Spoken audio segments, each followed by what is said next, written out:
Can you all clap for yourselves? Early in the morning, beating Mumbai traffic. आप लोग यहाँ पे पहुँच गए हो in order to ensure that we have a timely start. So thank you so much. We are very, very grateful to all of you. And on that note, ladies and gentlemen, a very, very good morning to one and all. Like I mentioned, my name is Shubhojit Ghosh. I'm an anchor, MC, and YouTube talk show host. And like always, it's an absolute pleasure to be amongst all of you over here.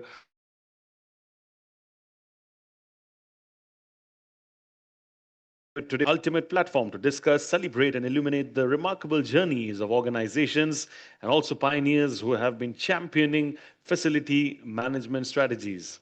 The theme for the BW Facility Management Summit is championing transformation through intelligence. And when I say intelligence, I'm talking about human intelligence, not artificial intelligence. So that is what it is. It is, ladies and gentlemen, championing transformation through intelligence. The panelists over here who have taken out time from the respective busy schedules to be with us, they will be discussing on diverse themes like balancing tech with touch, people power in facility management, smart infrastructure and security, sustainability. Of course, we all understand sustainability is the need of the hour. It's how it delivers, and the 2026 blueprint powering India's global ambitions with smart FM. So you just don't work hard, you work smart. So that's exactly what we want to learn how to move forward. Ladies and gentlemen, I must say that the day's proceedings will start with a keen look at evolving role of facility management leaders in the country. And absolutely, we are thrilled to welcome all the masterminds of the FM industry, the enthusiastic audience, and the invaluable content and the wonderful insights that you all have to share with all of us today that will certainly enrich today's proceedings. So, thank you so much. Following a series of enthralling sessions and thought provoking discussions, we will be also venturing into the realm of recognition with the third edition of the BW Facility Management 40 Under 40 Awards that's set to take place in the evening after the summit for the leaders and pioneers in the FM space. What I want to understand is that BW Business World, the community, they have created a legacy in their own right, for the longest period of time. So when I just say legacy, I think just me saying is not enough. Maybe for all of you, if we can place a special glimpse of the legacy that BW has created in all this year, that would be more helpful. So on that note, I'm going to request the console to please kindly play the legacy AV for all of us over here.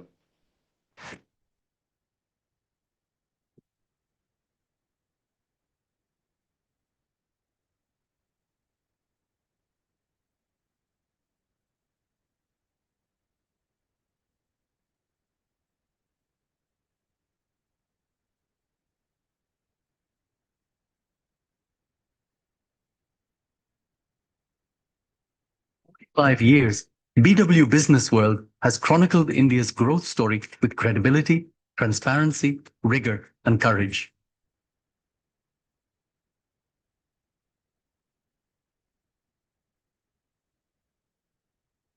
Insightful journalism conversations and dialogues that go beyond headlines, decoding policy, powering innovation, and shaping how India thinks business.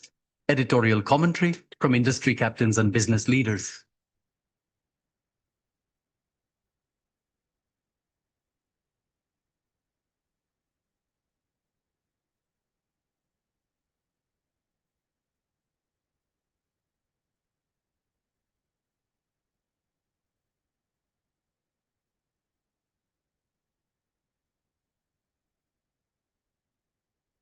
In a world driven by algorithms, our stories remain journalist-led, backed by AI efficiency, not AI storytelling. Every fact, every quote, every number, verified, trusted, transparent.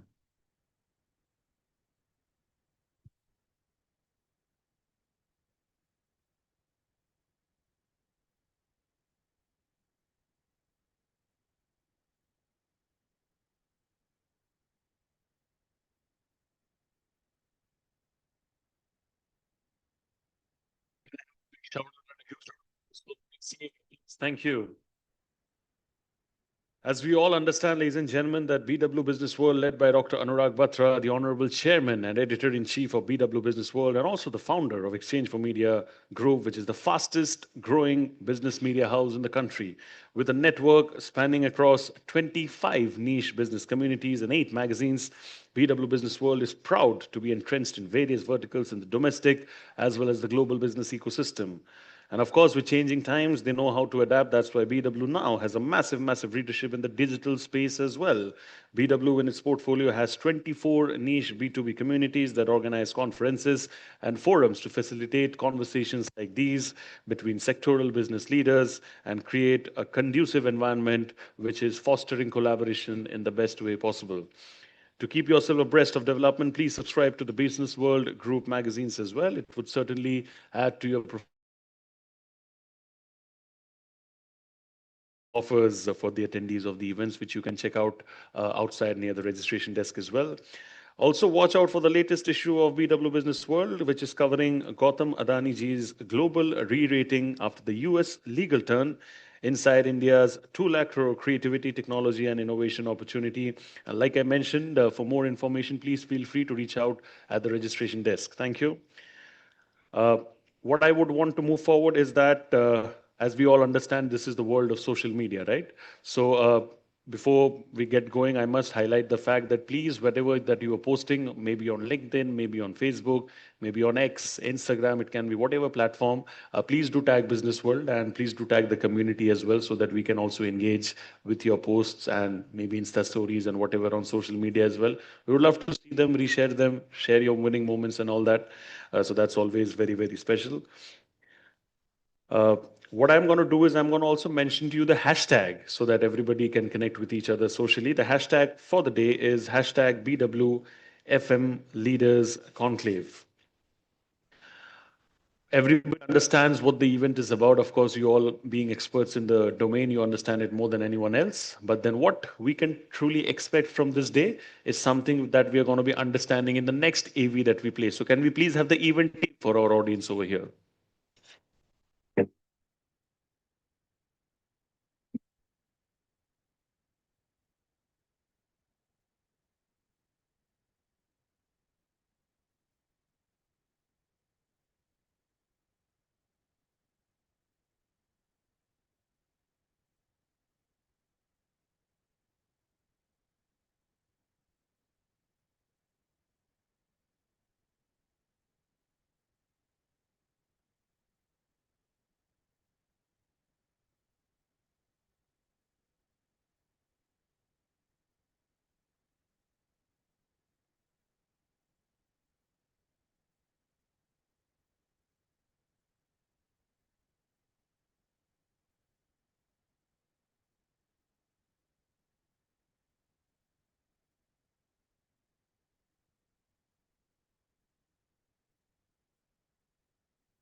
Thank you so much for all the FM leaders for the event. Can I request all of you to give a big round of applause, please, everyone? Thank you so much.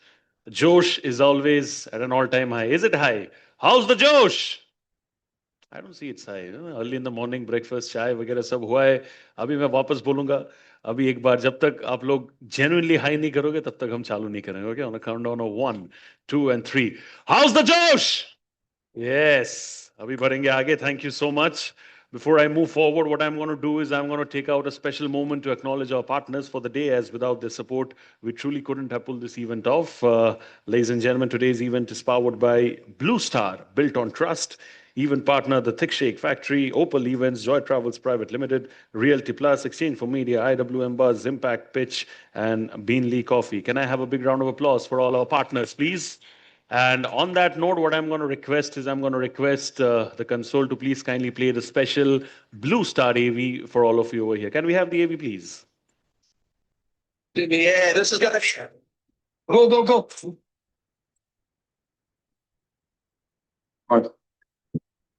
गर्मी squad हम गर्मी का आतंक मचाने आए हैं ओए please Blue Star, AC on. Fast cooling 5-star ACs with voice command technology.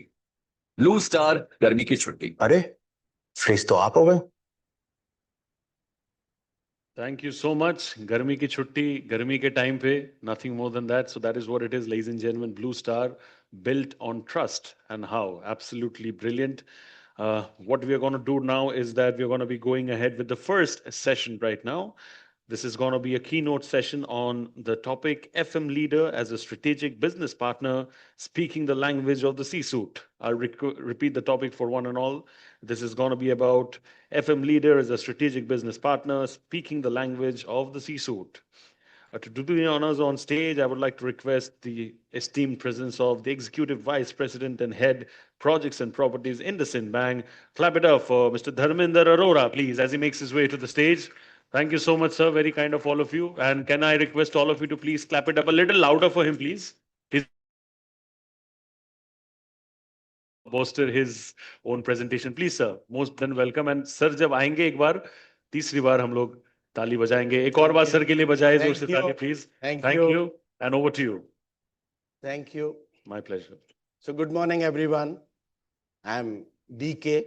In short, I'm called generally DK. So before we start, I would honestly like to ask whether you truly believe facility management impacts business performance. How many of you believe?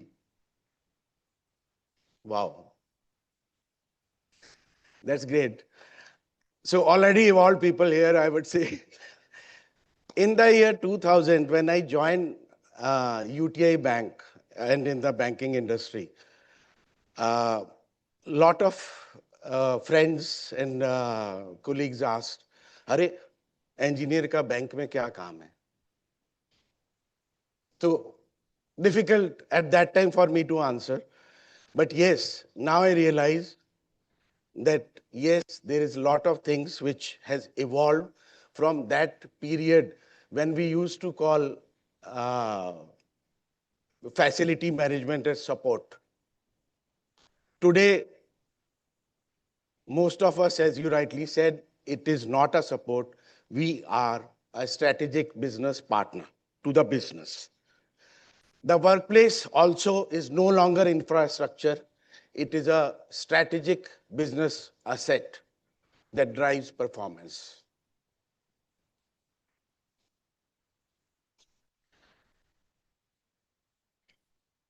Over the years, things have changed. The broader journey, if I may summarize, is what we used to manage buildings is now, as I said, influencing business outcomes. Support is the past. We used to keep offices running. Fixed issues, post, they have been reported. Our focus was primarily on cost. Today, as we said, discussed that it's a business partner. We support business needs. We improve employees' experience. Already, we use a lot of data and technology. Future, of course, AI, we always talk. Driving business is the key focus area. Now, from that support function, it is now how to enable business continuity. For that, we need to understand what is the business we are working with, improve productivity.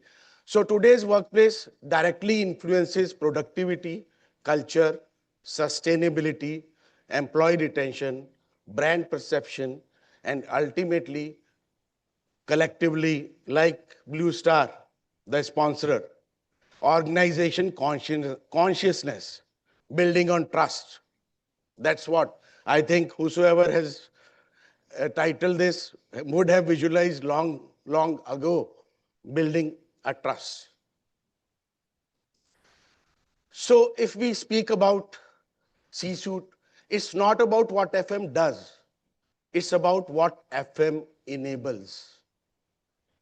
Past is the time we used to say we reduced energy consumption, we implemented new systems, we improved space utilization.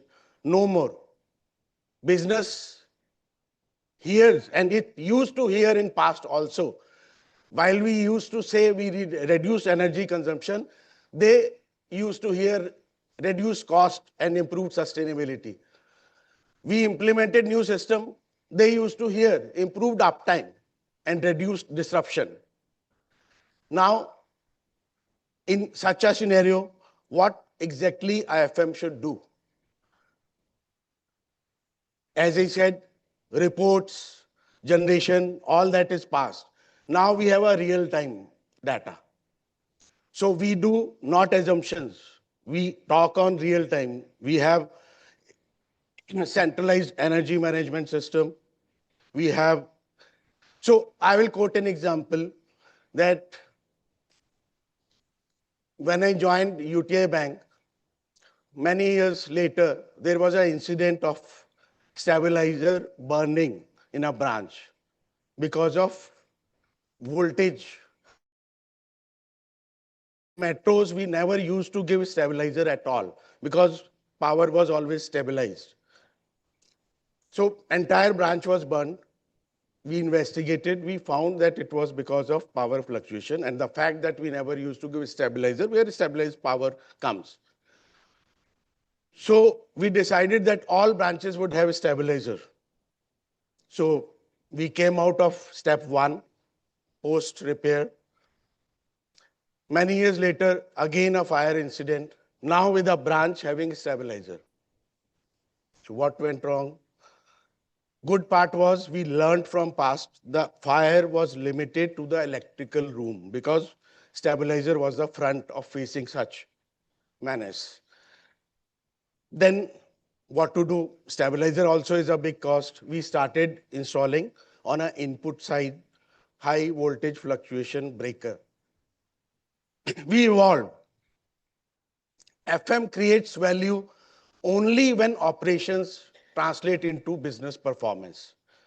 So that was always on a past post rectification mode. So what is that? We are going to have when AI, for which human AI, we always talk, whether AI will replace, human will replace AI. What is that? AI will make systems intelligent. People will give them meaning. What does it imply? AI will enable building that monitor themselves. We don't have much role to play, but are we out of job? Are we out of job?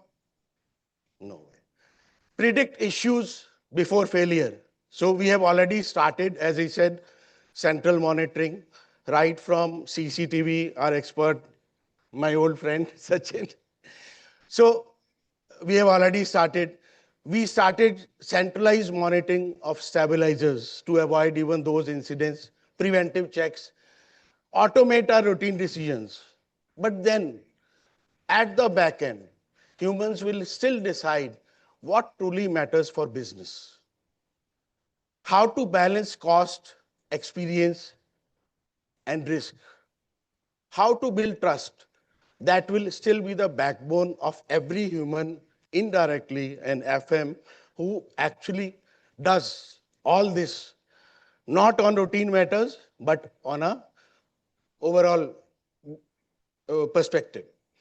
So intelligence will be built into systems, but performance will still depend upon our FM, our humans. So what is the role of a FM leadership going forward?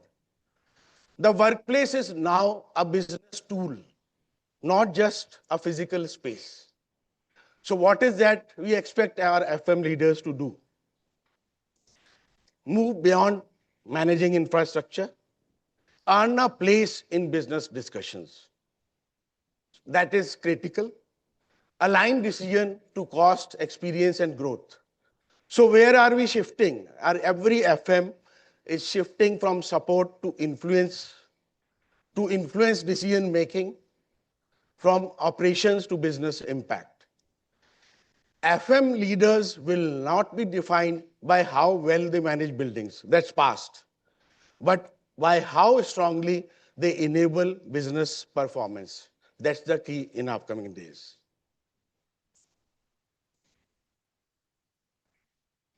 So, as I said, it is that back end which will imply. Anyway, this is a book which I am not here to promote. By the way, author's royalty 100%, goes directly to Vipassana or YSS to the society, not to me. So I'm making it clear. So our robots glitch, our humans awakening. So when we encounter in facility all such incidents, every incident makes you learn something new. The glitch which this AI robo, Satya, which is quoted in the book, there have been an incident which is mentioned in the book. And similar incidents, all of our FM encounter. AI robo Satya was deployed in an hospital. What happened? There was an incident.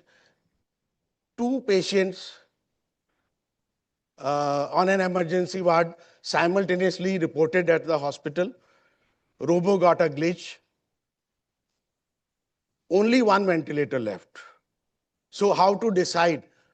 There was a patient A, a 72-year-old lady, unwell, well connected to the board members, protocol. Patient B, a young guy, met an accident, having difficult times, a single ventilator, so it got a glitch. And that's what happens in FM. Now, what prompts him at the back end? These are all systems oriented, but at the back end, there's a human, there's a call which needs to be taken from perspective wherein we need to come out of that 0101 concept, and a decision needs to be taken. So that glitch made a person grow. Similarly, the glitch which happened on such an incident, it cannot be framed in black and white pure.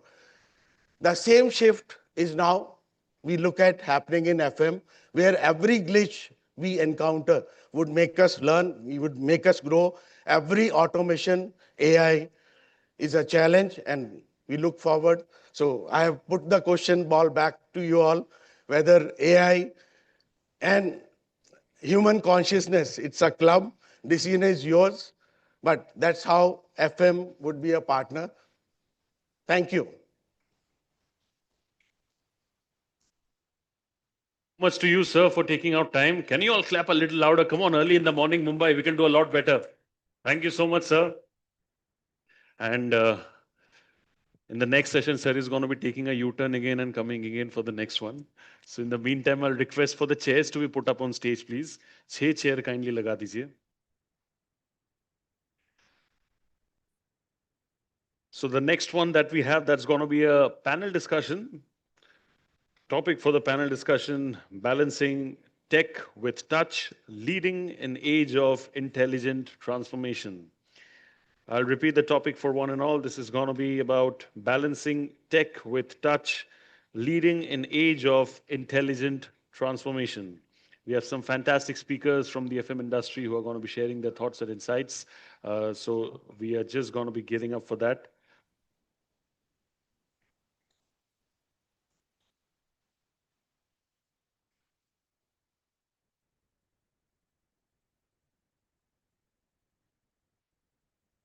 See, this is what happens when there's abundance. Huh? 3/4 of water on earth. That's why pheko pani chalega.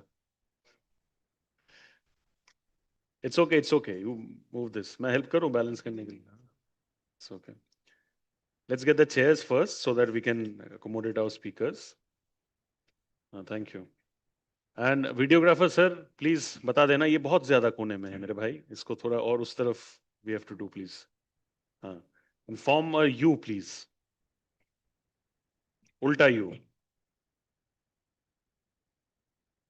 हाँ. 3 more chairs on stage please. Thank you.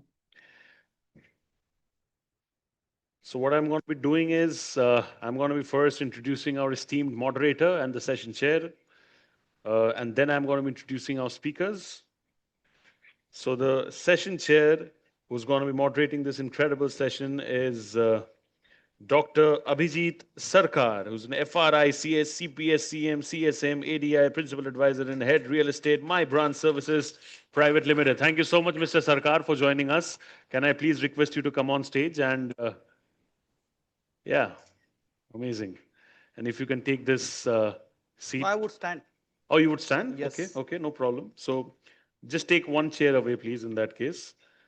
No, because we don't want one chair to look empty na, on stage. It looks weird. So, on that note, I'm going to be inviting our next set of speakers. Ladies and gentlemen, please welcome on stage the esteemed presence of Mr. Girish Lele, Vice President Admin, Decimal Point Analytics Private Limited. Thank you so much, Girish sir, for joining us. What a humble pleasure to have you. I request you to take your seat over there. The first one, please. Requesting all the speakers to please kindly take their seats as per the photo arrangement. Social media ka zamana hai, so you have to take care of aesthetics.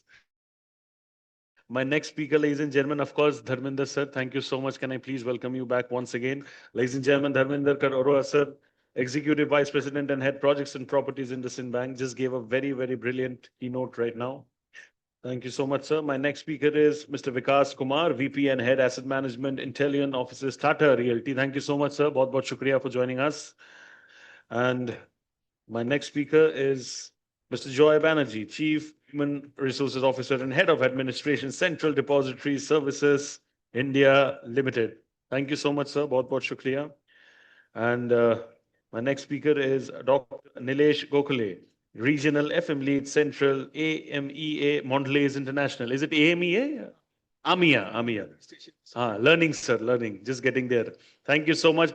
Ladies and gentlemen, can I have a huge round of applause for all of them, please, including our moderator? Everybody, please. Thank you. And can we update the timer quickly, please? For this is going to be, yeah. Just update the timer quickly, please. And over to you, sir. Thank you. Okay. Good morning, everyone. Wonderful. तालियां भी होते रहनी चाहिए because that is how it keeps the overall event engaged. So thank you so much, and we have a wonderful panel, and what we are talking about today is about technology as well as human centricity. While Dharminder has covered a lot of point in his earlier presentation that how the FM has moved from a back-end function into a very strategic role. In fact, many of us, when we joined the organization, we never knew where the path will go because we joined an organization at that time. FM never used to exist. It was purely a personal and administration department. And that is how we started our journey. Over a period of time, when we saw that smart and intelligent building started coming into picture, and there was nobody who to manage it. So admin was always somebody, कोई नहीं है तो admin वालों को ढकल दो, and that is how the people from admin started transforming into the facility management domain. Yes, now it has become a job which definitely requires passion, which definitely requires a lot of skill set, and which definitely requires a lot of empathy.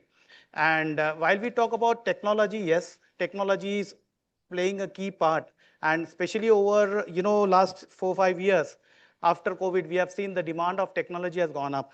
And when the organization really started realizing that technology has got a very significant role to be played. And apparently, having said that, it is not only about technology, because technology is no more a challenge for, many of us, because technology has become quite easy. There are a lot of options available. There are a lot of players available in the market. The products are available. But then what matters here is, the human touch, because that is where, the leadership role plays into picture. It is, while you are aware of the technology, you are playing a very important role in influencing of, getting technology into your organization, delivering result, delivering efficiency. But then being a leader, it's very important that you also need to possess certain qualities. And few of them amongst all are, empathy. Because facility management requires an empathetic leadership. You need to have trust. You need to have, an efficiency to create or add experience to, human, because you are managing people and they are your asset.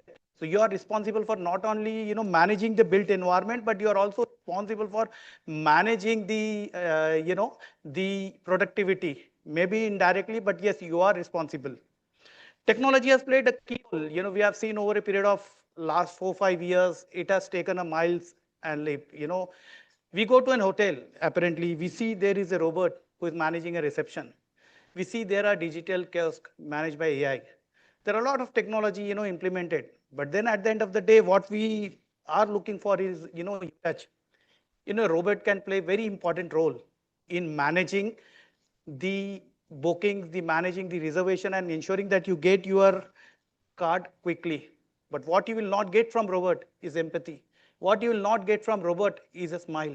What you will not get from robot is a human touch. And that is where human touch is very important. So one thing is, it is said that technology can create efficiency, but human touch can create belonging. That is what is more important. So we have got a very very eminent panel, and without wasting much of time, I will start my question and answer. What my request to all of you is, the topic is very interesting. Let's make it, without waiting for, last moment to have a Q&A round. Try to make it more interactive so that, there is an exchange of discussion happening between, the delegate and the, eminent panel members.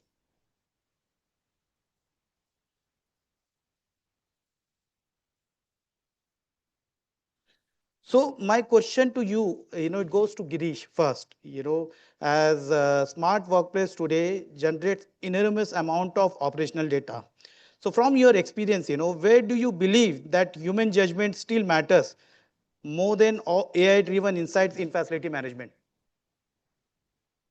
Hello. Yeah, this is an interesting question. Basically, I work in a company which is a ITS company. So basically, ours is a technology-driven company. Most of our clients, they also want us to use the latest technology that is available in the market.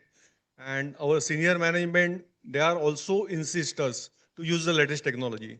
So I have experience of using most of the latest technology that is available in the Indian market right now. So from my experience, I can say that AI is amazing at analyzing the pattern. It will answer you what will happen and when it will happen. But like say, if you have an air conditioner machine, then the IoT-based predictive mechanism, they will analyze the data and they will tell us when your next servicing of the AC will take place or when you should do it so that you can avoid the breakdown of the machine. Or it can give you various data regarding the occupancy of your meeting rooms and various other cafeteria and everything. But I think where it fails or where human understanding matters is answering the question like why it is happening and how to react in the different situations. Uh, Actually, there are three main areas where humans are irreplaceable, I can say. The first is understanding the total context of the situation. Suppose there is a fire alarm goes off, then uh, because of the automation and everything, the AI will prompt you to shut down the entire system in case of the fire. But ultimately, in such type of situation, you need to evacuate your employees. You need to first pacify them because that is more important. Your employees may be panic. So in such type of situation, human plays a very important role. That is one of the situation. Then other is, so you need to understand the whole context, the clear picture of the situation. The second you can say is human skills.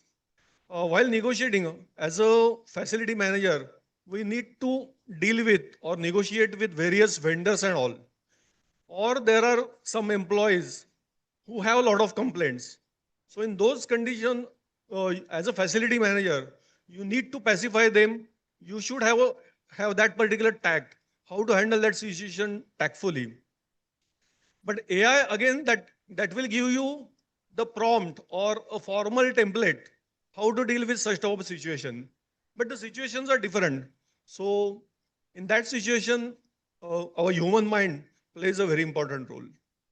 So these are the situations where I can say humans are irreplaceable. See, technology is created by humans, so definitely technology will never take over humans' position. And while technology is our partner, don't take, there are people who were always worried that with technology, we will lose our job. It will not going to happen. But only thing is, being an FM, it is very imperative that we keep ourselves upgraded of whatever the newest technology is about and treat technology as your partner rather than taking it as a threat. So even though technology is doing its job, creating efficiency, but at the same time, reaching out to people and giving them an experience is something, is the role of an FM, which definitely cannot be eliminated at any given point of time, at least in near future. So my question to you, Joy, is, you are a CHRO and you also are a, admin leader in your organization. While I know you have been doing a lot of implementation in terms of technology, but how you think, technology is really able to add experience to their employee rather than people feeling that, technology is just overloaded rather than creating an experience, it is an overload thing which we have to face. So are you really adding experience or people are feeling that, we see the environment which is just over automated? Very good question. First and foremost, thank you to the business world community for allowing us to come here and speak to this august audience. So, a warm welcome to all of you and a good morning to all of you, because I think such events makes our life much more easier because we keep on struggling every day. Now, coming to your question, I think Girish nicely laid it out. Like, what is happening is we know that we need systems, we need protocols, we need algorithms which kind of help us. But this is where the human touch comes in. And in fact, for me, it has become more interesting because I manage both the sides. So I manage the human resource as well as I manage the administrative side of it. So here what happens is the system is basically giving us the prompts and the indications that, what is going correct or what needs to be changed or what needs to be, amended. But how you do that is basically the human touch. So the first thing that I did with my team first is I made them understand that HR and admin are not two different organizations. It's a part of the same organization. You are part of the same body. It's a right hand and the left hand, and the hands will keep changing. Now, I'll give you an example in this. What happens is sometimes some of the things are generated by admin, but executed by the HR function. And some of the times the things are done by HR and executed by admin. So it plays a role in which you have to constantly bring in that human touch. Now, to give you an example, if you take an employee satisfaction score. Now, what is the employee satisfaction score? It talks about all the things that has been done for the employee, the kind of atmosphere and the environment that the person is getting inside the office, but at the same time is more concerned and more happy when the person sees that there is a human touch. So I think whether it is admin or whether it is human resource, the most important aspect is, which Girish nicely pointed out, is the human touch. So we focus basically on those human touch. We are a technology company. So CDSL is nothing but a technology company. So obviously we have to cater to the technology. When we are catering to almost 18 crores customers, it is humanly not possible for you to go through the entire thing. But those algorithms help us to understand which customer is in which segment, what we need to do, what are the pain areas, and how soon we can address it. So technology for me is, it's not an or, it is an and. Wonderful. So technology definitely plays a very important role in, being an enabler for facility managers. So now my question to Dr. Nilesh is, while facility manager has become a very bigger role, it is not more indirectly or directly interpreted as a admin, but largely either people call it as a facility management or it is termed as integrated facility management, which is a gamut of activity which the FM manages. So it is not merely a housekeeping, but it is gamut of activity. So now, technology is evolving and definitely most of the FMs are, very keen to bring technology because for us, creating efficiency is very much important and eliminating the wastages. So have you ever encountered a situation or can you give me an example wherein you have seen an human intuition has overruled the technology? Or can you cite a case where technology has, challenged or proven the instinct wrong? So can you cite some example on that? Okay, that's really a very big question, and to answer it with such an eminent panel. Before I go for the answer, let me thank BW World for inviting us and putting us here on stage in front of such a great audience. So, to answer your question, yes, with this world of data, AI, and empathy, all of these have to be combined. And I can give you two examples on both the sides. So the first example comes in where there was a study done, and I can't name organizations for confidentiality purpose. The study said that about $100,000 of saving can come in from a particular set of data which is being thrown by the readers, sensors, what are there. Now, these sensors were brought in about 2, 3, 4 years ago, and the plant had been running for 35, 36 years, which was established pre-British era and modernized post-British era. The instinct was the plant manager who was there retiring in next 2 years said that, hey, I had been running this plant for X years. The data which is coming out of your AI sensors doesn't make sense to me because the way we had been operating this plant is how we do it, and that's how it goes. No one changed because that was how it was coming top down. There were huge losses coming in. Eventually, the plant manager retired, the technology was still throwing out data. And when these changes were implemented, and these were very fine changes, when I say fine changes, it was how granular the molding can be, how the temperature can be controlled, how steam can be used, and so on and so forth. The same plant had a reading or the AI enabled systems were throwing in data where it was saying that you are releasing about 70 kilograms of steam in the air every day and you are importing about 1,000 kiloliters of water every single day. Why don't you distill the same water? It was a very simple thing which humans could have easily thought of. No one did that. And unfortunately, for years together, they were incurring losses. When they started distilling the steam, they were having distilled water straight from where they were importing water to having 50% distilled plain pure water. This is a very rare thing that we see, right? While bringing the water on the stage, someone said 75% of Earth is water. However, let's be aware that it's only 1% which is usable, potable. The rest 74% is useless. Then coming to empathy and the human touch, where AI can, we cannot distinguish the technology to human because technology can give you data, technology can give you information, technology can draw in inferences. However, technology cannot empathize. Technology will give you the data driven reports. However, empathy brings in more. Like Girish was saying, or even Joy was saying, empathy is more important because by the end of the day, the AI or the technology is fed by humans. If empathy is not there, I think it will be a drastic failure for the years to come. So I would answer your question saying no examples to state. However, when AI or technology partners with empathy, that's what the future looks like, and that's what the future should be. So it's very important for the facility leaders to ensure that how efficiently they are able to collaborate empathy, trust, technology, and intelligence into a bucket so that the results are phenomenal. So before I go to my next panel member, I have a question for all of you.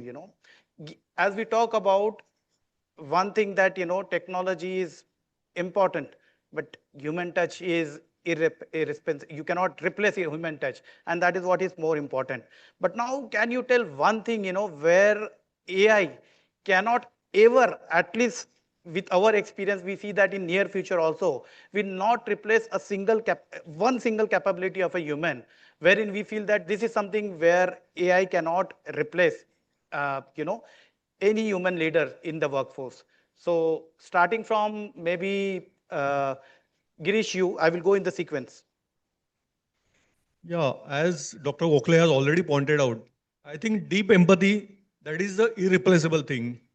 Uh, AI will give you all type of data, but ultimately to build the trust among your employees and for team building, etc., deep empathy is very, very important. I can say that is the only thing is irreplaceable. Dharmender, your viewpoint? I think I will come out of the technology part. I will say discernment, capability to see things clearly, identifying between true and false, wisdom call. It can never be taken by AI. Perfect. Vikas? So for me, if you research a little bit and look at this example, it's very widely quoted on the internet, where there's a situation where there's a old person and a young person driving on the road, and a automated car, driverless car, is going towards them, and it needs to decide only one can be saved. So a human would make a certain judgment call, but for AI, I think we've still not crossed that barrier. So for me, I think ethics, morality, making a judgment call. Uh, Mr. Arora gave an example of the ventilator. There are two people, which one to choose. This is I think, still something that lies within the human side of things and still not there on the AI side. Joy, what is your viewpoint? For me, I have 5 qualities, and it is hidden in the word human itself. So I'll give that, and I firmly believe in it. So the human is HUMAN, and each has a quality which an AI can never do. So the first one is humility. So I don't think so any AI can ever show humility. So I think that's a human quality that would be there. The U is uniqueness. I think every human being is unique as our fingerprint. So I think that's a quality that only human can have. Machines can be all prototypes, they will give you all the same results, but uniqueness is only human. The next one is motivation, which is M. So I don't think so. Machines can be motivated, humans can be. It can be either negative or positive. Both motivation works for them. The next one is which has made us survive this millions of years. I think A is agility. So that's what makes us survive. In fact, this agility only has created what we have today is AI. So that's there. And the last one is we are nimble. So we know how to survive in difficulties. So I think these 5 qualities AI can never replace. So in fact, I also feel that, the audience would have got the definition of human probably today in a very explicit manner. To you, Dr. Nilesh. Sure, thanks. And I barely have anything to top up, but I will say artificial intelligence is no match to human stupidity. And then I'll like to quote an example here. Technology, artificial intelligence can be programmed. It can draw inferences. However, humans have the ability to empathize. And a classic example here, the annual appraisals, right? And then Joy sitting next to me from Human Resources that inspired me to bring this up. A person having a continuous bad patch, bad spell for the last 6 months, the technology AI will throw a report saying, guys, this is the worst person on the table, throw him out of the organization. Whereas a human can empathize, understand. The person might be going through a difficult marriage, might be facing some difficulties in the relationship. That's something when shared is what the HR or a human empathy can understand. And that's where I would always say AI cannot replace humans. Absolutely. It has to Absolutely. coexist. Absolutely. I think that's a very strong message to the fraternity that, technology is not a threat. Definitely it's a partner, but it's never a threat. And now coming to you, Vikas, time has changed, and especially post-COVID, we have seen, hybrid has become a, pattern for most of the organization, because people have realized that there are many activities which can be done on a remote manner. And having said that, there are a lot of investment which has been made, with lots of footprint of offices now to shrink them. It becomes a very challenging role, like, asset heads, like, people who are managing asset, and you being one of them. How you see, you have been able to encounter such situation, and you see that, technology has given you an avenue to come out with some solution in reducing the footprint and coming out with a very, accurate data, so that you are able to decide that what kind of initiative to be done to reduce the footprint. So I work for a developer, and unfortunately, reducing footprint is anathema for us. It's counterintuitive to what we do, because we sell space. But to your point, you're absolutely right.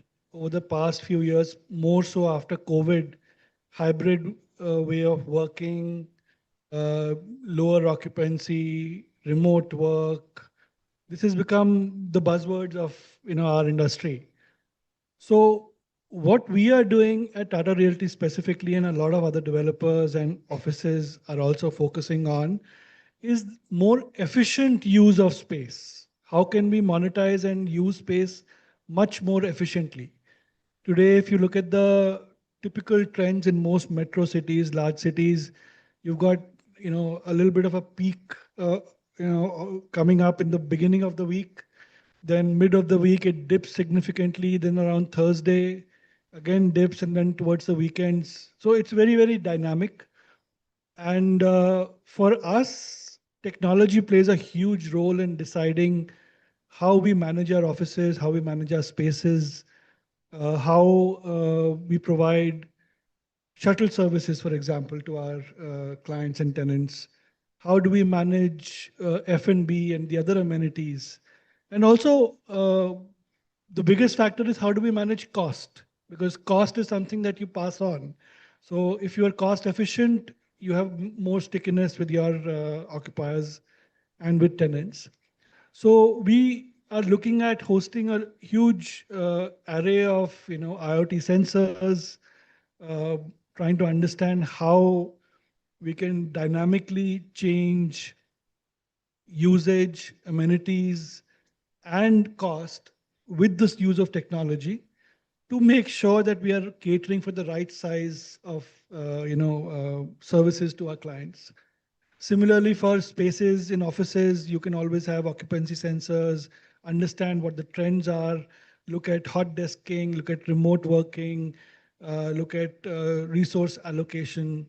There are now, smart washrooms where you can decide when to clean, what frequencies to clean, instead of having the routine approach of sort of, regular uh, time-based cleaning, etc. Very similar to how we use electricity and air conditioning based on occupancy of locations in your offices and in your development. You can either switch on or switch off electricity, lights, as well as air conditioning, regulate temperatures.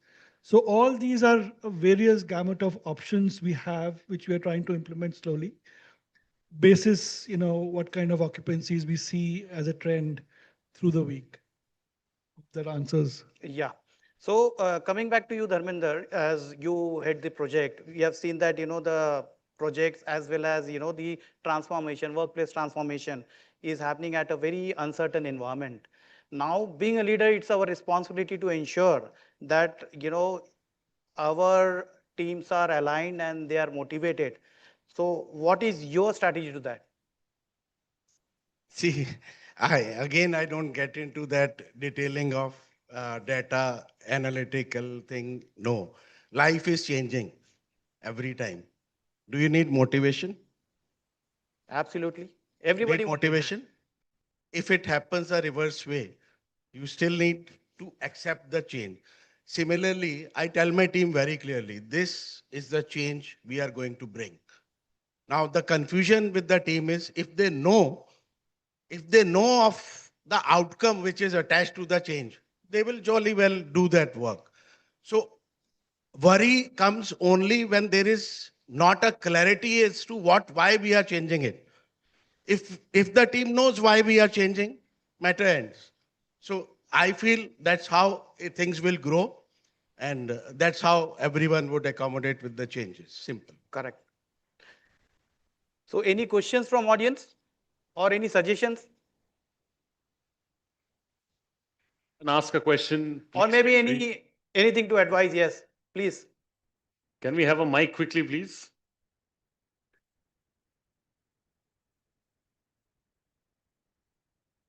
Over here. Thank you. Maybe I'll give it to the lady first. Thank you. Thank you, everyone. It's really nice when we bring together all of our point of views about how facility management is so important. Even I'm from the same space, so I understand that it adds to efficiency.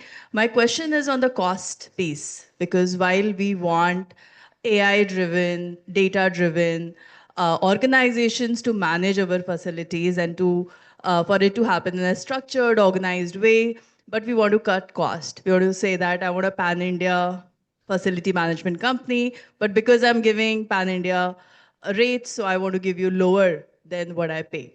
So how to deal with that situation wherein providers are fighting for the cost? So anyone can take that. Yeah, you can take. So wonderful question. And I think the best way to address that is like there's always a balance that needs to be seen. Like, what we normally always do is whatever is the total cost, we distribute it by the number of people. So what is the per person cost that we are looking at? Now the thing is, can we marginalize it? So there are certain things that can be marginalized. So certain things which can be mechanized or automated. So then what happens is this per person cost can bring down. But at the same time, there would be capex. Because the once you try to automate things, you bring in new technology, you have to remember there will be capex. So the balance is between that the introduction of this capex, which will be a high cost to the organization, and it will hit the balance sheet of the organization, whether it's going to fetch me the results that is expected, or I augment to the people that I have and I look at the resource allocation that I have. So somebody who's sitting in Bangalore, can he or she manage even Hyderabad and Chennai from Bangalore? So then what happens is I've augmented the cost with one resource rather than having three resources. So it's a balance. So wherever we have to do is, I think facility management has evolved over a period of time.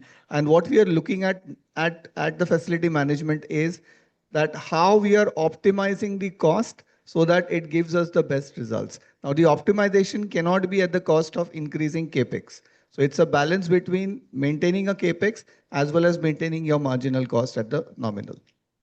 I would like to top it up, and I hope we both together can answer your question. It's all about looking at the horizon.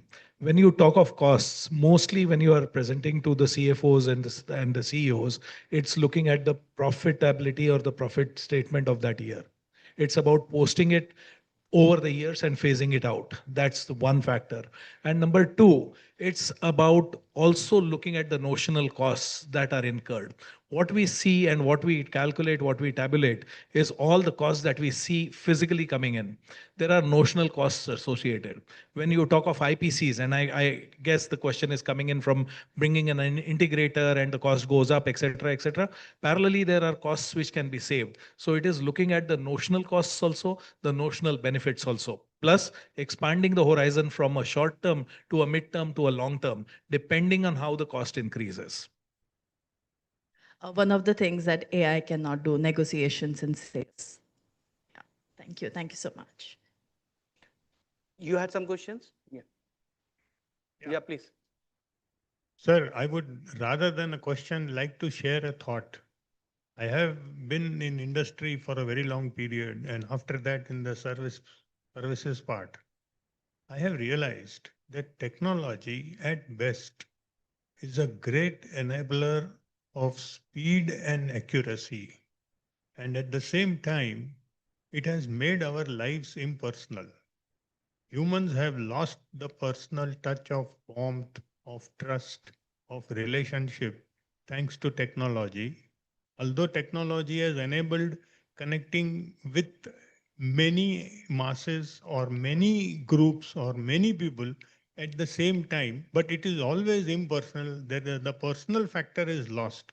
So the advantage and disadvantage of technology, if understood, can help us retain our original intact humanness of warmth, relationship, and trust. Would like your thoughts on the same. Maybe I can. So um, it's unfortunate, you're right, but I feel that that is also changing. Unfortunately or fortunately, AI is a force of nature, very much like the computer boom when the computers came, or industrial revolution or railways. It's a transformational change for us. And your comment on AI being impersonal is also changing. You find more and more youngsters and the youth of today going to AI chatbots for counseling, for support, for the human interaction that they don't get outside. For the good or the bad, I don't know. But the reality is that that's happening as of today. And with AI developing more and more in the future, you will find more and more personalization. You will find more and more that humans, and even today, there are cases where we are not able to differentiate whether we are speaking to a human or an artificial intelligence Correct. bot, Absolutely. right? So that's the reality. It'll become even, I don't know if it's going to become better or worse, but it's going to definitely increase. So that's the reality of today. And I think somebody on the panel also said there is no point fighting it. Change is inevitable. We have to adapt. We have to learn. There are various factors that humans bring to the table. Empathy was one. But to your point, this is the reality going forward. I would like to add, he said good or bad. So let me put it in a different way. AI is reflective mirror. Good or bad is you in that reflection. So whatever AI is doing is basically a reflection of you, yourself. So it's a call with the individual, with the society, or whatever. It's a reflection of the society, to simply put it this way. Yeah, but to top it up, and again, not contradicting you both, even if the human touch is lost, please tell me, it has become better getting into the offices, isn't it? Because when we used to manage it, and I have been doing facility management for last 20 years now. Previously, two people sitting aside, first will complain, probably Joy will complain saying, oh, it's too cold. And me sitting here would say, oh, it's too hot, right? Because the bodies are different. Today, AI classifies it for you, simplifies it for you. When I walk into my office, I am told, go to the 19th floor instead of the 18th because the temperature there is conducive. You would love to be there. Today, when I go to the office, it tells me your snacks are not available on the 19th floor canteen. Go downstairs to the first floor. It is better there, right? It has become convenient. Yes, human touch is definitely lost, but calibration has become more easy. Collaboration has become more easy. When I walk into office, imagine an office of 1400 people. To find out where Joy is sitting or where Girish is sitting will become a nightmare for me. I simply click on my phone and I know Girish is sitting on the 22nd floor in the breakout area, and I can easily walk there. So though the human touch is lost, I believe using AI or the automation to the benefit of collaboration will be more beneficial. And like DK rightly said, it's our mirror. How we use it, how we look at it is more important. It is a boon in disguise. It is how you use it, how you portray it. And one more thing, post-COVID, if we see the graphics of higher ed have gone up, like at time people used to come to tier 1 or 2 cities for job. But with, technology getting involved, now many people who are qualified, but then the reason to come to a tier 1 or 3 city is no more important, because with technology you can work from your remote place without compromising on your work-life balance and without, leaving your family. So now what we have seen, the productivity has gone up. If you see, the leaves are very limited. People who are traveling even on leave, rather than taking a leave, they will opt for work from home. They will take a leave only during the transit time, and when they go to their native place, they will start working from there itself. So the productivity is impact. The work-life balance also has, enhanced.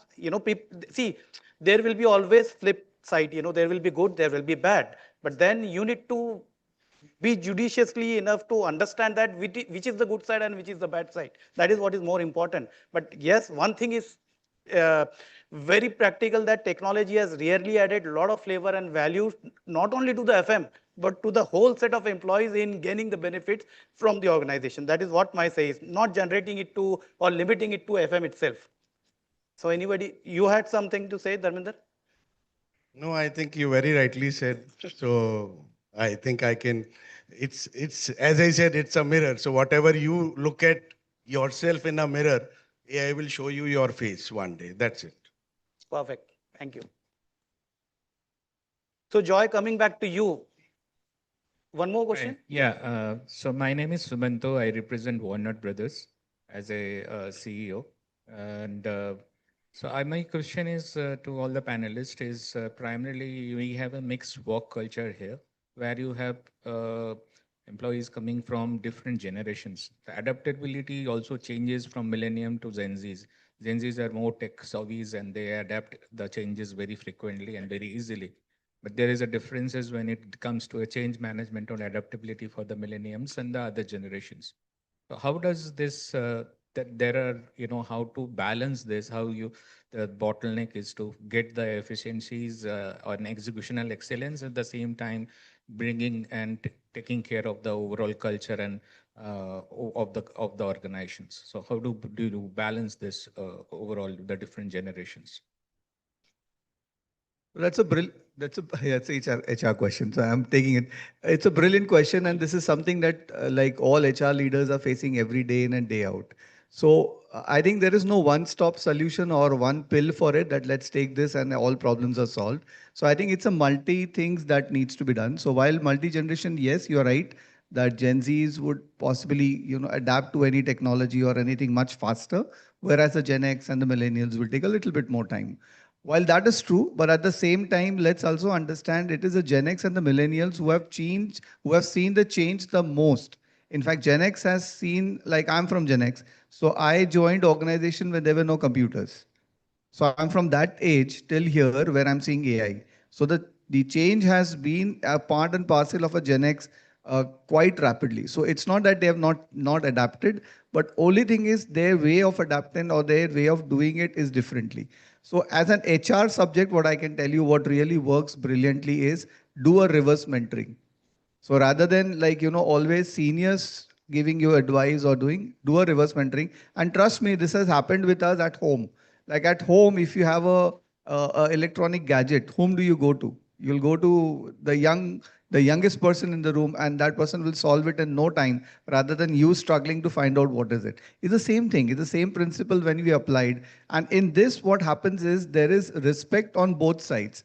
So it is no longer that only somebody at the podium will come and talk. It is that even if you are a newbie who's just joined, young person in the office, but you may come up with certain things which I am not aware of, and there is no shame in learning it from that person. So that really works. So, Joy, I will tell you, when I took an iPhone, I was very scared of using iPhone because I thought, there are too many functions. Android was more easier. But then my son told me, no, you need to understand what iPhone has to offer. And then I learned from him to use iPhone. And today, for me, I cannot even go back to Android. The level of technology, the generation, the Gen Z, beta, and so on and so forth, the level of understanding they have, there is no harm in going back to them, even in their office, and learning from them, because they are coming in the era where technology is at peak. We are not from era when technology already prevailed. So there has to be, some sort of understanding from the leaders that there is no harm in going and asking your subordinate who is junior to you that, how you do this. It's also the ecosystem, like you picked up a very excellent point. So what happens is the kind of ecosystem that the different generations grow up into. So they look at very differently. I'll just narrate a small instance that happened with us. So me and my friend were talking about our old days in college, and we were saying that, how we used to do research. We used to go to the library, we used to take notes, we used to do photocopy and other things. And his daughter was sitting just there nearby, and she was busy with her stuff. After listening to us for some time, she said that, and for them, if you have connected, you're a bro. So then she replied and she said, bro, why didn't you guys try Google? So like for her, like Google is the solution to everything. But for us, when we were at a generation, Google didn't even exist. So I think that's the And again, ecosystem. with ChatGPT coming in, things are getting more easier. Yeah, to that point, I think connecting the conversation to the panel discussion we're having, AI is the same. Today, a section of my team embraces AI, does a lot of work on ChatGPT and Copilot and does things faster and better. But there's a section of the older generation, the Gen Xs, who don't understand it, probably don't even have these tools on their laptops or phones. And unfortunately, they suffer because of that, because like everybody is saying on the panel, the older generations do need to step up and embrace this change. Absolutely. Because as Dharmendra said, change is inevitable. I'm going to keep quoting him the whole. No, that's the reality. People have to. And so hope we have answered to your questions before I go to the next question. So Joy, you will be in demand today because being somebody from HR and again, with the added flavor of admin. So the question to you is, being an HR, there are situations when you have to manage employees' expectation, at the same time business goal, and again, the technology transformation. So how do you feel then, how will you navigate these kind of instances, and what could be your approach to that? So what we do basically, I'll just narrate one or two case studies that we did, how to, gauge this particular thing.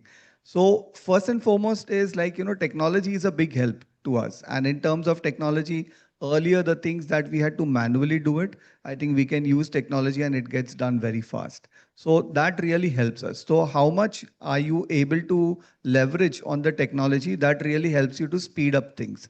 The second thing is, I think what is required and what we have been seeing success is constantly checking with them. I think the check-ins have increased a lot, which earlier was not there. So earlier, if you have to check in, you have to actually go and ask people that tell me how did it go? What do you think needs to be changed? So we have a platform in our organization, which is called as a suggestion box. It's an online platform.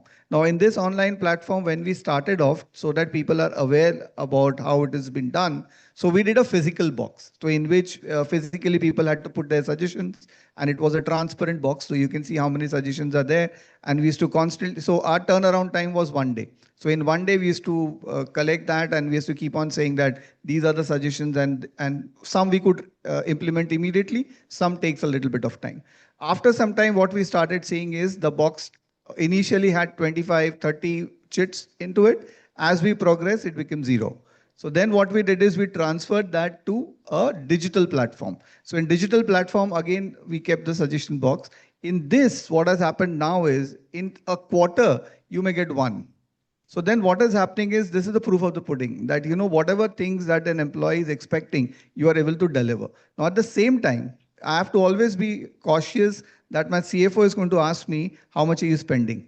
And trust me, while you start doing this with an intent of doing good service to the employees, the cost is not really high because you will see that you can very well manage within the stuff that you're doing. So the balance is, which I was just answering to the lady who asked me the question, is the balance is how much are you going to get a result out of it, and to do that, how much is your investment? To going back to our old philosophy of return of investment. So do you get the return of investment? The highest return of investment is when you, again, coming back to the point, you add the human touch and the investment really increases for you. Yeah, so that's the role of FM has changed, at the time when we used to even fear going to CFO because we knew that he will not even look at the, justification. He will say, "Isme se sasta wala lekar aao." But today we will say, "No, I want to go for the cost because I have my analytics to prove that what could be the return of investment." So today the FM folks are not only talking about ROI, but in some cases I have seen they have even talking about EBITDA.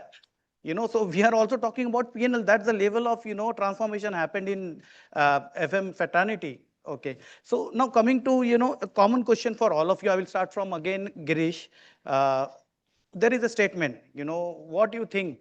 Today leaders need to be having more of a emotional intelligence than, technology intelligence. So what you see, which one is the right? I think there should be a balance of both because technical intelligence basically helps you to build a smarter offices, the technology-driven offices, because that is the need of the uh, need of the generation.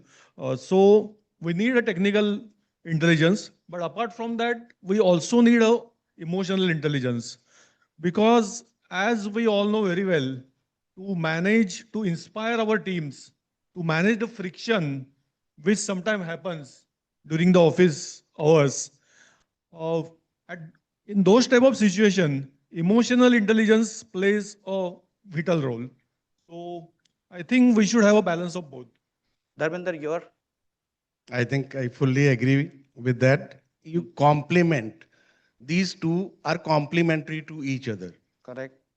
You can't be one way. You can't be emotional without technical. You can't be only technical. So it complements. It goes side by side. Because what is your viewpoint? So I'm going to digress from the panel a little bit. Um, there's no question that emotional intelligence is a requirement. Correct.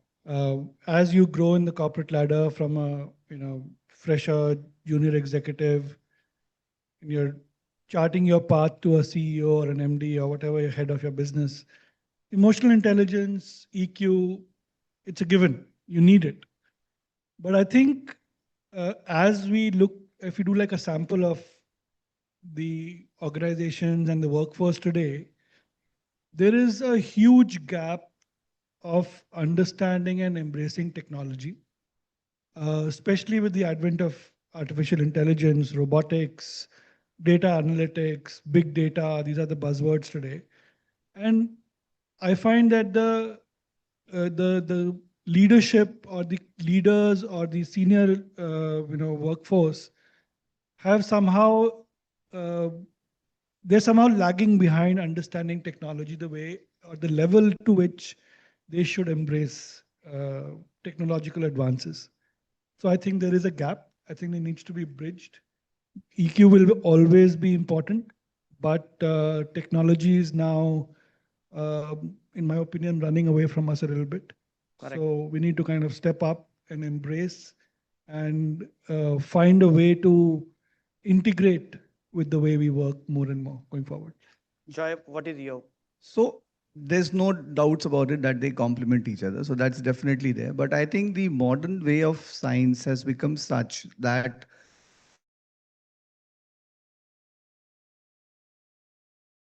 I think because of technology, because of everything is happening so snappy and so fast, but people are also losing out on the sense of empathy.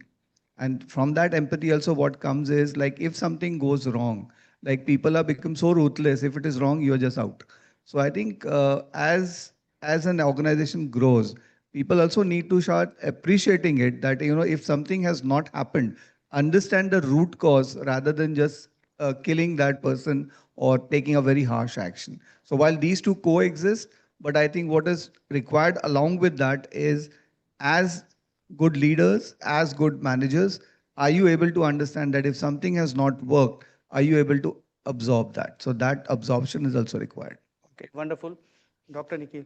Abhijit, I don't know why you have put me at the last, right? Everybody speaks everything, but I will have a different perspective again.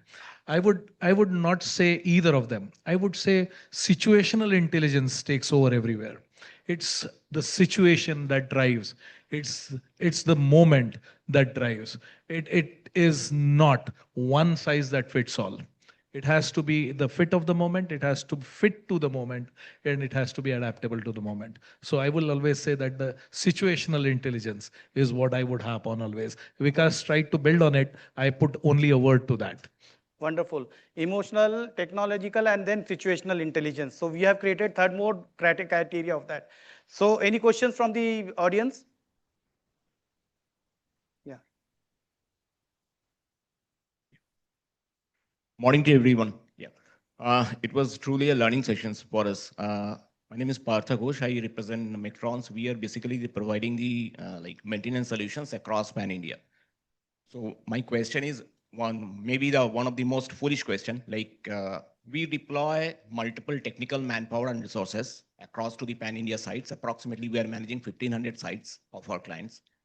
So some sites being catered by our internal manpower who are into in technical fields, and these some sites, like some remote sites, are being catered by our service provider, like vendors. Okay. So we always find some kind of challenges or the dilemma to find out in which all locations or which all sites, based on the geographical, based on the commercial parameters, to be assigned for vendor and to be assigned for our internal manpower, whether AI would help us in regard to for this particular decisions making in a much more robust way. It can actually, it's doable in today's day. So what is required is basically there are umpteenth number of technological things that is there, starting with, if I have to use HR's parlance, then competency mapping. So if you do competency mapping and if you put it into the competency grid, so you exactly know who has what competency. So as it is, everybody is good, nobody is bad. Everybody is good, but you have to understand for what. Good for what? Good for what function? So that's first. So there are nth number of tools. So I can go on that. There are tools available which can be used to identify. Can AI do it for you? Yes, you can do the assessment through the AI and AI can do it for you. Can AI do that job for you? Of course can do that job for you. But you have to take it with a pinch of salt because in facility management, you have to understand not everything is mechanized and not everything can be done through an AI. Because what will happen is you will have to use that human intelligence. And that's the reason every machinery, every technique has something called as an override. Now, why do you have that override? For that only you need that human. So while to answer your question, two parts. First is, can it be assessed? Answer is yes, it can be. Second is, why does this happen? I think the root cause is different. The root cause is many a times these people have been differentiated. If I've created a differentiation that you are a vendor and this person is my on-roll guy, and you have always created that differentiation for everything, what will happen is after some time the vendor guy will say that, who cares? I'm a vendor. So that needs to be broken first, number one. Number two is the clarity given? I think most important, and it's an, I would say, it's basically a, I would say a framework that needs to be used is, and I call it as a CCC framework. I have my white paper also, you can read it. So the CCC is very simple. The first one is, are you communicating well? That's most important. The second thing is the curiosity level high. The third is where this comes in is the clarity. So simple, communication, curiosity, clarity. And if these three things give you green, you will never have a problem. You decide. Hello. Sushant here. Okay. Uh, this question is specific to Vikashji and Dr. Nilesh. So your business is into majorly also the labor plus all these things are there, and how you are managing the labor sides and as well as the corporate sides both, and using AIs and technologies to give the better experiences at the all scales. So if I have understood well, you want to understand how we are classifying or how we are mapping the labor against intelligence. So it's very simple. It is the skill set that is mapped, and not necessarily that you need again humans and empathy to map that. It's the efficiency. It's the number of hours put in. There are simple tools today. Yeah, when you walk into your office, you don't have to use the access card nowadays. It's FR. Similarly, every shop floor, every office has a recognition system where the number of hours put in versus the productivity delivered is mapped. And that's where the skill mapping happened. However, again, like I said, topping up Joy, it is always, or rather it will always be, data informs, humans decide. So we do the skill mapping, the AI informs, gives us the data. However, there has to be an empathetic review of why and what's of it. Sorry, back to you, Vikash. You've taken my, I'm in your position now, so I have nothing to say. And also in the interest of time, I think I'll hand it over to the moderator. 15 minutes or minute. So one more question. In fact, somebody was there. Yeah. Hi, good afternoon. Myself Vivek Kumar, and I represent CK Birla Group of Hospitals. I'm audible? Yeah, so there is one question because my facility management changes from hotel to workspace management company to the hospital. So there is one question which I am stuck right now. When I sat with my doctors and they have told in my ICU or HDO wards, there is no one who can speak with the patient, who are just lying on the bed and they are not even allowed to have a mobile phone for the entertainment purpose. So they are telling that, is there someone who can come and speak with them in terms of empathy that you have just spoken it? So we have decided that we are going to buy a robot, or we are going to hire a counselor who will go and speak with those patients. So which one will be a better option? Because I have to put a capex in one of the robot and I have to hire, that will be my monthly salary that I have to. So which one should be the better option for the patient and for us, like a facility manager who can do that? So I may not be the right person to answer it, but I'll try my level best. Again, a robot or a human is something which can't be a decision right now. However, let me ask you a counter question. Has the staff who's doing the cleaning there tried to look at the patients and smile at them? Have they tried giving them that empathetic look? Because most of the times when we go to hospitals, even when I go to visit someone at the hospital, I don't walk there with a smiling face. I'm always tensed, right? And that's with every single human. Have we ever tried that? Trust me, I had been Nilesh, managing a hospital for. you're not helping him make a investment decision. He has to make an That's what I'm investment saying. decision at this point. He has to defer the decision, try it out. Probably the capex will not be required. The opex will help him, and capex has residual value year on year. So let me give you my take. I think you should invest in the robot. And let me qualify my answer. Typically, AI models are large language models. They're learning, they're growing, they're adapting to whatever information is available out there. And in the long run, unfortunately, fortunately, I don't know what the answer is on the ethics side of it, but the robot will be a better return on investment because they will outgrow counseling as a services. Unfortunately, counseling, legal services, I'm sorry, apologies to lawyers in the audience. These are services that are now digital marketing. Unfortunately, these are dying industries because very soon what we hear is that uh, artificial intelligence will supersede the kind of service humans will be able to provide. May not have happened like Nilesh called out at this point in time, but few years, I think these services will have to really adapt to be relevant. And to top up what Vikas said, a robot can be repurposed really quick as compared to a human. So I'll support his decision of going in for capex.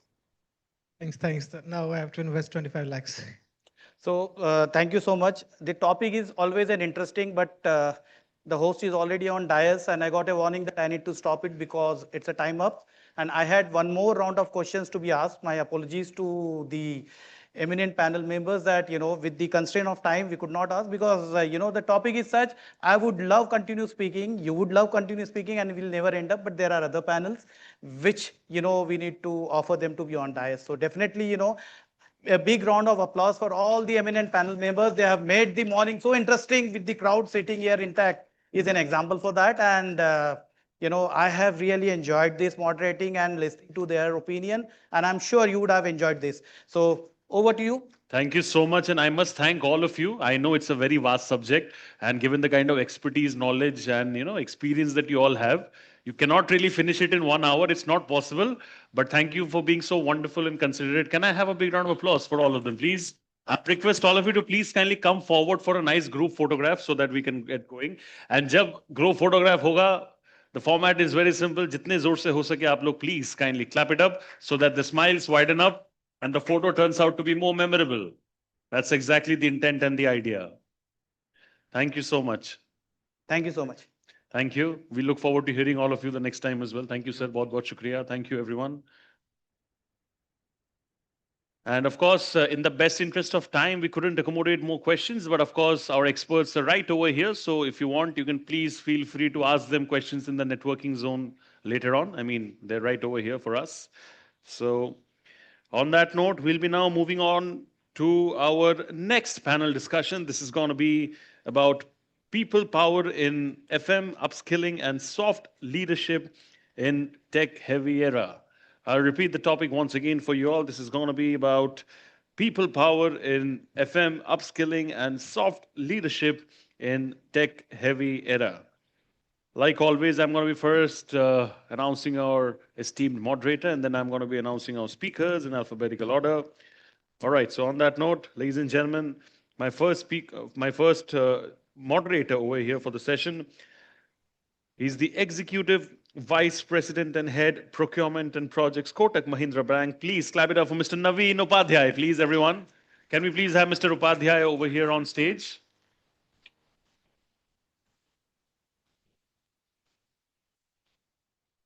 Thank you so much, Mr. Upadhyay, for joining us over here. Can you all clap it up a little louder for our moderator, Mr. Upadhyay, please? Thank you so much.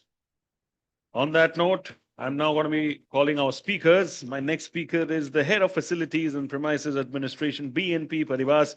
Clap it up for Mr. Bhuvan Tiwari, please, everyone. Can I have a big round of applause for Mr. Tiwari as he makes his way to the stage? Bahut bahut shukriya, sir. Thank you. Request you to take the seat in the middle. And my next speaker over here is the former Head Facilities Management and Property Services, Raymond. Clap it up for Nitin Dhamaleji, please, everyone. Thank you so much. Bahut bahut shukriya, sir. Thank you. And my next speaker over here, he's the head Group Administration and Facilities, Epsilon. Clap it up for Mr. Rakesh Ojha, please, everyone. Mr. Ojha, thank you so much. And like always, the request remains the same. Please kindly take your seats as per the photo order. And would you like to take a seat or would you like to moderate from here? Okay, so we'll take one chair away from here, please. Just take your seats as per the photo order. We'll take the extra chair out. Thank you. And can you update the timer quickly, please? Yeah, perfect. Thank you. Over to you. I'm sorry.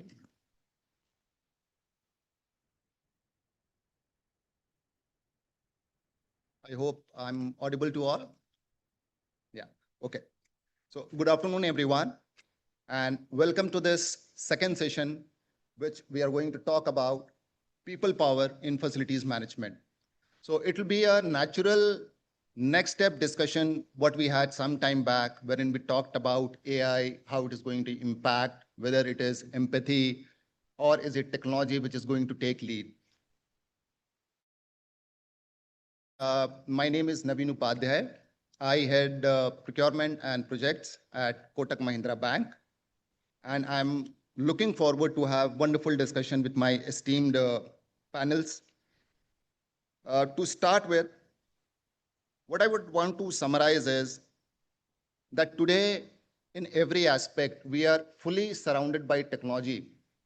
As simple as even writing mails today, we are using Copilot, we are using Gemini, and it is facilitating a lot of people within the firm who used to struggle to pass on their messages to or put forward any critical mails to the management. Now they are able to do it well. But while we say so, it is also important to understand that a software tool is just an engine. Ultimately, it is people which is the fuel for that engine. Now, let me start. We'll bifurcate this complete discussion into three broad categories. First is talking about closing data and talent gap. Second, how do we, as we progress, how do we plan and how do we make Gen Z aspire into facilities management as a career? And third thing, what we'll talk about is human element, ultimately in leadership. So I'll start with the first one as a question which I would like to put forward to Nitin, that ultimately from your leadership perspective with your experience in different companies, how do you feel data literacy and regulatory awareness is ultimately reshaping this facilities management vertical? So good afternoon, everybody. In the first session, we actually dwelled upon on technology, the human aspect, the empathy, and all of us are the part of facility management, fraternity, taking care of larger premises, buildings, or some of us are service providers. The key factor for any office or as a developer side for any site or a big property is the property manager.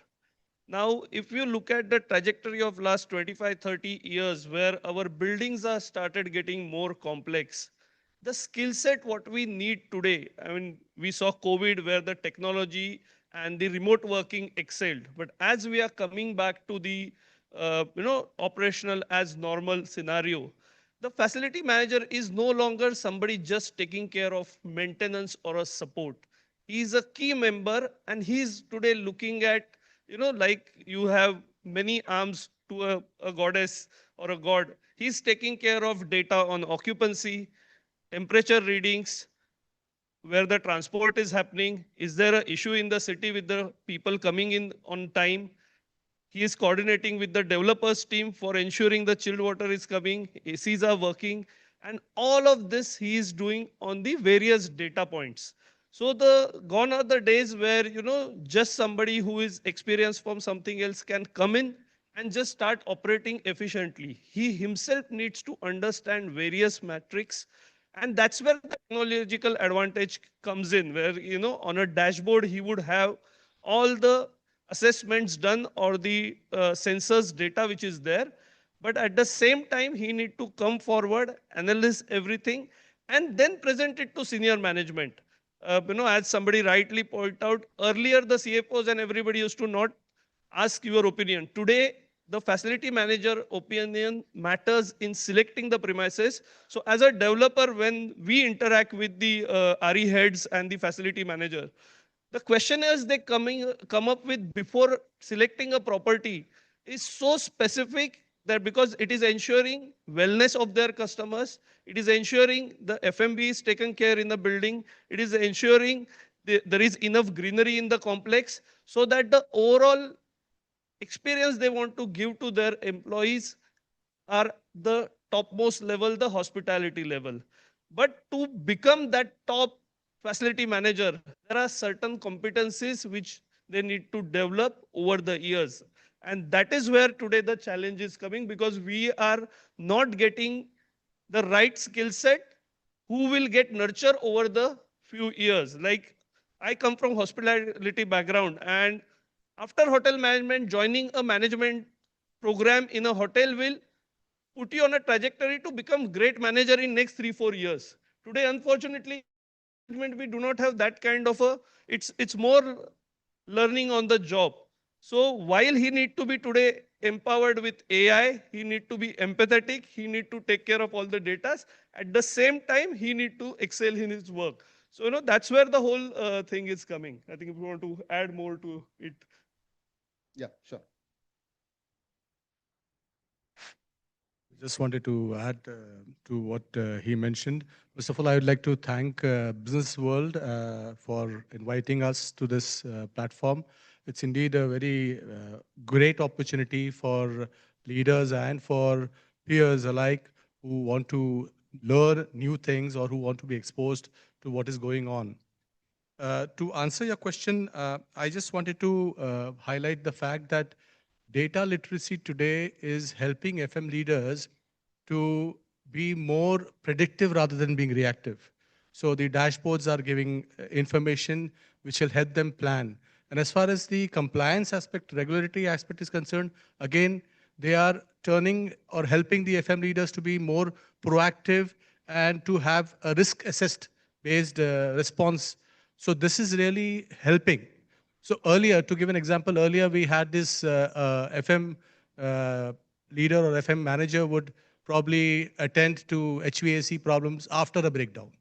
Now with the data being made available, they are able to have this data available with them and they can preempt and pre-assess and plan the maintenance activity. So that's where the change is helping the FM leaders. Sure. And I totally agree. And what Nitin, you said, today, any case which we are presenting with respect to any property in case we want to acquire, or any capex which needs to be invested in any kind of refurbishment or any renovation that we want to do, it is all backed up by data. Earlier, we used to have data which was all scattered. Now we have a tool which will help you highlight any kind of an outlier which is there, anything which will help you present a case wherein how much you invest, what is the kind of ROI, the way it will visualize data will be totally different as compared to what traditionally we used to do. But now, important thing is that while we have this AI which is there, which is available, how about and how do we ensure that traditional way of working in FM, how do we bridge that gap of traditional way of working towards a modern way of working, wherein we want to use a significant way in which we adopt AI, we enable our digital capabilities, we do more of automation. So I would want to put forward this question to you, Rakesh, that how do we bridge this gap, what I'm talking about? So That's an interesting question, and I think it is something that each professional from the FM industry will have to reflect on this, and also the ones who are hiring. So earlier, or rather up until now, the hiring was purely on the experience or the talent or the knowledge that a person has gained throughout his tenure in the industry. But now the focus is, it has to be also catering to the building of an hybrid nature of the services. For example, the talent has to be not only be catering to the facilities, but it should also be able to have a good knowledge of technology. Well, I say that to give an example. Earlier, we have this electricians who would, or rather from the electrical department, who would fix the electrical related problem. But if they are trained now, going forward, how we are able to, they are trained into reading the IoT dashboards and they are able to monitor the energy, then they'll be able to ensure that instead of just fixing things, they'll be able to optimize energy. So the hiring, this shift can change only when we bring in the element of having a hybrid arrangement of not only looking at the facilities, but also looking at the technology. Having said that, there is also an additional softer side to this, which I think depends largely on the individuals who are going to take up this role, is the attitude. Uh, Everything can be taught, but attitude is something that will help the individual to grow or adapt towards technology that keeps on evolving. And like the earlier panel, somebody said change is imminent and it is going to happen. It, it is all the more important for an FM leader to be very quick to adapt and adopt practices, processes, technologies that will help him to bring value to his customers. Sure. So I think you're bang on. And earlier we used to talk about when FM or admin team used to represent and make any kind of submission to the management, used to be more of a status impact. Now today we are talking about actual impact, actual ROI that we are going to get out of it. And one important point, Rakesh, what you highlighted is ultimately whatsoever you do, you have the best of the technology, you have best of the automation tools. It is the attitude of people as to how they are taking that tool and how well they are going to implement such tools. I'm sure most of you must have recently heard about one AI tool, which is Mythos, some time back. And there was a significant scare about its capability of identifying vulnerability within the IT system. Now, if you identify that vulnerability in the system, which this tool will be significantly be able to do quickly, when you identify it, whether you utilize that to your advantage or whether you utilize to plug those gaps which are there within the IT structure. Now, on the same note, Nitin, I will come back to you. What Rakesh highlighted, that attitude is important with respect to the talent gap which you're talking about. What's your take on this? Uh, Absolutely right. I mean, attitude plus adaptability and ability to manage diverse team, because now as the facilities are larger in size, so to the typically we have three tier manpower which is associated with FM. So you have management group, then you have technical side group, and then you have your janitors and the blue collar staff which is there. Now there is a challenge on all of these three fronts that we are not able to get manpower. And as the technology is increasing, like we are seeing in a residential business, typically male janitors have no more available in Mumbai market. It's only lady janitors which are available, because anybody who can use the phone and can have their driving license can get a employment on Swiggy and Zomato. Similarly, we are going to face into office market also. So the lead, as a FM leader, you need to be now having empathy not only towards your the staff which is working in the office, but your own team members right to the bottom, understand them, and also enable them with better technology in terms of how they will perform the work. Because slowly, the time is not long before we will see per hour basis working, like it is happening on Snabit and all, where more efficient domestic helps are coming and doing work in 1 hour, which is otherwise would take more. Similar concept will come in FM also going forward, where your blue collar staff will be per hour basis and efficiency needs to be derived from. So somebody who would have right attitude to serve, empathy to understand problem towards, and ability to manage team of diverse nature, 3 4 vendors, your AMC partners.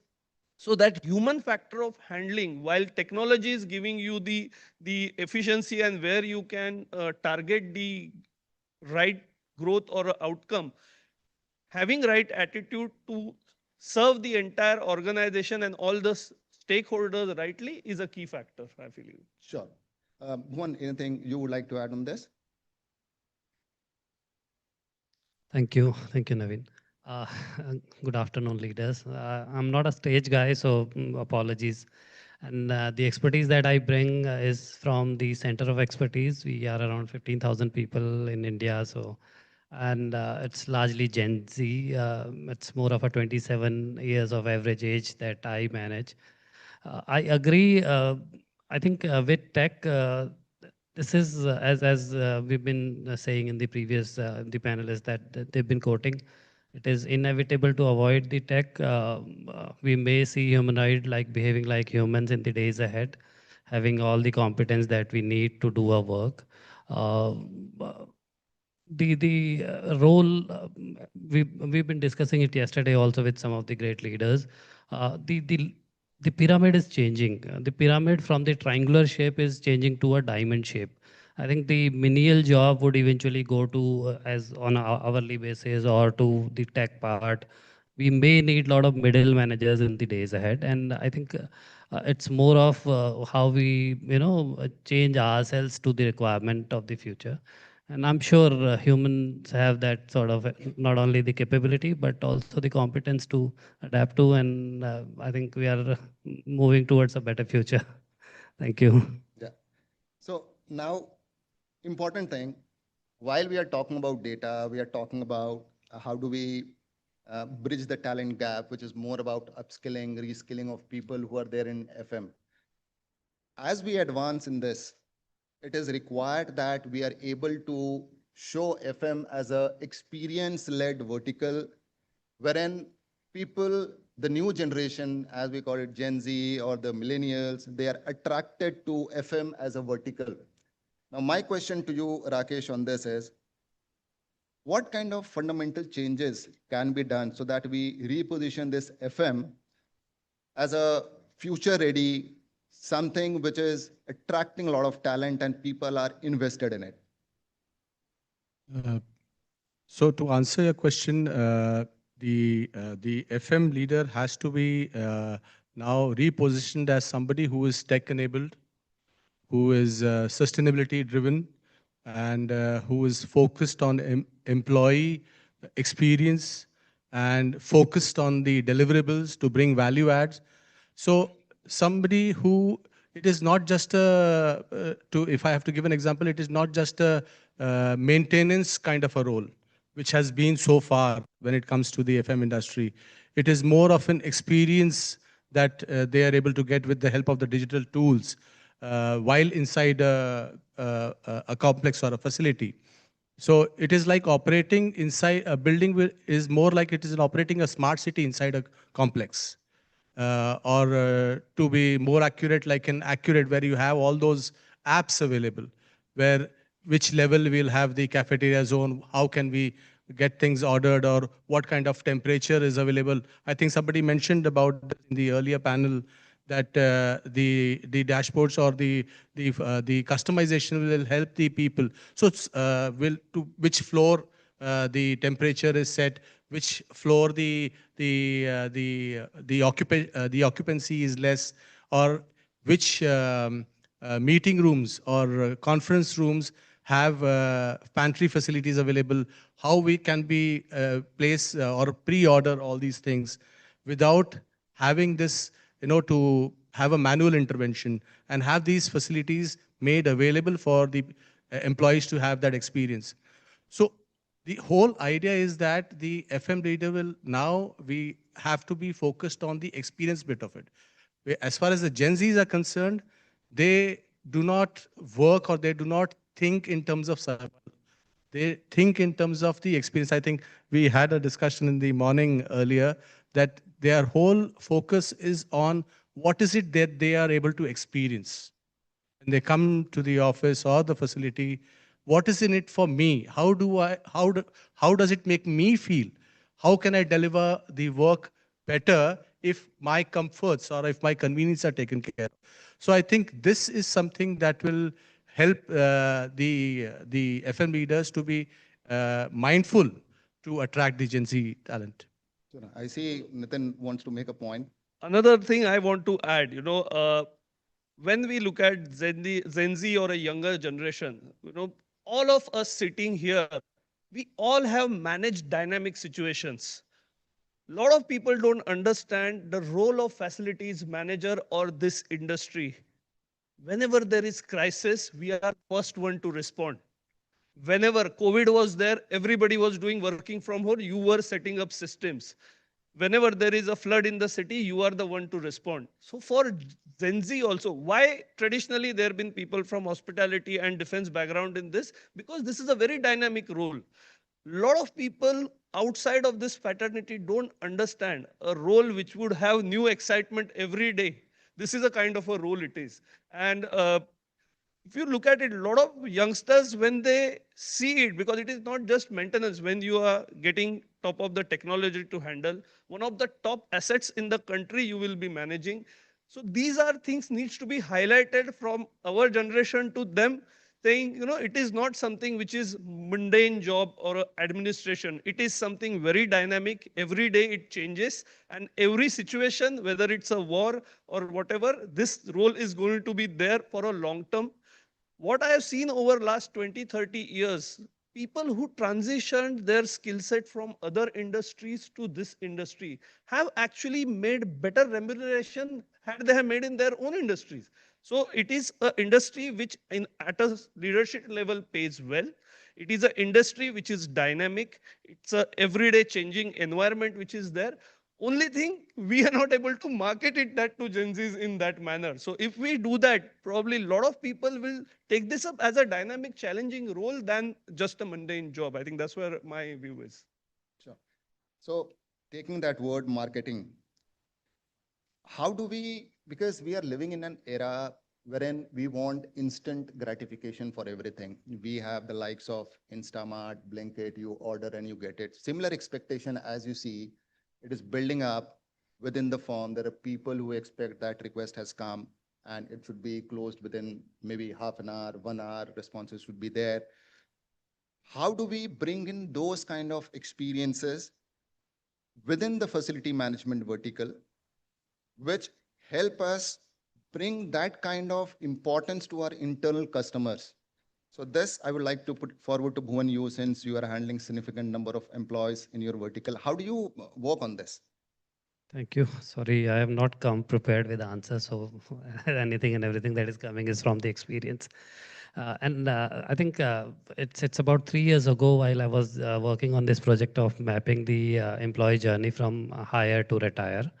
And I strongly believe EX is equal to CX. I mean, any experience that we are giving to the employee of ours is going to be the customer experience.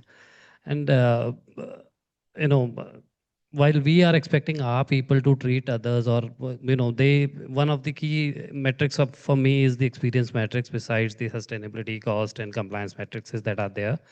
How I expect my people or my team to deliver on that metrics is something that I'm very keen and very very closely monitor that.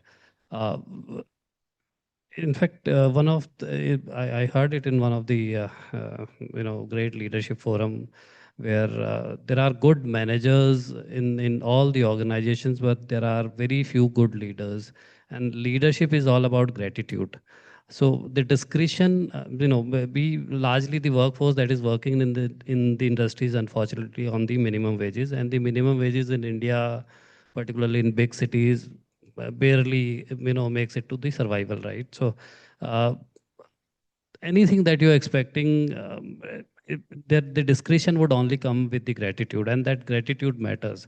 And that gratitude is just a smile, a word of respect, an ear that you can give to your people, forums that you provide. I, as a leader myself, I make sure that I create leader who in turns are creating leaders in their teams, right? So if I have right people trained in the right leadership qualities, with the right leadership qualities, I'm done. And that's how I see to it. I think if you are at least some adding some bit of value in terms of training your people, how to behave with the people, you are really not required to tell them how to behave with their customers or the employees therein, right? So that works. Right, I agree. And I see in a lot of firms, there is increased focus on how does the interaction happen between the facility management guys and the internal customer.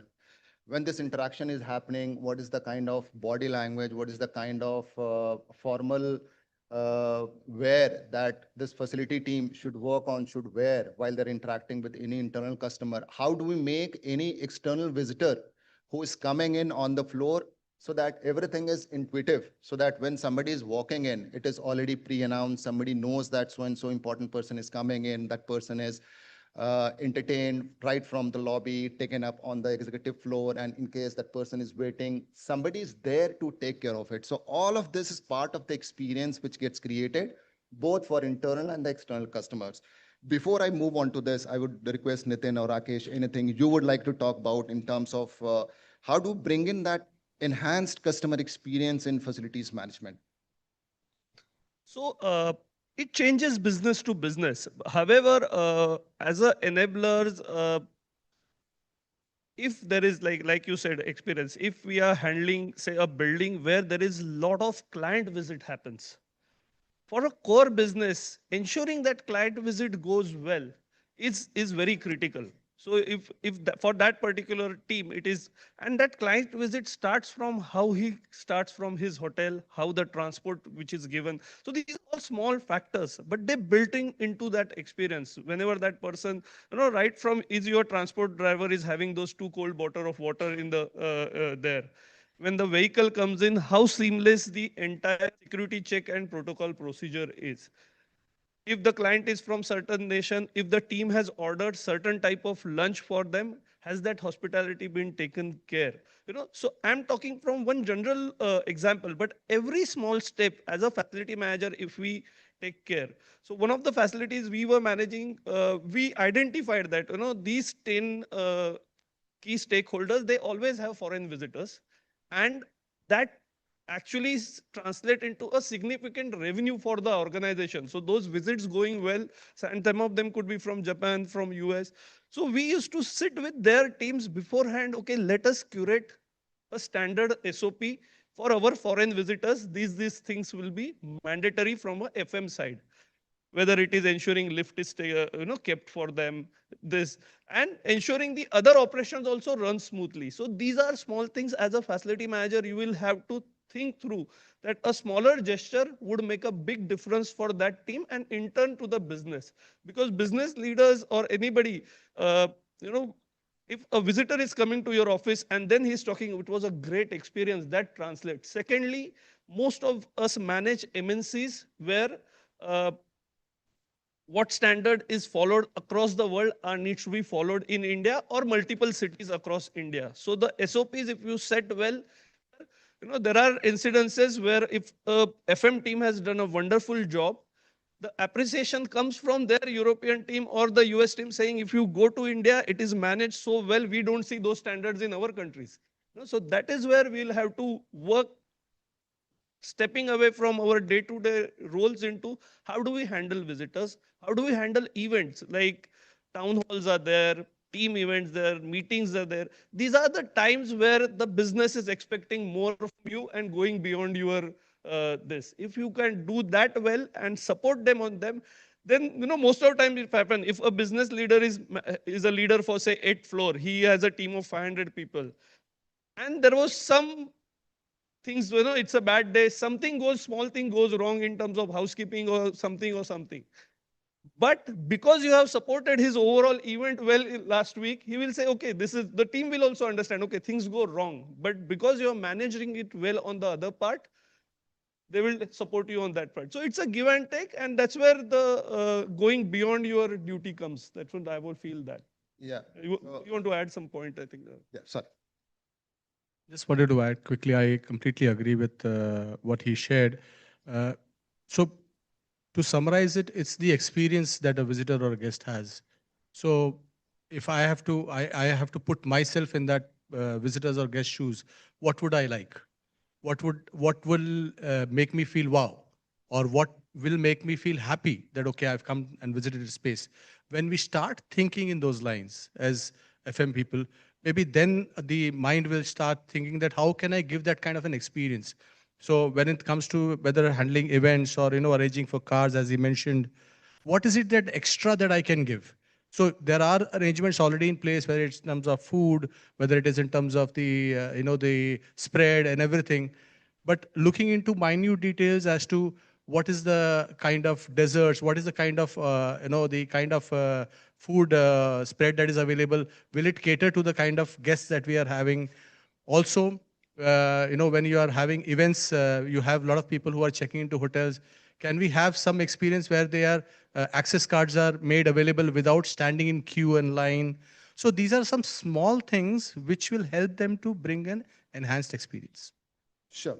So I think rightly mentioned, these are small steps, activities, which as FM, if it is taken care of, and this is one area wherein when we talk about experience, human touch is the most important thing, where we as FM personnel, we become important because all the routine, mundane activities, all that is taken care of or will be taken care of in the future through some kind of automation, through some technology.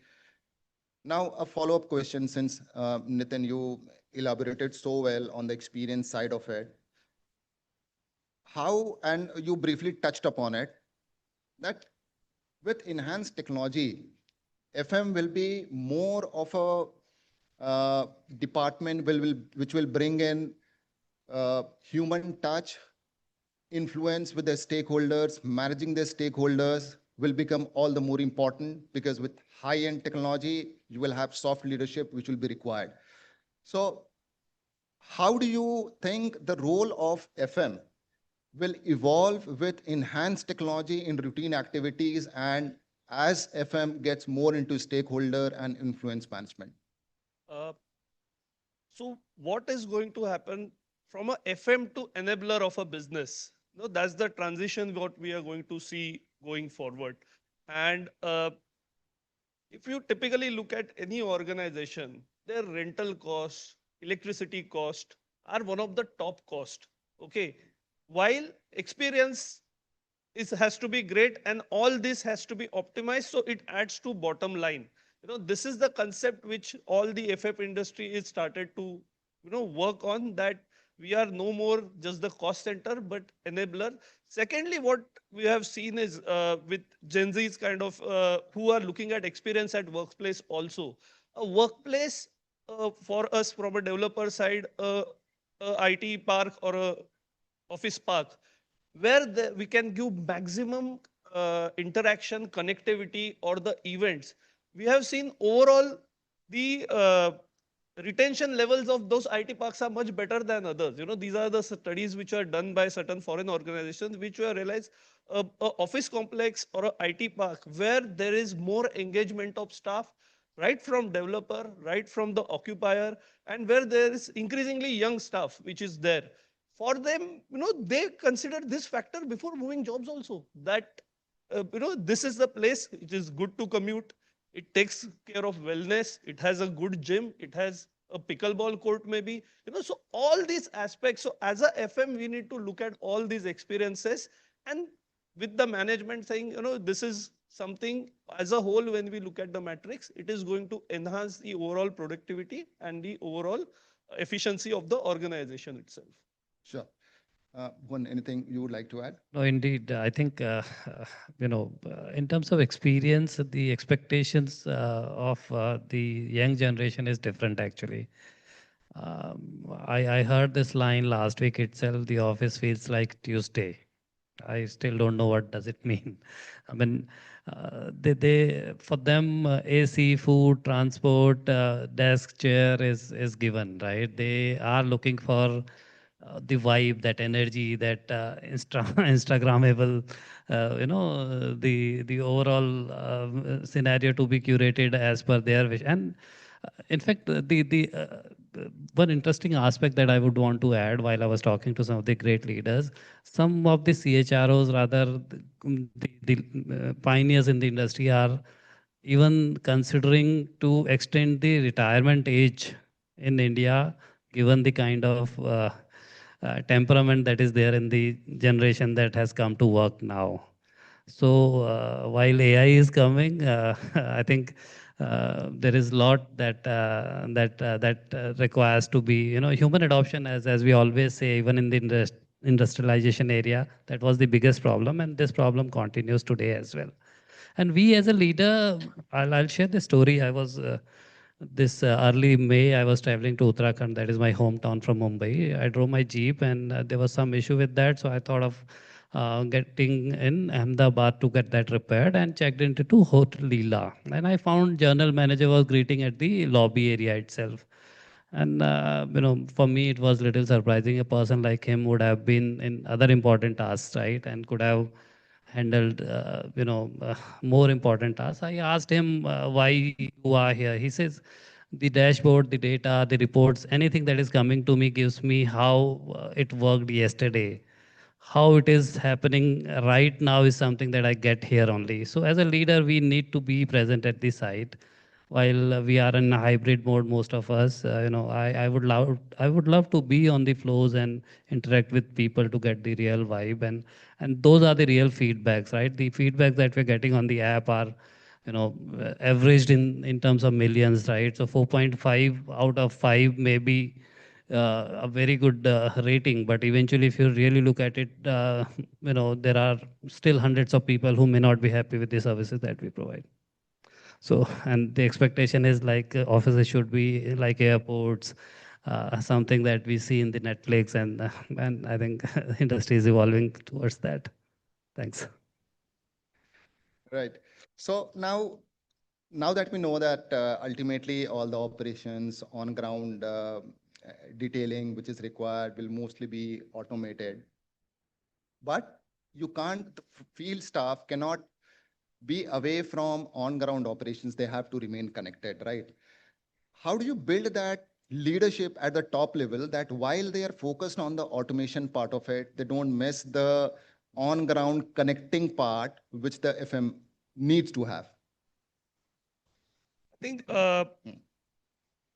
what is significant is even at a leadership level, the changes now start to come. They also realize, because for them also, you see, most of the offices, it's a very classic case. Leader will say, automation, why you need so much staff? But he will not allow his pantry boy to move away from his floor.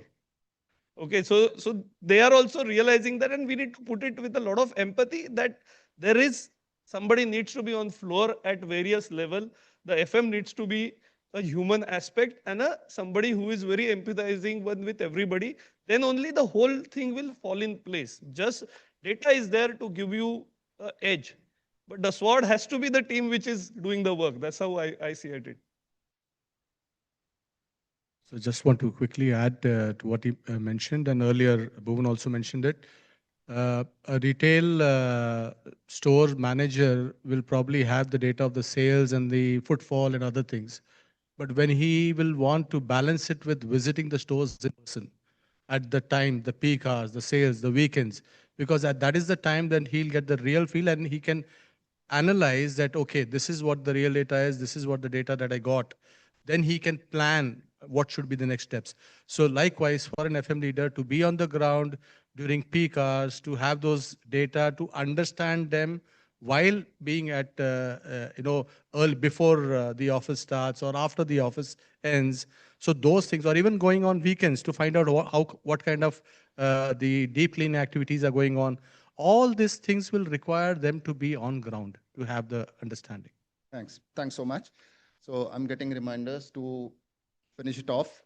Before that, anything anybody has? Yeah.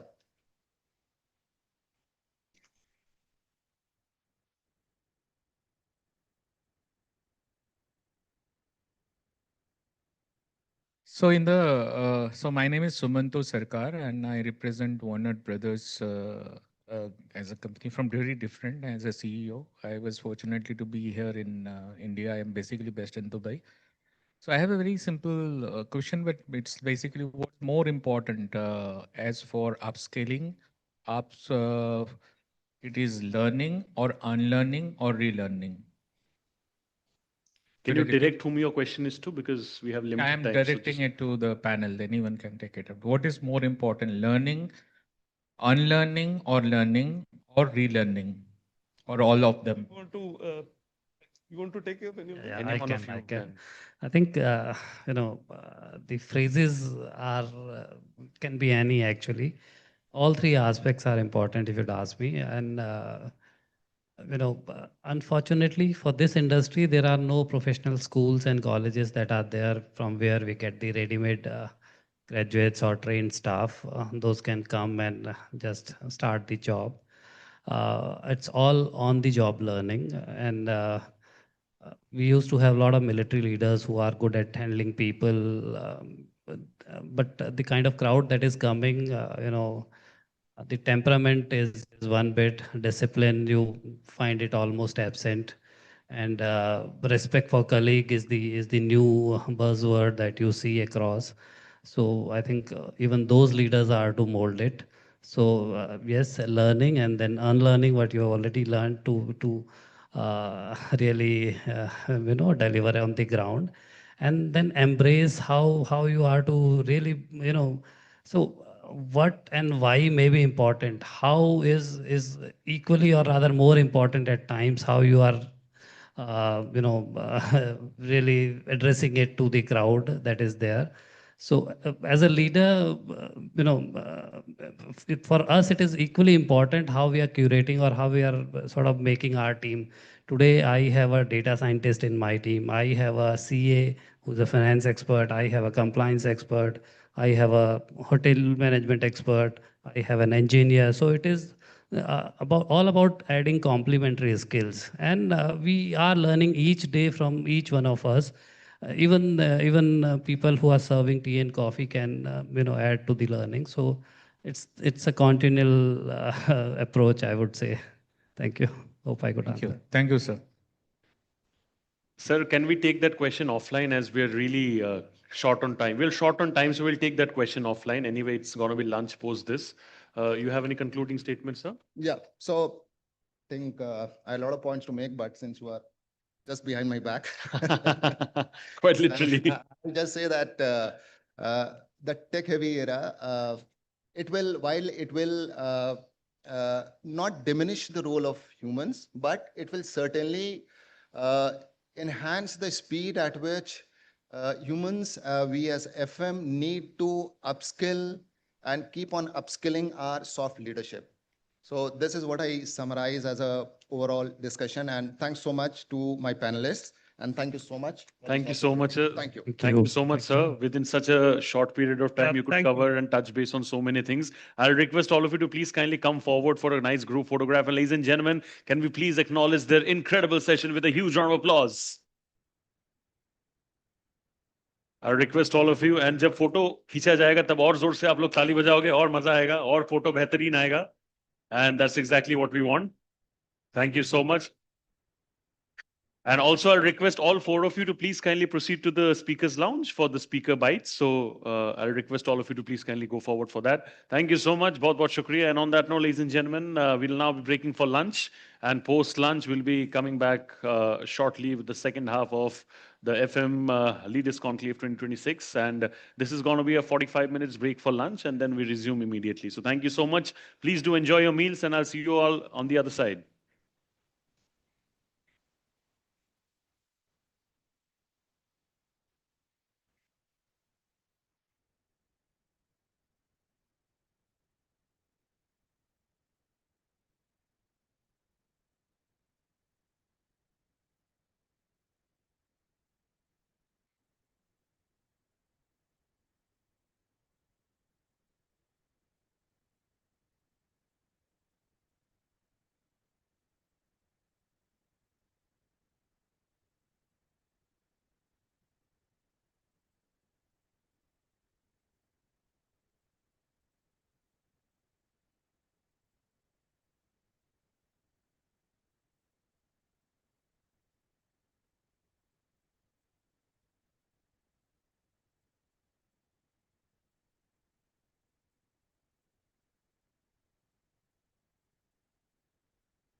Gentlemen, thank you so much. And I believe all of you have had your lunch by now, and I look forward to hosting the second half with all of you right now. I'll request all of you to please kindly come forward since we are limited group right now. If you all can please kindly come forward a little bit and take the chairs at the front first, that would be nice. Sir, if you can please come forward over here, please. Over here. Thank you. Sir, over there.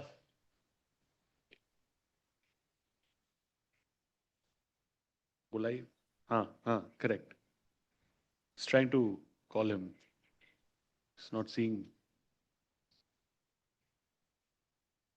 If you can please come forward because we're a limited group right now. So if you can please come forward and occupy a chair at the front, that would be nice. Thank you. If you both can also come forward, please. Thank you so much. Very, very kind of you. Thank you. Please आगे आ जाइए, sir. That would be really nice. The chair at the front. Yeah.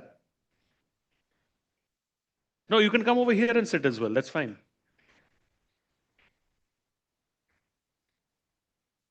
Sir, if you can please, can you kindly call him? Sir, if you can please come forward. Just come a little forward, please. 5 chairs. 5.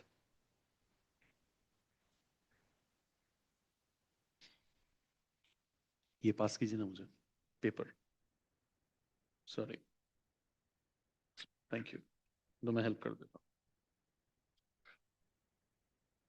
Thank you so much, everyone. I hope you all had a good lunch, and we now look forward to the second half of the Facility Management Leaders Conclave 2026. We're all set to begin right now, and we'll just get the mics and the water bottles and everything sorted. In the meantime, I'll quickly announce the topic for the panel discussion.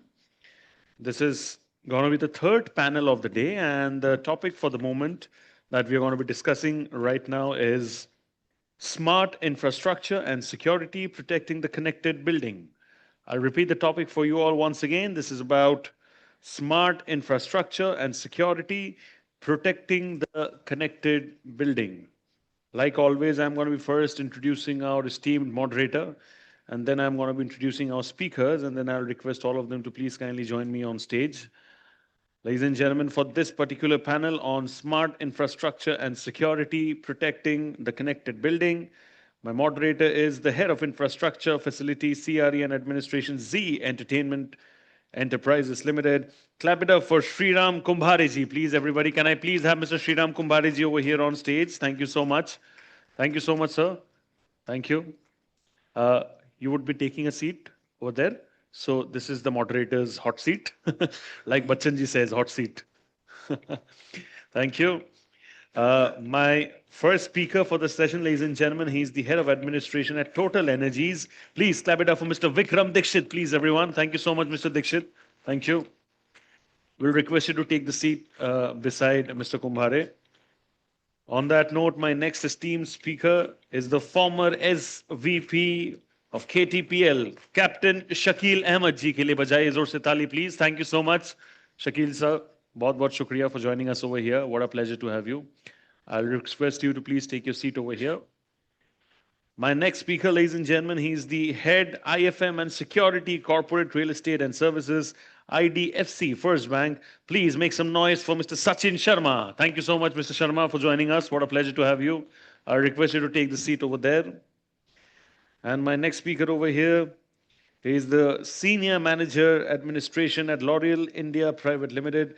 Please clap your hands and put your hands together for Mr. Prasad Sulake, ladies and gentlemen. Thank you so much, Mr. Sulake, for joining us. And on that note, I'll request all of you to please get going. And Hanji? Yeah, sure. If whatever you want. Yeah, okay, sure. So what I'll do is I'll request them to take one chair away in that case. Can you please take one chair away, sir? Thank you. नहीं डालना नहीं है लेके जाना है Thank you. And let's update the timer quickly, please. This is going to be a 1 hour. So 59 minutes is there. Please take your time, sir. And we.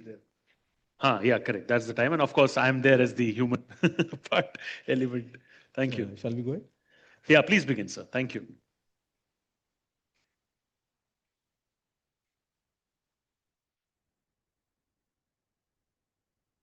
Good afternoon, everyone. Welcome to the third edition of Business World 40 Under 40 FM Awards. I am Sriram Kumbare, the moderator of this panel today. A brief introduction about myself. I am Sriram Kumbare. I work with Z Entertainment Enterprises and Z Studios as Head of Administration, Infrastructure Facilities and Corporate Real Estate. Today we have an interesting panel discussion. I'm sure everybody likes this topic. Everybody has that topic in their blood now, and it's a common discussion point that we see. Smart infrastructure and security protecting the connected building. We'll be discussing the challenges that we face. We only discuss challenges because nobody answers our challenges and helps us to resolve those challenges. And most importantly, this is very important, that we'll be discussing solutions for the way ahead. How do you want to find solutions for these issues? I'm thrilled to join by this panel of experts sitting left to me, and I'm requesting them to self-introduce themselves now before we move on. Very good afternoon to everyone. What I love about my job is I'm a problem solver and I can solve problems. I'm Vikram, with 14 years of experience spread across, working with internationally, locally, with various contractors, as well as with clients. So I hope to add some value to this panel today and share my bits and parts of my experience. Thank you. Thank you for having me here. Thank you so much. Good afternoon. I'm Captain Shakil Ahmed, and I'm a strategic risk consultant now. I just turned consultant after 30 years of working with the Army, the Reserve Bank of India, Vedanta, Diageo, Pfizer, Amazon, and the last three were hyper-growth unicorns. And from scaling unicorns and building legacy systems in old corporates, hundreds of years old, I have spanned the complete arena, including facilities management, risk, security, brand assurance, policy, and corporate affairs. So that's a little bit of my span, and I'm looking forward to the discussion and learning from everyone. Hi, good afternoon, everybody. My name is Captain Sachin. I head the security and facility for IDFC First Bank. After just hearing the experience of Shakil sir, I just felt like a newcomer. And I think, as Vikram said, being married, we all of us are problem solver any which ways. I have been handling facility per se for good about 2 years now. I have been a security resource for as long as I remember. After my army days, have worked across industries, right from an IT company to hotels and banks, Axis Bank, Deutsche Bank, and now IDFC is my third association with the bank. A lot of interesting aspects which I heard in the other earlier panels, and I look forward for the discussions ahead. And let's see what do we take it from here. Thank you. Afternoon, everyone. Afternoon, everyone. My name is Prasad. I'm leading administration at L'Oreal India, currently focusing on facilities, infrastructure, projects, and workplace solutions. I come across with overall 15 years and more experience in hospitality, as well as integrated facility and workplace solutions. Worked with Taj, Hyatt, WeWork as a brand, and JLL and CBRE, now with L'Oreal. Thank you, BW, for this opportunity. It's great to be here. Let's begin. Thank you everyone for the introduction. Quick 5 minutes of a discussion between all of us about the topic that we're going to discuss. I mean, as I mentioned earlier, the topic is of everybody's interest. And if you could just add some points in that before we begin the panel discussion would be helpful to set the context. Who wants to go first?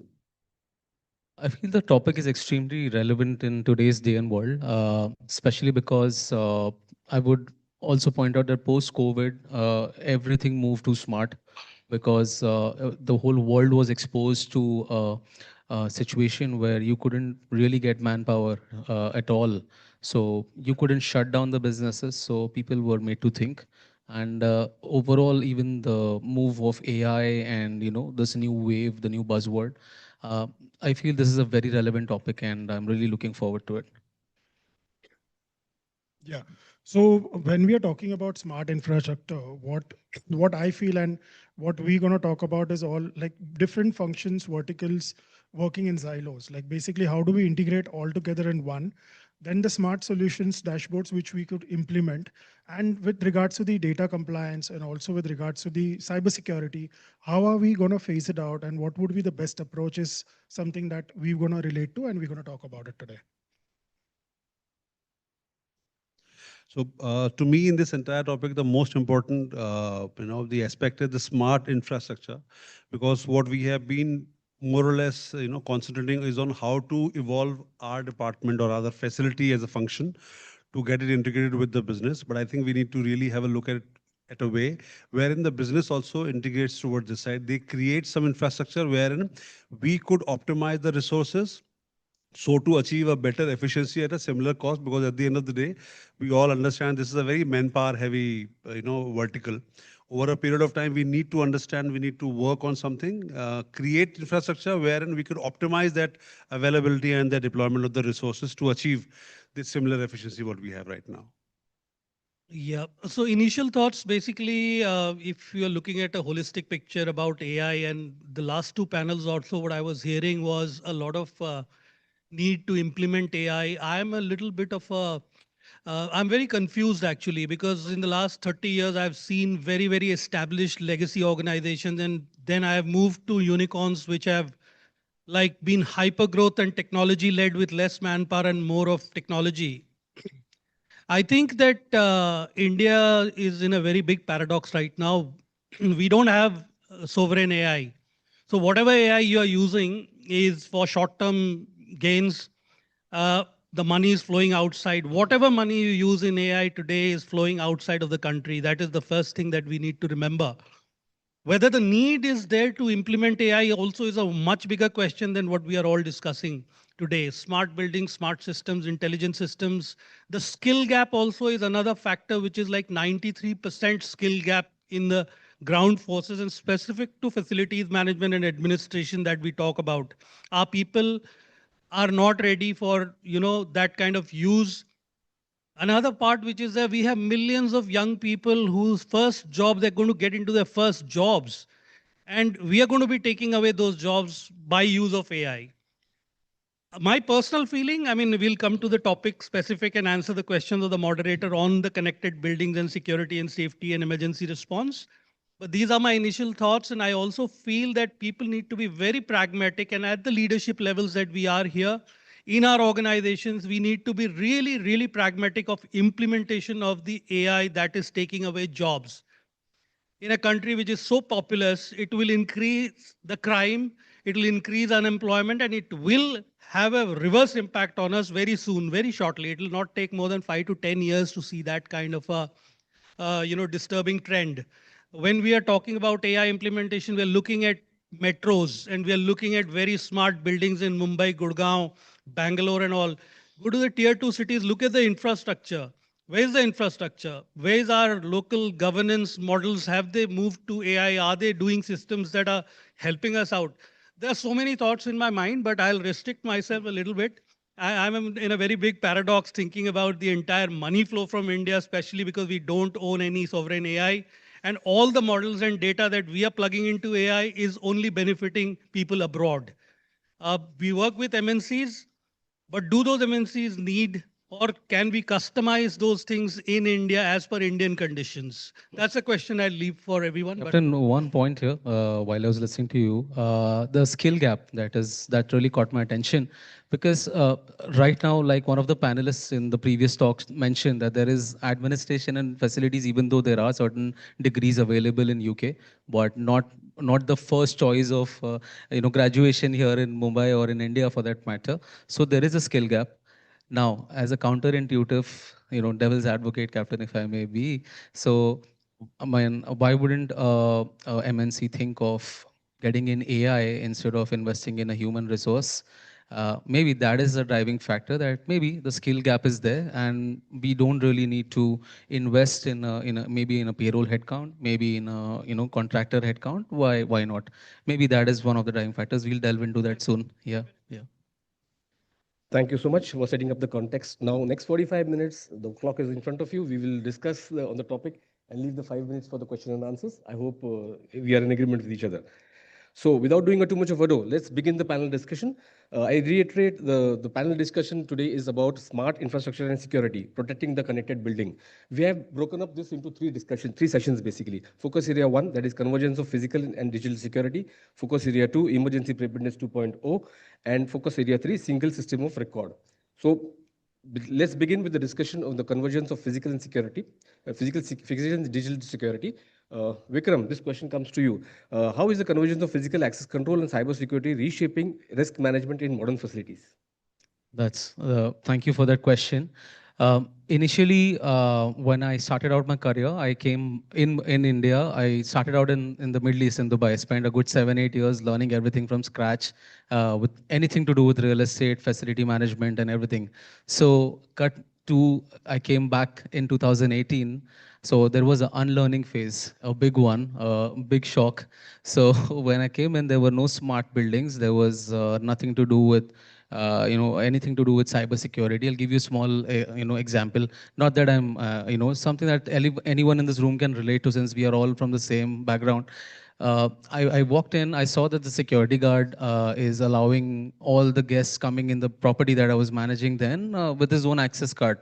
I stopped him. I said, "What are you doing? I mean, doesn't that person have to have his own card?" And so I saw that the visitor was really getting hassled. Are kholo, open the door and this and that, and typical conversation.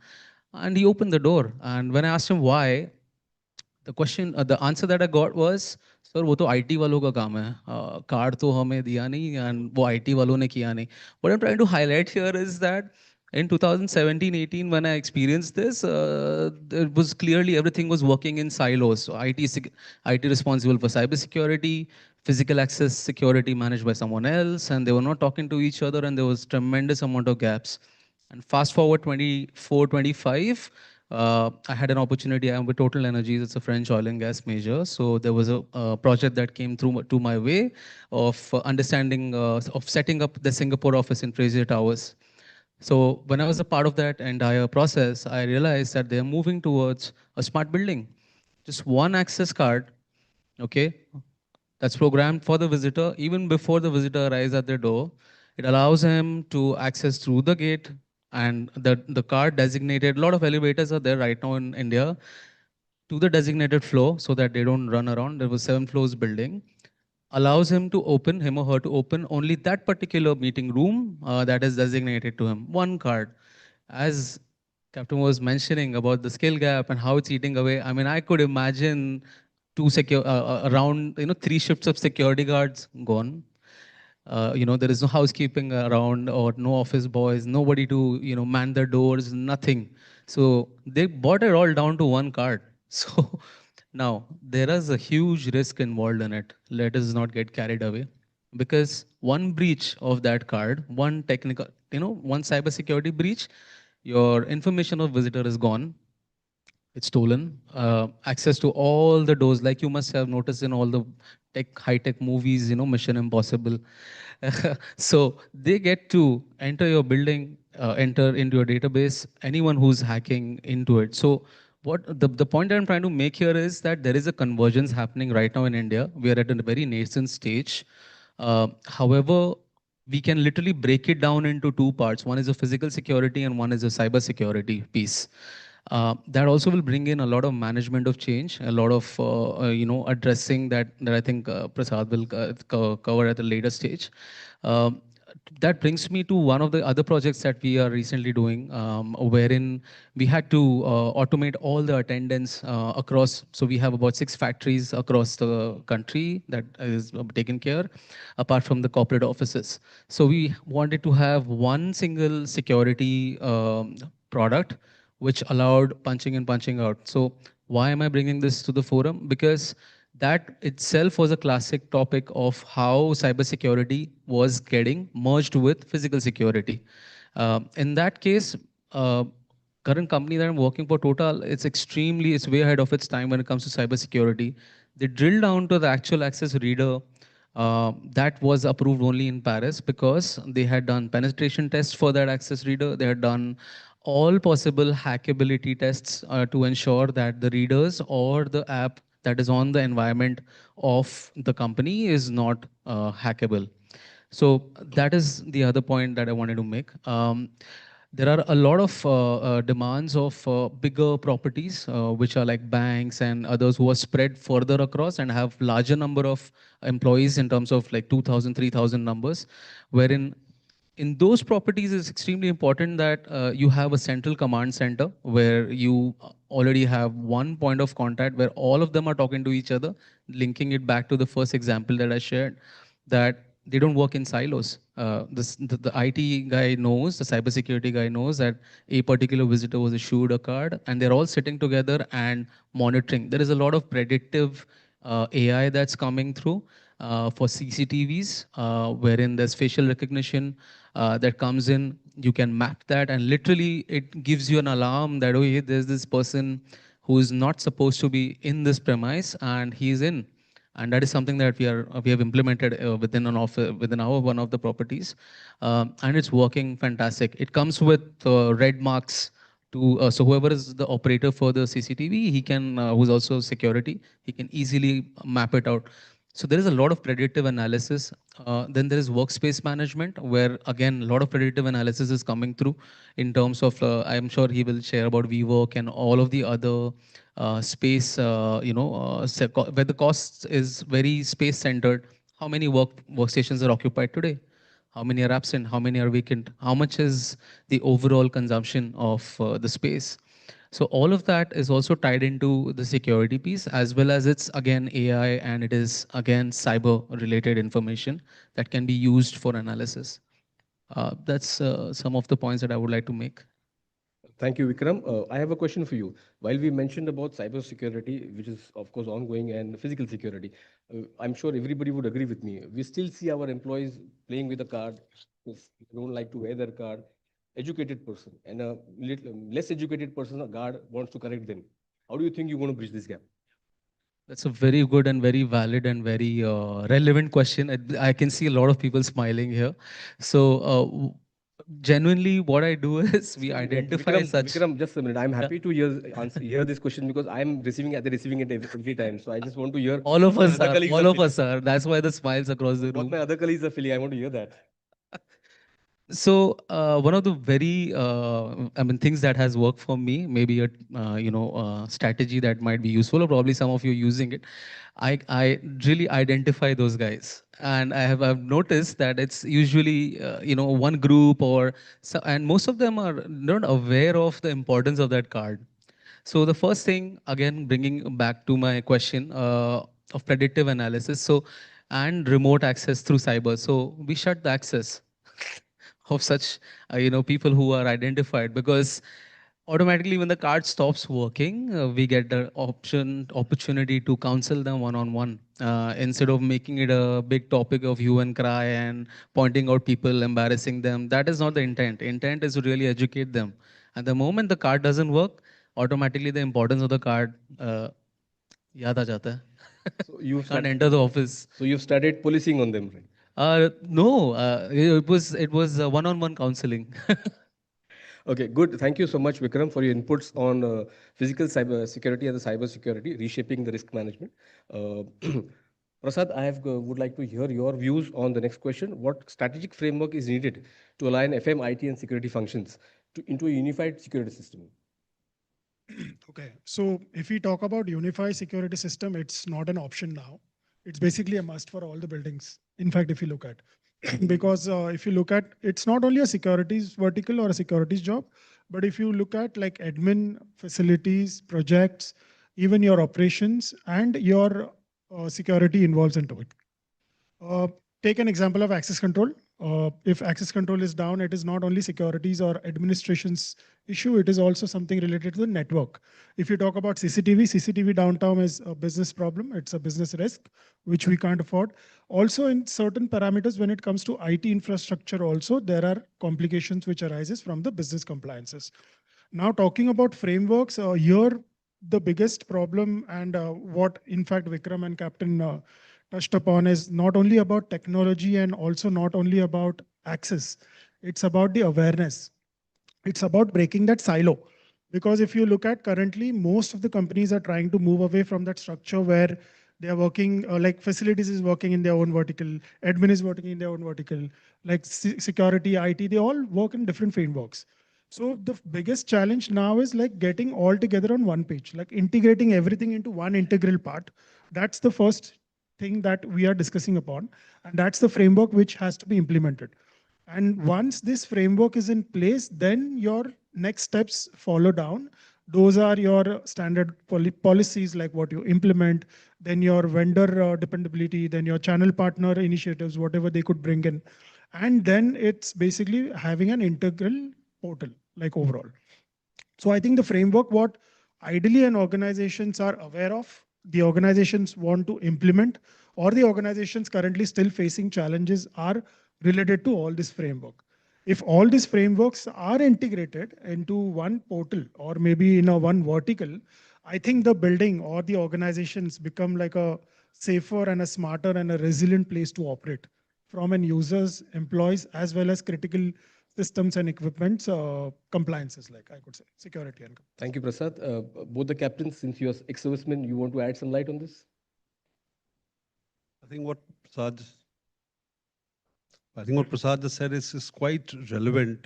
It is no longer a good to have thing to have a combined forum or a single platform from everything, because so many things nowadays which used to operate on their own are now intertwined with each other and interdependent with each other. Right from a premise which is being chosen has to have the inputs of n number of stakeholders.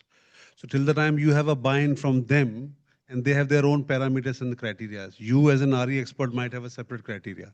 You as a security expert might have a separate criteria. So all these parameters have to be intertwined into one aspect to create a premise which is serving the purpose of all the stakeholders involved, including facilities and security as well.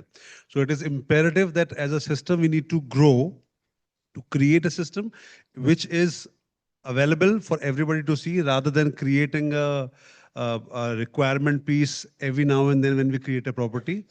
It's always good to have a tool, a platform wherein any stakeholder can go back to, refer it, and provide his inputs, and we keep on changing it as and when the synergy and the demography is changing across. And that's how we reinvent and evolve accordingly. So I would like to add, sorry.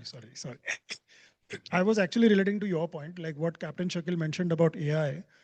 It's not only about technology or AI bringing into place. It's also about relooking your policies, relooking your internal systems, relooking at your functions, and then integrating them all together in one. If that happens, then all the framework will fall in place. So about the framework, I started working from pure physical security in the Reserve Bank and supply chain of treasure, like mapping supply chain of treasure and bullion. From there, I moved into projects with Vedanta and then built the entire BFSI. There was a 27,000 seater in Pune, which we were designing from a security perspective as a part of those projects. Then I became embedded in the brand assurance, brand protection, cross-border smuggling, transnational trade. So going forward, then got into policy. So every single thing is connected. And once I got the chance to work with, hypergrowth unicorns, I started with Oyo. And, the scale and speed of growth there could only be managed by seamless unified command centers, which are not really a security command center, but an enterprise business assurance center. Uh, so in the last three, the founders actually were very positive, and they gave me the opportunity to build that structure, wherein in a unified command, in my span, I had safety, security, risk, government affairs, law enforcement response, administration, facilities, transport, and workplace services. To give you a thing, this all is connected to emergency response, crisis management, and business continuity of the organization, where one individual, if has seamless command over these particular verticals, can save the company in times of crisis. If we are working in silos like we all were in legacy organizations, you would take time to get a vehicle, you would take time to get the manpower, you would take time to book a hotel, you will take time to book a flight. Now that all seamlessly comes under my command, and therefore I could immediately do whatever as per our policy and frameworks. And with the use of AI now being implemented in these business assurance centers and command centers, I'm sure this will take it to new heights of seamless business continuity for organizations. So frameworks are important, but how you actually plug it in, and it is courses, horses for courses. It cannot be one size fit all like the other panelists were also saying. It has to be customized to your business need, and at the end of the day, the ROI should be proven by you. As the individual leader, you have to go in front of the board, you have to stand in front of the founders and tell them that these are the near misses that we captured. This could have cost you this much money, and I have saved you 100 crores in the last 1 year by implementing this particular model. So I think frameworks are important, and more we should look at those frameworks. Absolutely. I'll just build on what Captain said. This also leads you to one more aspect of tracking. Uh, so once you have the seamless end-to-end journey mapped in terms of which employees, how, where are they traveling. This was a project that I recently, supported for implementing was for the sales team members of the organization. We were able to, after implementing most of the points that you mentioned, we were in a position to support the business in terms of geofencing and tracking the sales organization, where are they moving, how are they traveling, if we could bring in some seamless cost savings in their travel patterns. So this was another benefit of a unified structure. Yeah, thank you so much, Vikram, for adding that. Captain Shakil, about when you spoke about the cost, there's one more parameter which we normally do not look at. I mean, reputational risk. That's a bigger risk which is under the wraps always, and we never get into that mode because we always look at cost and quality, employee satisfaction. What do you think about reputational risk? Even that is a big factor that we should look at. That is one of the biggest factors, for any organization to suffer. And billions can be just wiped out in seconds in just for a tweet maybe, or a video that goes in. I think there is a 4 billion loss on the stocks for one a sportsman. I won't name the brand and the sportsman, but he just moved one of the bottle out of the site, and there was a 4 billion loss for the. Now you can't predict these things, but you have to then go ahead reactive on this.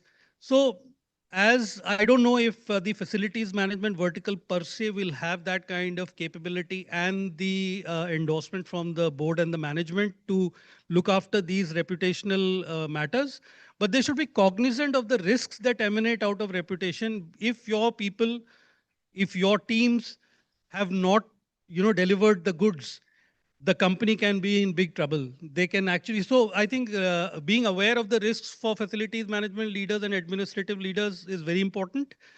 In my verticals, we were also in charge of actually looking after this. There was a legal team that was externally there to do takedowns and get John Doe orders in case of social media risks that come up. People can just tweet, people can put it on Reddit, people can do so many things that can tarnish your brand. So awareness has to be there, and not particularly in facilities management. They can't do much about it right now, but if they have an integrated vertical, I'm sure that can be plugged in. Yes, so this should be a part of the framework somewhere, and it should be captured. Absolutely. Right. Thank you so much, all the panelists, for adding value in that question.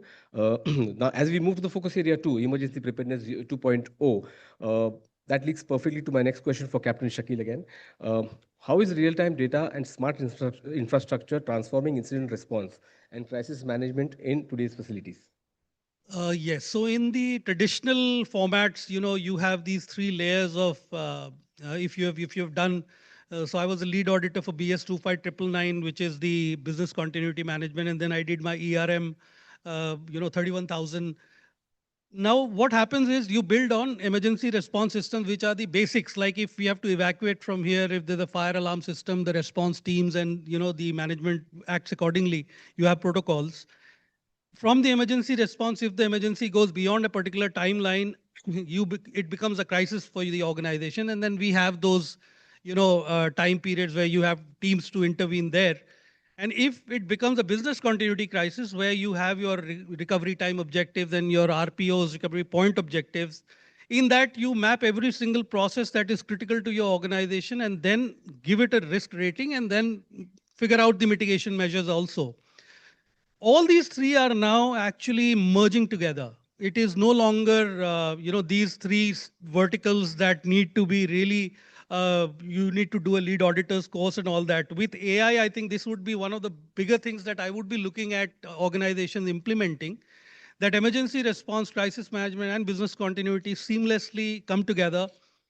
And real-time data gives you that ability if you have to evacuate this entire building for one small little incident that has happened somewhere, that small teams will come fully informed. Earlier, the teams would rush in and try to find where the problem is. Nowadays, they would be knowing exactly what the problem is, what they need to do next, and only this set of people need to be evacuated from this room.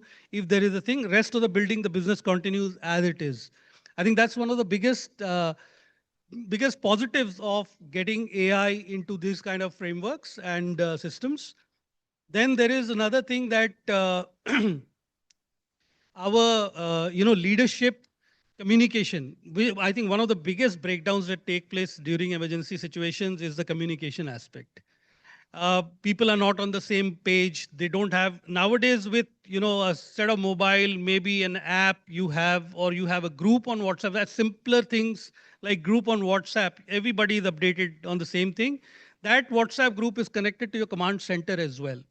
And from there, you can actually drive seamless business continuity programs from there, whatever sets you have. I think challenge is training of the entire set of people at all levels, senior. In fact, the difficulty is to train the senior people. The junior people you can train easily. If you want to train your board, you will really need, you're in big soup. But then they have to be made aware. They have to be trained on systems. They have to know what to do in case of an emergency. How many of you have been actually conducting sessions like, leadership in crisis kind of sessions where you make the leaders sit down and then take them through the crisis situations and ask them what they would do? So if you haven't done that, I would suggest you look at doing that.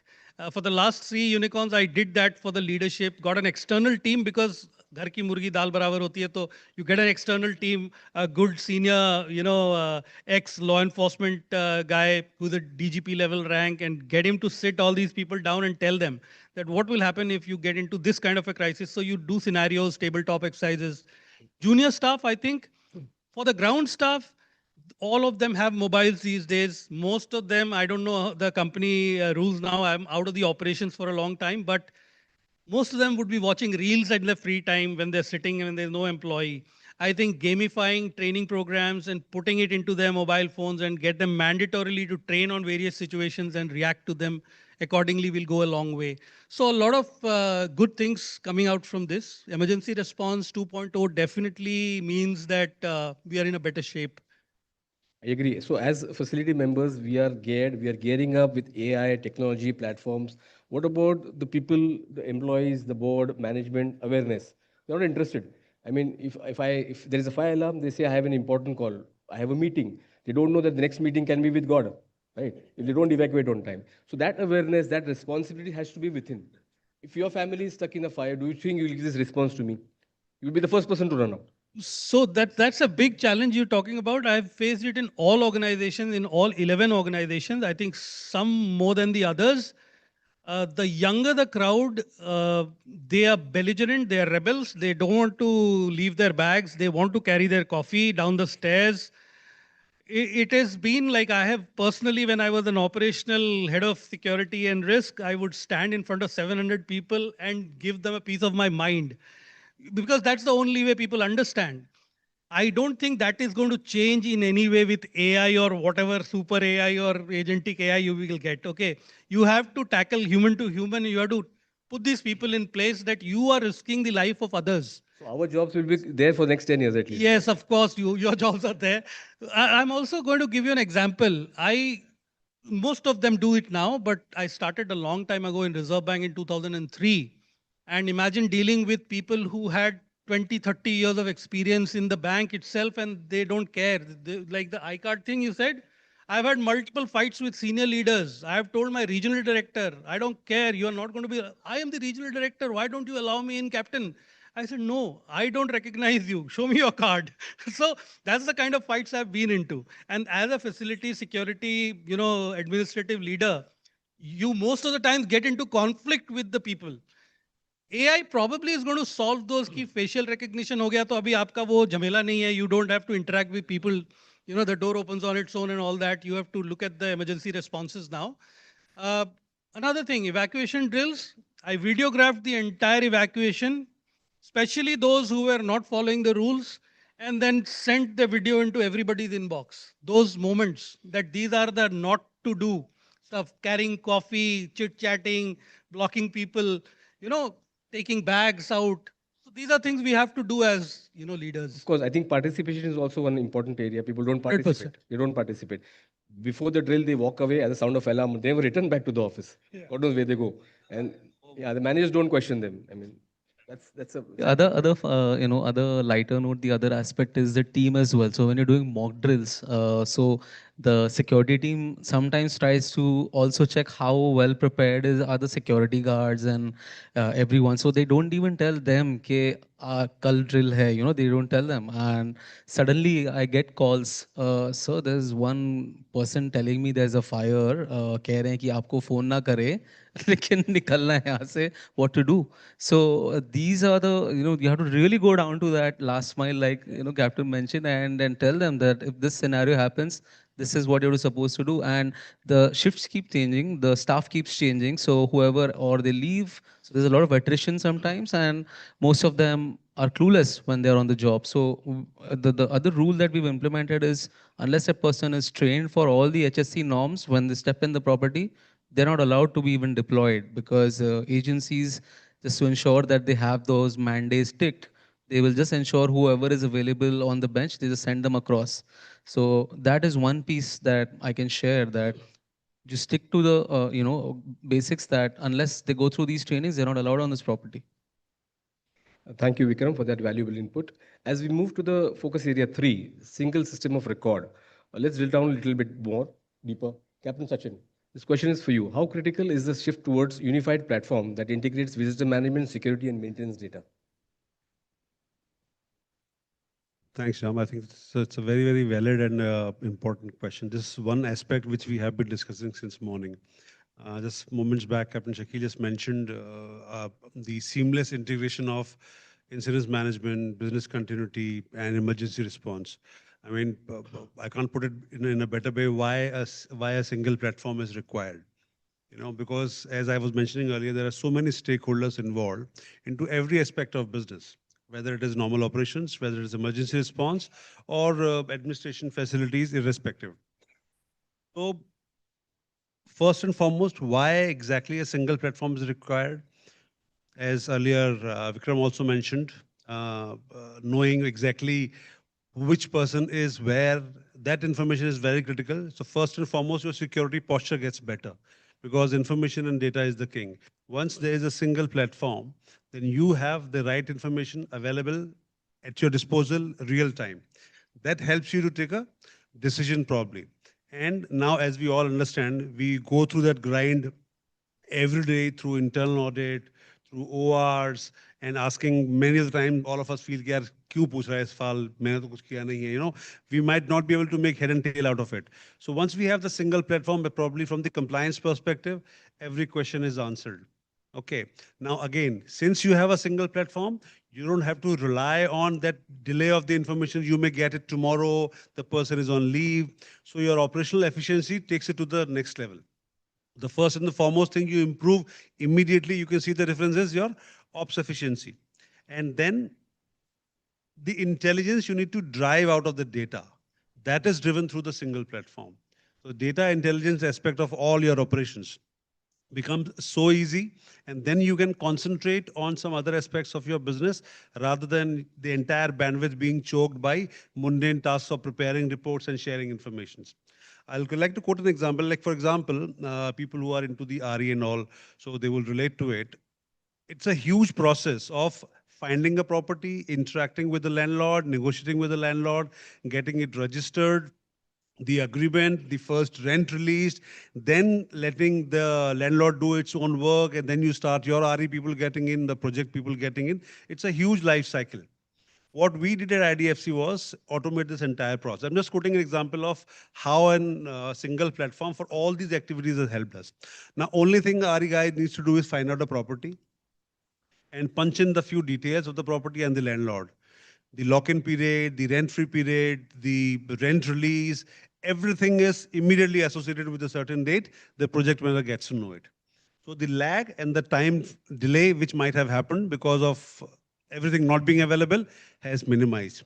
Now, the way I have approached the IFMS piece, I think security and facilities are two aspects. We have the last mile connectivity, as we were discussing earlier before this session started. We are the people who are from day one of a premise till the last day of the premise. These two verticals will always be there. So for us, it is important to have a seamless integration. What we have approached is I have slowly moved out of the manpower-centric association with the service partners and moved more towards scope of work and tried to intertwine that scope of work of security as well as the facility part, because they are interdependent. Something is not amiss in some other vertical can be noted by someone else. Apart from that, now the integrated command center, as we were discussing, my intent is to create a dashboard which talks about security, facilities, equipment. As we speak, I am in the process of implementing my energy management along with my security management piece put together. There is a POC which is going on. So I intend to create that. That is going to lead to the last mile connectivity and process efficiency, because then I can ensure the standard which I need to achieve. And we also try and drive it through the other side of the table, that is through the business side. We have categorized the entire design as per the type of the businesses we create. So if a project manager assigned for an office, he knows if the office is in the hills, what kind of a design he needs to curate. If the office is in the plains, what kind of a design he needs to curate. If it is in probably cooler part or a hotter region, what all designs, what all elements the person needs to incorporate. He does not need to ask any questions to anybody, does not need to refer to anything else. There is a proper thick design manual which we have.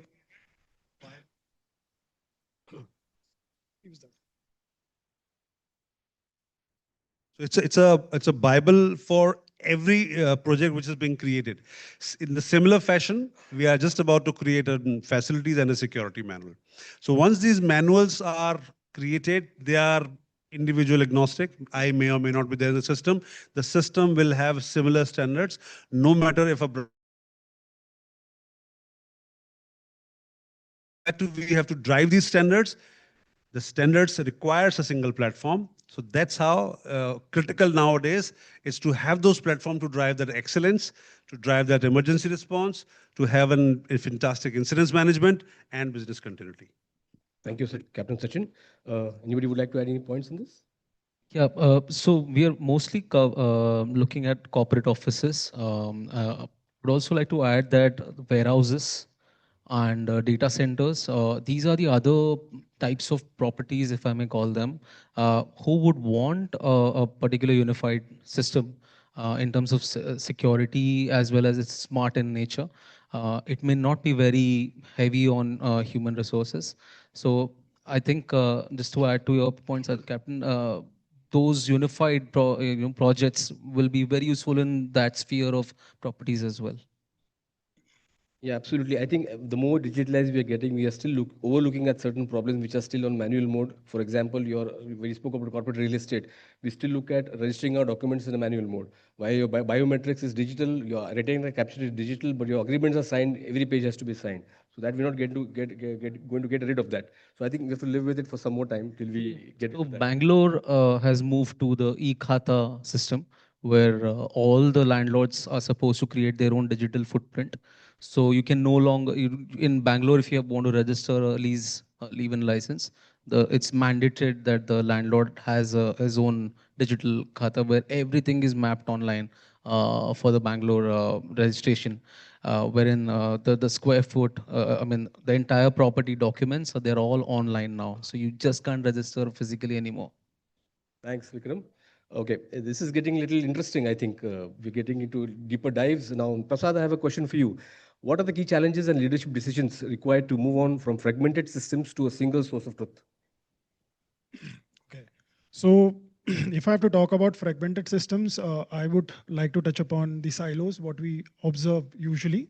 Because if we talk about facilities, if we talk, like I touched upon this example earlier as well, and Captain Sachin summarized it better with the previous conversation, that most of the functions are basically operating in silos. Like it's like facilities, security, IT, if I may say. Now, the biggest challenge is to get them all on one integrated portal. But beyond that, it's about also data. Like, because when you talk about data visibility, when you talk about operational efficiency, since these all systems are in silo, that's the biggest challenge for an organization.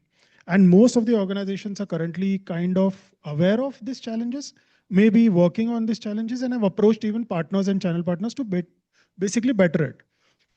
The next major challenge, which I feel also, which we should not ignore, because now that we are all talking about technology, we are all talking about data, and we are talking about AI, but it is human, because human behavior also matters. Not all changes are good change. People don't take it in a positive way. Like, there are so many at times. I would not like to use the word monotonous or maybe complacency, because our job doesn't let us feel that. But I would say that still there are human behavioral, there are some pushbacks which come into the play. These are also one of the challenges. And the last part, which our dependability is totally on, is the vendors and the channel partners. Like, what best practices are currently going on in the market? What is new in the market? What is trending more in the market? Like, these things compromise to most of the challenges across these parameters. Now, if you ask from the leader's perspective, I would say it is not only the responsibility of these functions to be aligned together, but it is also the leaders, like the leadership, because it all comes down from top to bottom. In case whatever things implementation has to be done, changes are required, all that has to be first done from there, then it boils down to the entire vertical. So that's the first thing, like a unified vision. Because if the unified vision is in place, I think everything will materialize, everything will be integrated, everything, all the fragmentation will go away. Second is, which I touched upon on the human behavior. I think the ground teams or the people should be involved from the initial phase itself. It should not come across as a surprise that, okay, this is changing and this is how it has to be done. It has to be first asked to the ground teams that, okay, what's the problem statement? What are the risks with business continuity, business compliances? And this is what the steps or maybe the way forward or the cadence looks like. Then comes your policies and procedures. I think once you know that what is to be done, when you are aligned with your teams and the people, that's the leadership vision which the leadership should have, is what policies and procedures are to be relooked at. What rule all integrated in one go. And the last and the important factor that plays is the portal. Since we are talking about AI, I would like to touch upon that AI has given us benefits. It has made us aware about things which we couldn't even think of at times. We know now what is actually going on the site. We can talk about expenses, we can talk about systems, we can talk about critical equipments, we can talk about user experiences as well, and our employees. So that's where, like, a one portal, when it's moved away from fragmented to like an integrated portal, the leadership team has to decide, okay, this is what I want and this is what my expectations are. Usually, I think everyone have gone through this, and I would like also to relate to it, that what expectation is there and what reality we are in, it's always differs. So that's the first, that's the critical and the important factor which we need to actually line up. Sure. So Sachin, I you want to think add something? I think it's not about the technology, it's about your processes, it's about your policies, it's about your integral systems, functions, and finally the portal and the dashboard, what you want to look at. Yeah. Thank you so much, Prasad. Sachin, you wanted to add something? Well, I think Prasad has covered most of it, and he has touched the nerve of all the facility people also, the pain which we all go through at times, you know. But I think that's the dynamic of the job and the nature of the function.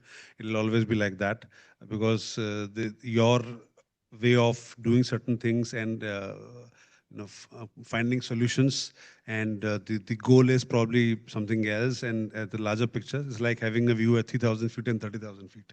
That's the only difference. And it'll be a challenge, but I think over a period of time, definitely a single platform is something which we will have for sure, because there is no escaping this. It will be.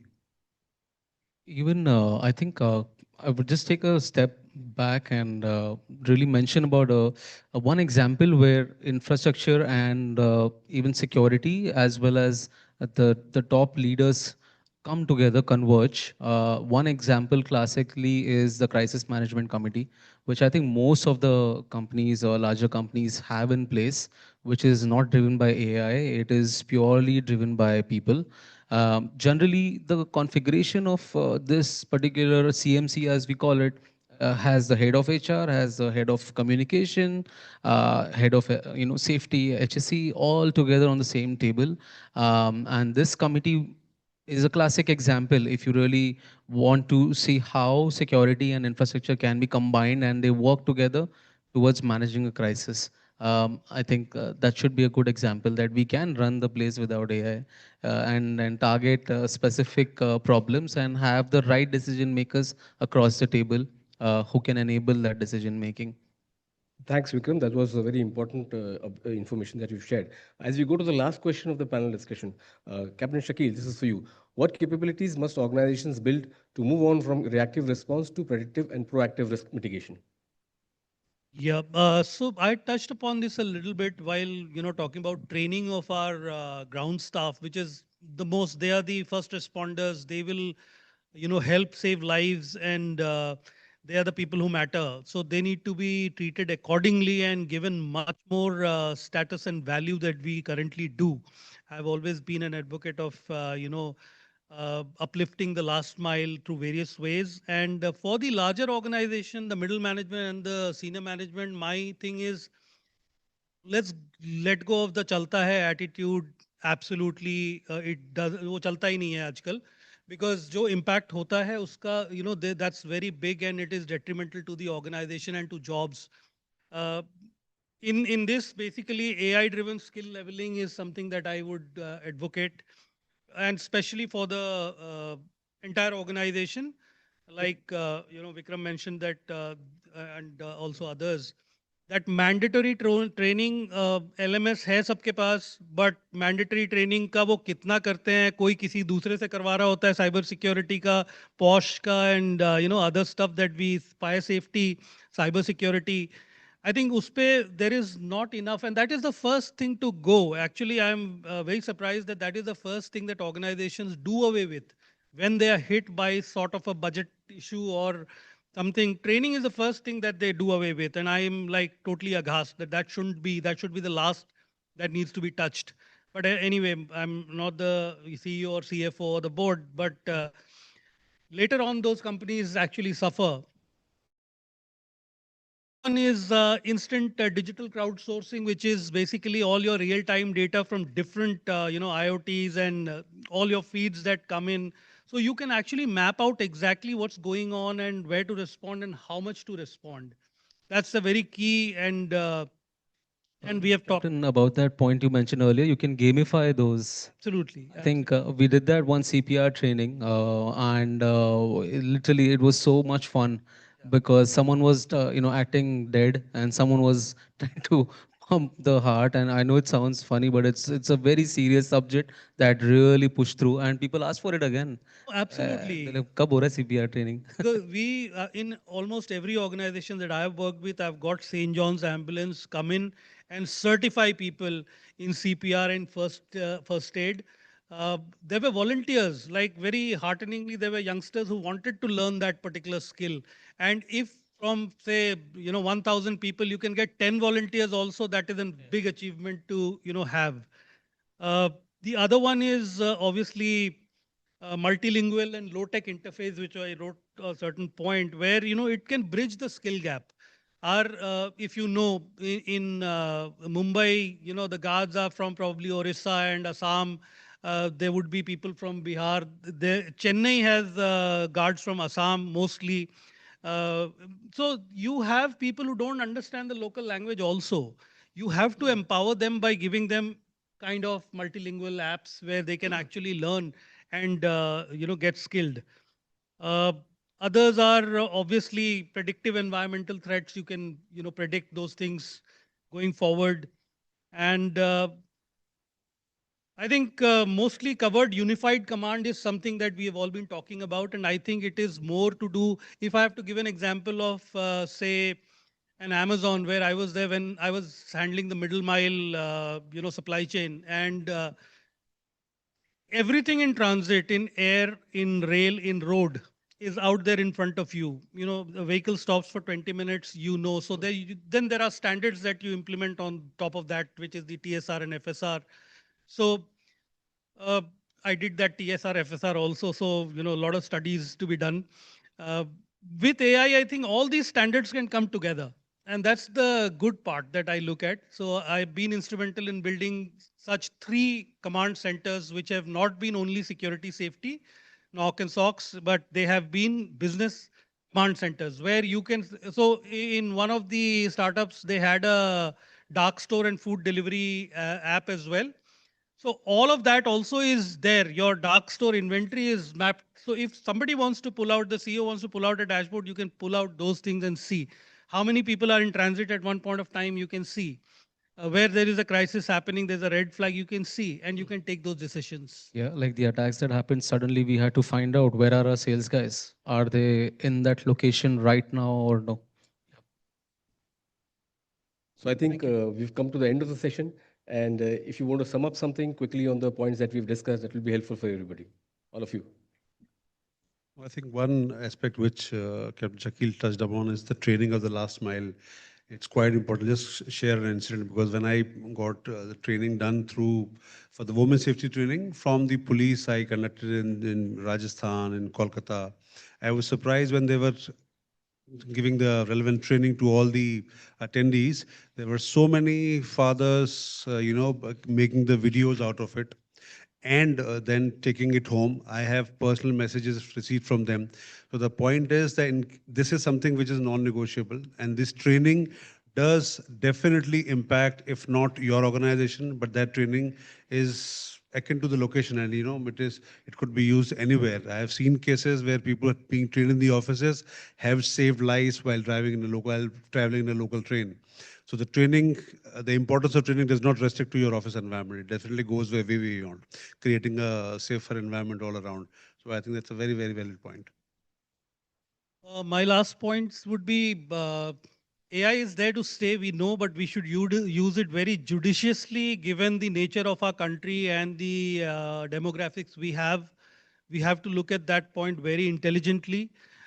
Just blatantly following somebody or aping, the West, what they're doing with declining population and old age, they don't have the real manpower that India has today. And we need to take care of our people as well, the young people who are coming into the jobs.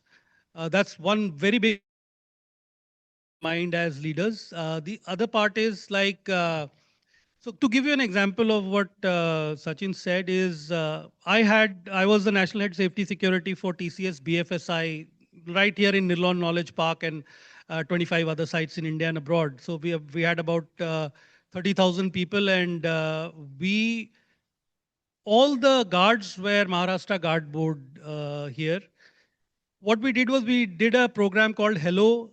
We hired an agency and we had all the phrases, stock phrases that they use during their day and duty. And we trained them over a period of 1 year. The transformation was unbelievable. The security guard force and the facilities people were so thrilled because they spent Saturdays and Sundays coming for a 6-hour session, and they got trained and they made videos of them. They showed them just like we train the senior level leadership, right? They would sit in a boardroom classroom and they would be videographed and their videos shown how they are speaking in English. So we were servicing almost 47 countries at that point of time, Citibank being our biggest client. This went a long way in harmonious relationships between the security fraternity, facilities fraternity, and the employees. So I think the training part is extremely important. I always vouch for that. And I think facility leaders from now on have a bigger say in projecting the ROI, in deciding on projects, in adding value to the company's, top line, bottom line, whatever it is. They have a big say today, and I think they should go for it. I mean, that's my. Thank you, Captain Shakil. That was very, very insightful. I think we have crossed the time. It's 1 hour plus. And thank you so much, all of you, for a very insightful, informative discussion that we have had. And a big round of applause for these panelists. Thank you. Thank you. Thank you so much. And एक बार जोर से ताली हमारे moderator के लिए भी, because I think he's done a great job. Sir, I'll request you to please join them over there for a group photograph. Can I request all of you to please come forward? And talking about coming forward, I'll also request my audience, आप लोग जिंदगी में मेहनत करते करते बहुत आगे आ चुके हो, यहाँ पे स्टेज पे भी थोड़ा, chairs पे भी please आगे आ जाए, because we want our speakers to feel encouraged. So if I can request all of you, please kindly come forward and occupy the chairs at the front first, that would be nice. Requesting all of you to please kindly, sir, आप लोग please आगे आ जाइए ना, इधर बैठ जाइए ना please. Thank you so much, and we look forward to hearing all of you the next time as well. बहुत बहुत शुक्रिया. Please kindly आगे आ जाइए आप लोग, humble request, because we want our speakers to feel charged up, right, when they're speaking, and also it's important. Sir, please आगे आ जाइए ना वहाँ पे. Like जो भी chairs है वगैरह आप लोग please आगे आ जाइए ना. Just come a little forward, please. Sir आप लोग आगे आएंगे, कोई सवाल नहीं पूछेगा आप लोगों से कोई सेशन वगैरह लेके. Don't worry on that. But please, we want the chairs to be filled in, so please come over here and take your seats. आगे आ जाइए sir, please come over here, please. Thank you. Thank you. Sir, Abhi, you can also come over here, please. We want the chairs to be filled in. We want our speakers to be at their energetic best, and also I'll request the speakers, please kindly proceed to the speakers lounge for the speaker bites as well. Thank you so much. Sir, आप लोग please kindly आगे आ जाइए ना यहाँ पे. We have 2 chairs empty over here. If you can please come forward. Please, please. Thank you. Thank you so much. Very kind of you.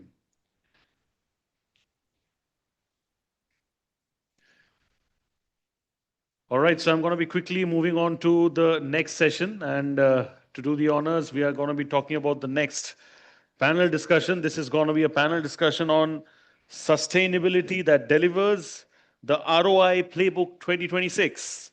I'll repeat the topic once again for you all. This is going to be sustainability that delivers, the ROI Playbook 2026. Like always, I'm going to be first introducing our moderator. This is going to be moderated by the Head of Administration and Corporate Real Estate, Tata Motors Finance Limited. Clap it up for Mr. Swaminath Roy, please, everyone. Can I please have Mr. Roy over here on stage with me? Mr. Roy, if you can please kindly come up on stage. Is Mr. Roy around? Thank you. What I'm going to do is, in the meantime, I'm also going to be going ahead with our speakers.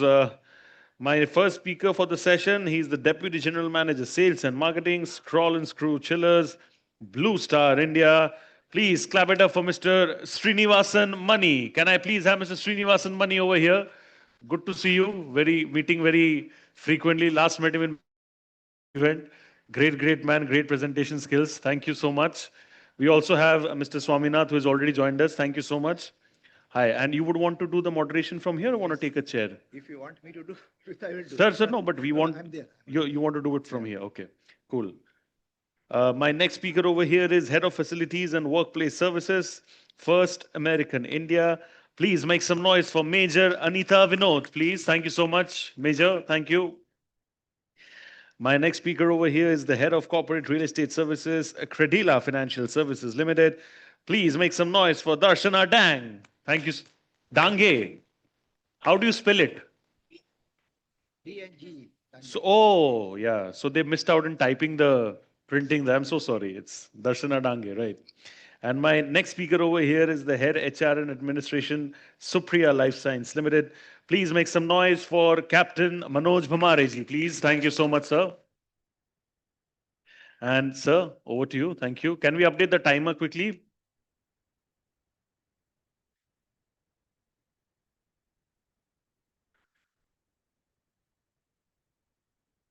Hello, is it okay? Yeah. Good afternoon, esteemed panelists and distinguished guests. It's my opportunity to moderate today's session, Sustainability that delivers ROI Playbook. We being the facility professionals, we mostly practices ESG and sustainability across all our organizations. So sustainability being the vast subject, we'll try to speak today on the context of facility management only. So the sustainability starts right from the procurement of material only. We believe right from the starting of the purchasing of the procurement. Sorry. So this sustainability starts from the procurement of material only. As we know that in the built environment, sustainability contributes 40% of the carbon emissions. The moment the first brick is laid, we see the sustainability start from that part only. There are two kinds of carbon emissions, as we know that one is the immediate carbon, which starts by setting up the offices. And second kind of carbon emission is the operational carbon emissions. So we generally takes care of the carbon emissions right from the procurement. Then it comes to circular economy. Most of the components or the parts we use for sustainability, these are the recyclable, reusable, which helps to improve the circular economy. To discuss on the subject, we have esteemed panelists. I'm starting from female first, Major Anita.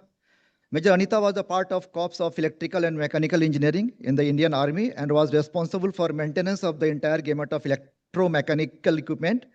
Post-retirement in 2021, moved to the facility management and thereafter the commercial real estate. She is particularly interested in sustainable operations and currently heading the GCC real estate portfolio for First American India. Second, I introduce my panelist, Captain Manoj Bamare. He is an ex-army officer having experience of 28 years in the field of general administration, facility management, core HR, CSR, IR, POSH, and whatnot. Currently, he is working as a head HR and administrations with Supriya Life Science Limited, Chiplun, Maharashtra. Our third panelist is Mr. Srinivasan M. He is heading All India Chiller and Sales and Marketing for Blue Star Limited. He is having over 20 years of experience. He has worked in UAE and he has headed global heating business in the EME and CIS region. He is also a mechanical engineer and a postgraduate from IIM Ahmedabad. My next panelist is Darshana Dinge, and she is working with BFI in administration, corporate services, and real estate for last 23 years. Currently, she is heading corporate real estate administration for Kedla Finance Limited. Okay, so after the short introductions, I would like to start our sessions. I would straight away come to Major Anita, since you take a lot of interest in initiatives in the sustainability. So like my question is like many organizations talks about circular economy. This is a very common word where we can reuse, recycle, how to decompose or uses the waste, etc. So many organizations talks about circular economy principles. What does that actually look like in a day-to-day facility management? Right, thank you, sir, for the kind introduction. He made me out to be much younger than I am. I retired in 2011, not 21. So, but a very relevant question, right?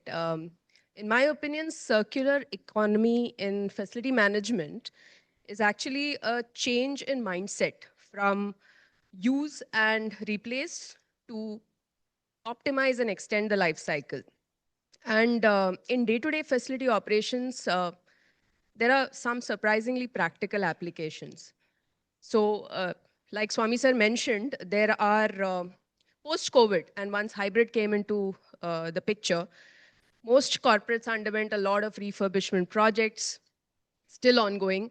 And in those kind of projects, instead of replacing furniture and assets at every single point, there is a huge scope for repurposing, reupholstering, and reutilizing the same furniture and assets, right? That's one example. Also, predictive maintenance, effective predictive maintenance of critical assets, infrastructure, helps in extending the life of those assets instead of premature breakdowns and replacements. Another simple but impactful piece that comes up in facility management would be in the area of waste management, right? Most organizations consider waste disposal as the end of process once it leaves the premises. But there is huge opportunity, if you look at it very critically, to make use of the waste that goes out with responsibly. And we've seen a huge reduction in landfill, waste going to landfill by some very simple steps of clear segregation at source or engaging with vendors who probably take back packaging or reuse and refurb the assets. Another interesting shift that facility managers can kind of tap into is suppliers themselves, since we work very closely with those guys. In a forum that I attended in Bangalore last week, there were some very interesting innovations around products and materials which are upscaled from different waste material. And these vendors are more than happy to embrace this ecosystem. And it's just a matter of how facility managers built those frameworks with the intent of embracing cyclical economy. At this point, I think what is lacking, there's a long list of things that facilities management and cyclic economy have touch points, common touch points. But I think what is lacking is an intentional framework which allows for this particular concept, cyclic economy concept, to move from being just a sustainability buzzword to actually bringing in value and becoming a good business practice. Okay. So you focused on the landfilling part, waste part. Mostly we feel that this waste is the wastage and it is of no use, which pollutes the environment as well. So if we can rightly refilled, right? So if rightly landfilled, so it can be a part of contribution to the environment as well. Thanks, Anita. Now I'm coming to Srinivasan. So you being the part of Blue Star team is one of your sponsors also. I would like to understand from you, who are the key stakeholders involved in decarbonization strategies and their roles? Good afternoon. In fact, it is indeed pleasure to be part of this event, and thanks for this opportunity. When we speak about decarbonization and reducing the carbon footprint, the it's fine now. Yeah, the responsibility not lies with only these single stakeholders. In fact, it starts from the government. The first is government, because the government has to make the policies and make the regulatory requirements, and also for all energy efficient products and solutions. So government has to subsidize, So these are the two things government has to do.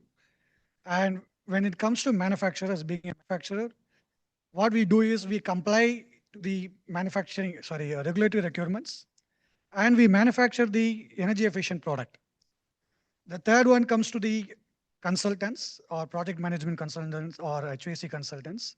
So their role is not only look at the capex, look at total life cycle cost, which gives benefits to the customers and end user, but not the least to the end user, because when it comes to end user, we need to look at total life cycle cost. So in a way, the responsibility lies with everyone, not only with the manufacturer. So this is what I'm trying to. Right, Srinivasan. It is not the person who is responsible for the entire activity, right? From the government, policy, practices, we all individuals, organizations, everyone is responsible towards the environment. Okay, now I'm coming to Darshana. Darshana, what practical interventions such as waste reduction or small facility solutions are delivering measurable impacts today? Hi, everyone. So this is a very favorite topic for me, because I have been very instrumental in ESG reporting in my previous organizations. So, there are a lot of strategies by which you can, uh, uh, actually get the impact. As we say that you want to go to sustainability, you want to cover, you want to set your target for sustainability, you want to go for a net zero. Right now we have certain lot of options available in the market where you can actually attend such goals, and you can decide the goals for your organization. I will start that. First of all, we should start immediately on the energy optimization, which is the primary goal, because that is your scope 1, scope 2 expenses, which is where you have to report your numbers to the regulatory board. And the another things what we can do is, yes, waste management is one of the impact, because that's again your direct cost. Okay, that impacts. And waste management is not only just as Major Anita just said, it's just not the system where you can just throw it out of your premises. It's a recycling process, okay? You have to ensure the paper which is going out of your premises, it's getting recycled. You're getting the pulping certificate for it. And yes, you know that it is getting recycled for sure. It's just not that, you've given it to the vendor and he's just doing it. Responsibility is over. It's not like that. Yeah, correct. As a even a good citizen, it is your responsibility that whatever waste is being created, you're trying to, recycle it, or you're not adding the landfill load. Okay. Uh, I would say major impact is taken care of while energy optimization by if you put IoT devices. Right now, we have our BMS system to monitor our expenses on the air conditioning. As you all are aware, I'm sure everybody works in the facilities. 1 degree, 2 degree below as well has a very big impact. I'm sure sir will agree to me to this. I use this at home also. I keep telling them, oh, please don't put it on 18 or 19, just put it on 22 or 23. That has a very big impact. So if you check in your office, you have like 50,000 square feet office or something. So if you accumulate the overall calculation, you'll definitely see at least 20% reduction in your energy usage. Uh, uh, with IoT models, you can also put occupancy sensors, which is again has a very good impact because you can't discipline people, and that is a proven fact. How much you say that please put off the lights once you leave the room, nobody does it. Nobody switches off the ACs. So how do you do that? Thanks to AI, now do have a system in place. We have sensors uh, which can help us, automatically switch. Yeah, it has advantages, disadvantages, both. For example, you're running in a meeting. If there is no movement, it will get switched off, but it's okay. I mean, that's a part and parcel, but it has a very positive impact. Motion sensors also. And if you see the ESG report also, it has a very, you get a brownie point if you have motion sensors in your office. Uh, so we spoke about like energy conservation, waste management. So similarly, I would say that in every process, there are green certifications right now, LEED certifications, which is very easy to obtain. You have to just use sustainable products. You have a lot of agencies who can help you out in doing it, and it is it's a very regular process. I don't want people. I mean, I don't know why people treat it as a separate process.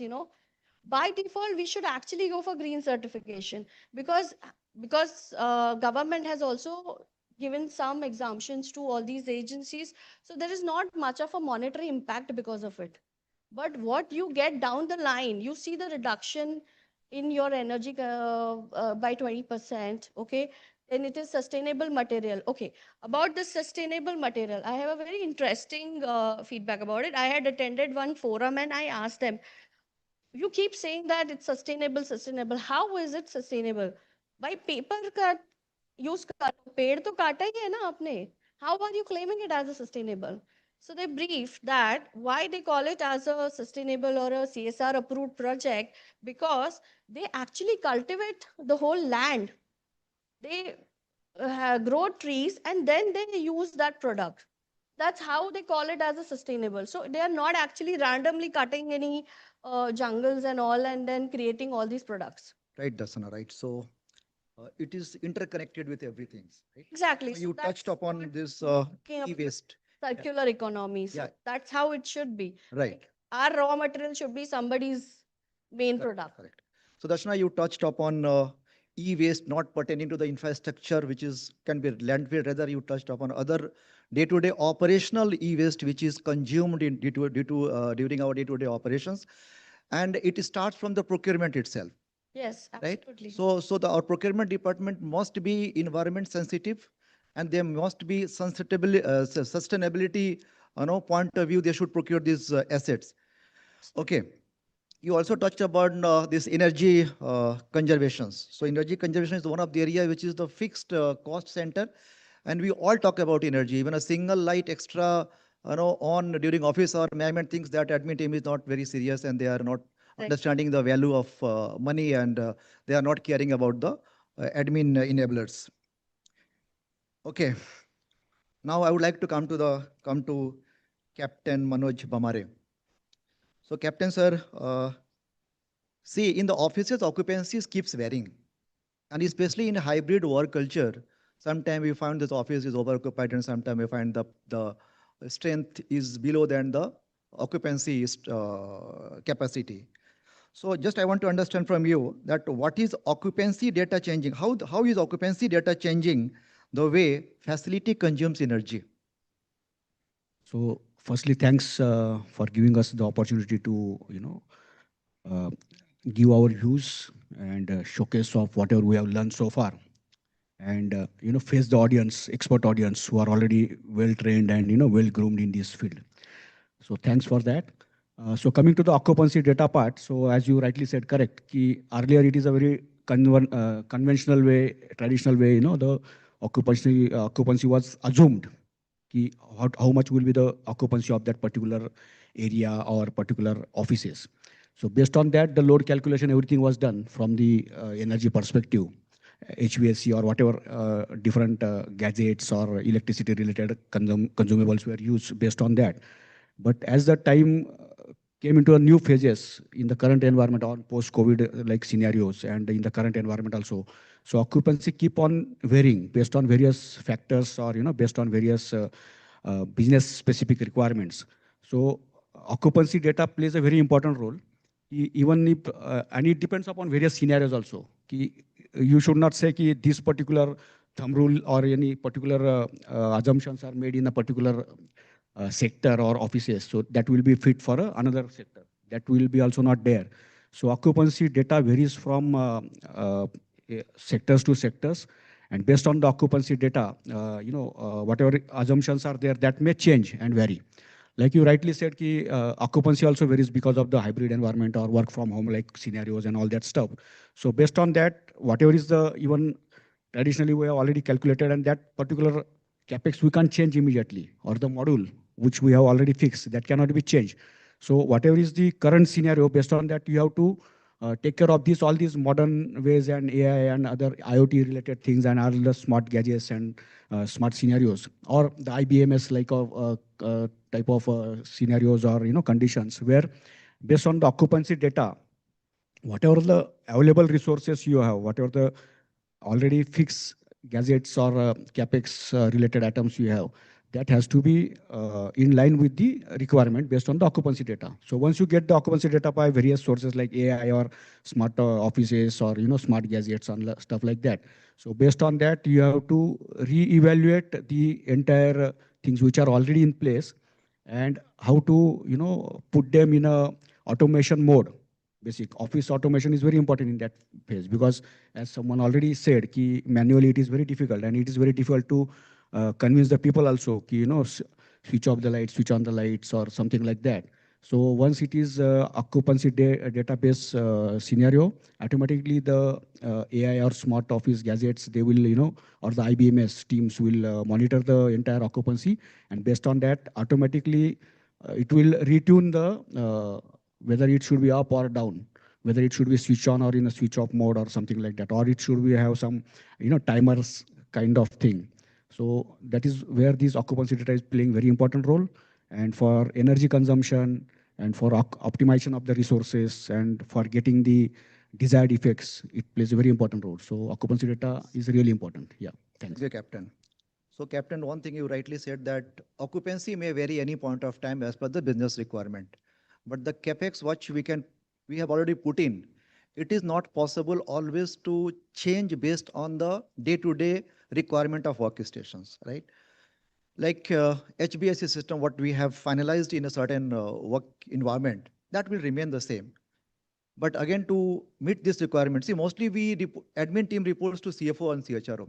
The moment we approach them asking for such kind of changes, it's very difficult to take on this subject, approaching them, rather to introspect ourselves, understand what could be the best possibility to meet the requirement. This is called admin or facility agility. How can I keep myself agile to meet the immediate business requirement? We cannot say business team, no, we can't do that.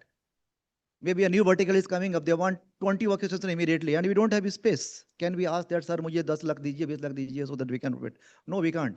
Now we are the people, we are the facility people. We need to understand which are the department which are most important to cater by bringing to the office people. Maybe we need to find out some way. Till the time I can make a final arrangement, let us make them park somewhere, or maybe bring into the hybrid model by talking to the respective business verticals and come out with solutions. So thanks. Add in this again. See what I mentioned earlier, ki occupancy data, it will vary. You can't say ki you will be always able to use the occupancy data and desire, desire the entire thing as per your requirements or business requirements. It also depends upon the sectors, as I said earlier. Ki suppose you go in a pharma sector where the occupancy might be less, in a particular lab type scenario where the research and development work is going on and something like that. So in that occupancy might be late, but because of the business related requirements, because of the amount of infrastructure they have put, like various HPLC, GC, or some other gadgets, or micro labs and all that. So occupancy might be 1 or 2, but because of you have to maintain certain desired effects from bacterial, fungal, viral growth, or something like that, or some cultural development in that. So occupancy might be lesser, but you have to still maintain some temperature related specific requirements.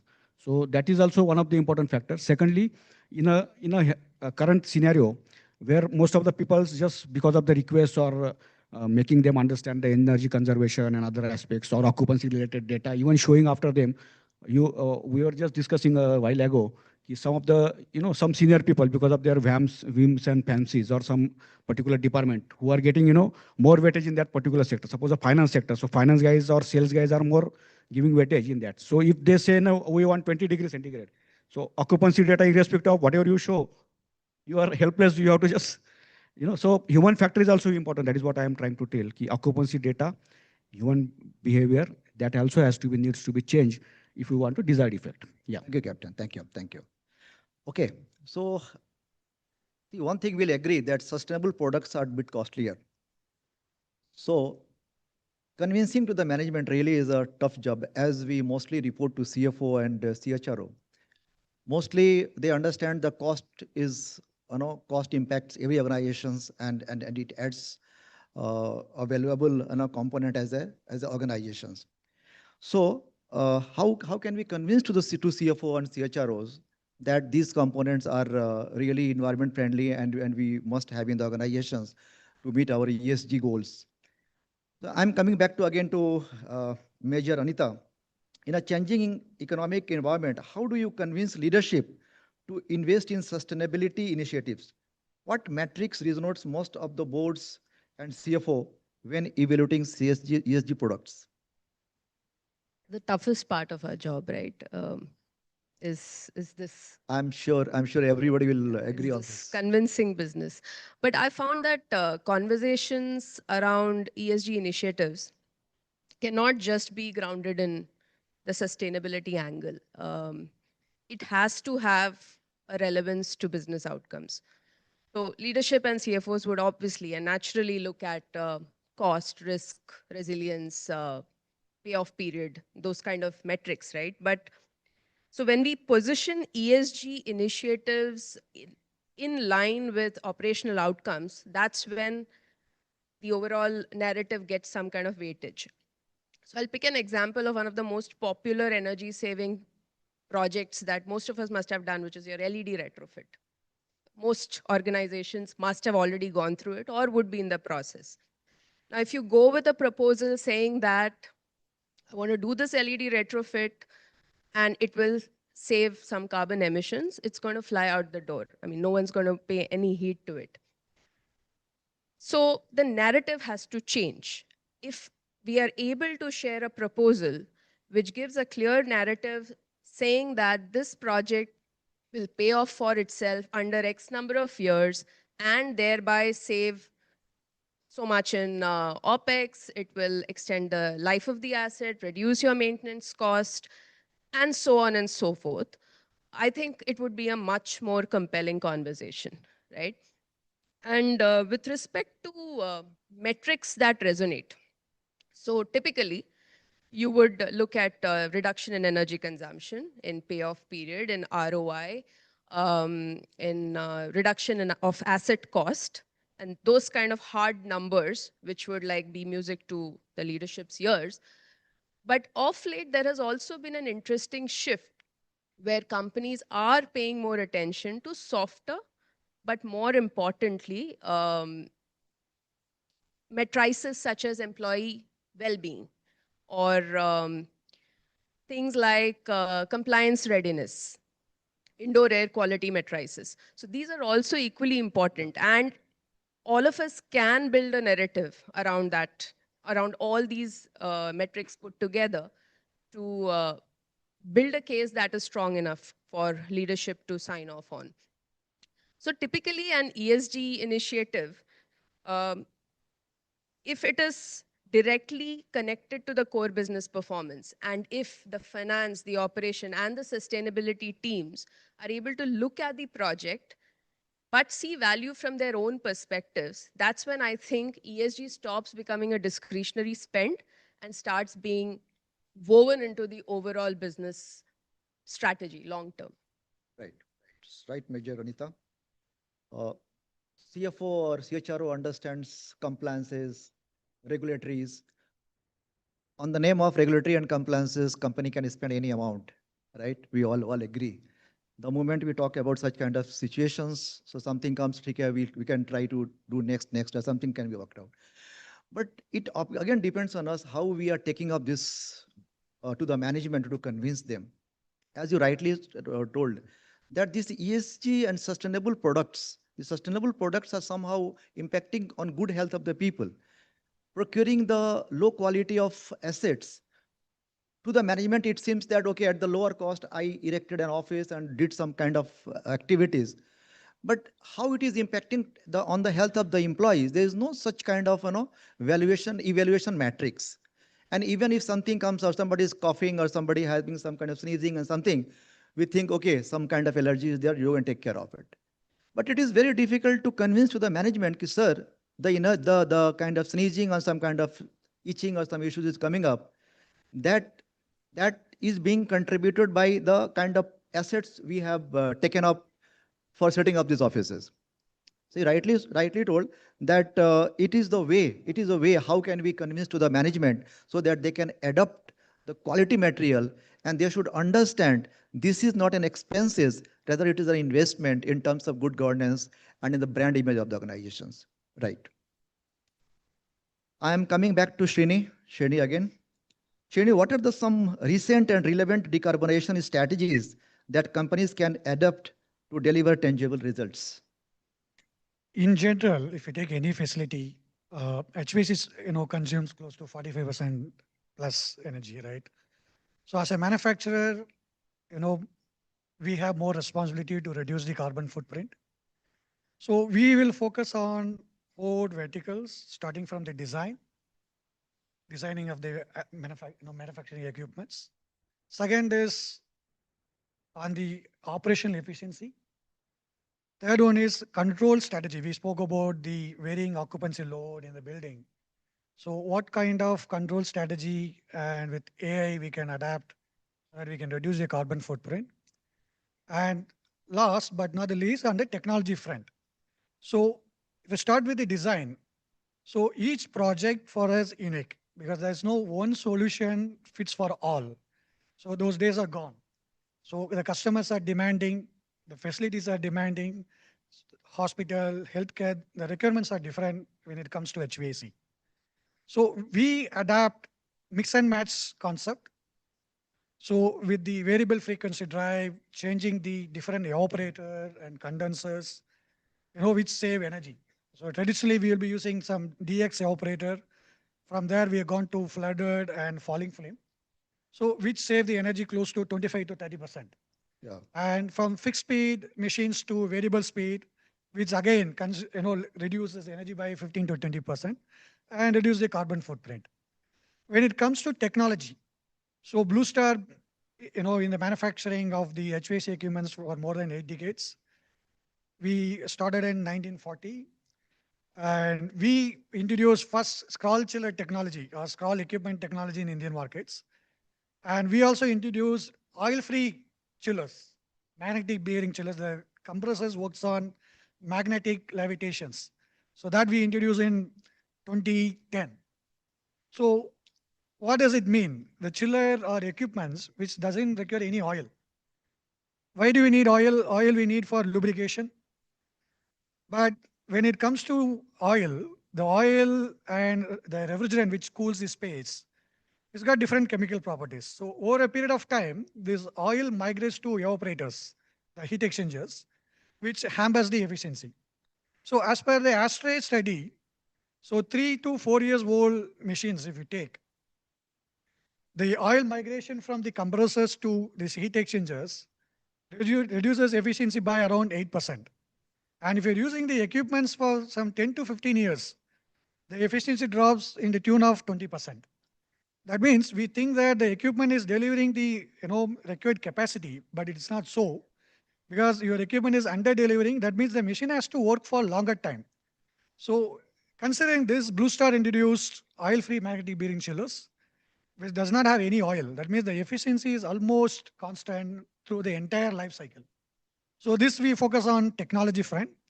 When it comes to controls, because the current environment and current facilities are demanding, we design for some X capacity occupancy. But when it comes to reality, it is a more challenge always. So we're displaying the variable reference flow system here in the stall, which has got unique feature. So it's called occupancy and unoccupancy mode, right? So when you set the temperature in the building, let's say 24 degree, during the occupancy mode, so it's trying to maintain the same temperature. When you go out, the temperature will rise by 1 or 2 degree. From 24 degree to, it automatically goes to 24 or 26 by sensors, by using the occupancy sensor or by the controls. If it is a hotel, we can integrate with the key tags. Yeah. With the key tag, it automatically increases the temperature. So this kind of control things, we are doing with our equipments. And when it comes to operational efficiency, the machines which you are designing in Indian market, it is tropicalized machine. Let's say the air-cooled chillers or air-cooled machines, it's not designed at 35 degree ambient, it's designed for 43 degree ambient. And then our machine can operate up to 54 degree ambient as well, because in northern region, if you go, the temperature rises. Thank you. Thank you, Shani. So I picked up one thing that in HBSC system, technology has played a vital role. Yes. And you talked about something from the component point of view, but in general point of view, we see that IoT, after coming to IoT in the system, this integration of IoT system, the sensor which is used in IoT, integrating with AI, the wonderful results are coming. Earlier, there was no control what kind of temperature is going on. If you can set at say 24, automatically the sensor will sense and accordingly reset the temperature of the office premises. Exactly. And earlier, these air pockets were being created at multiple locations. So after coming to this new technology, adopting this new technology called AIT and integrating with AI, I think air pockets issue has also gone up as of now. So thanks Uni for giving you the technical insight about this air conditioning system. Now I would like to come to Darshana. Darshana, my question is, can energy efficiency and occupant comfort coexist, or is there always a trade-off? Sorry. Okay, I'm just repeating the questions. Can energy efficiency and the occupant comfort coexist?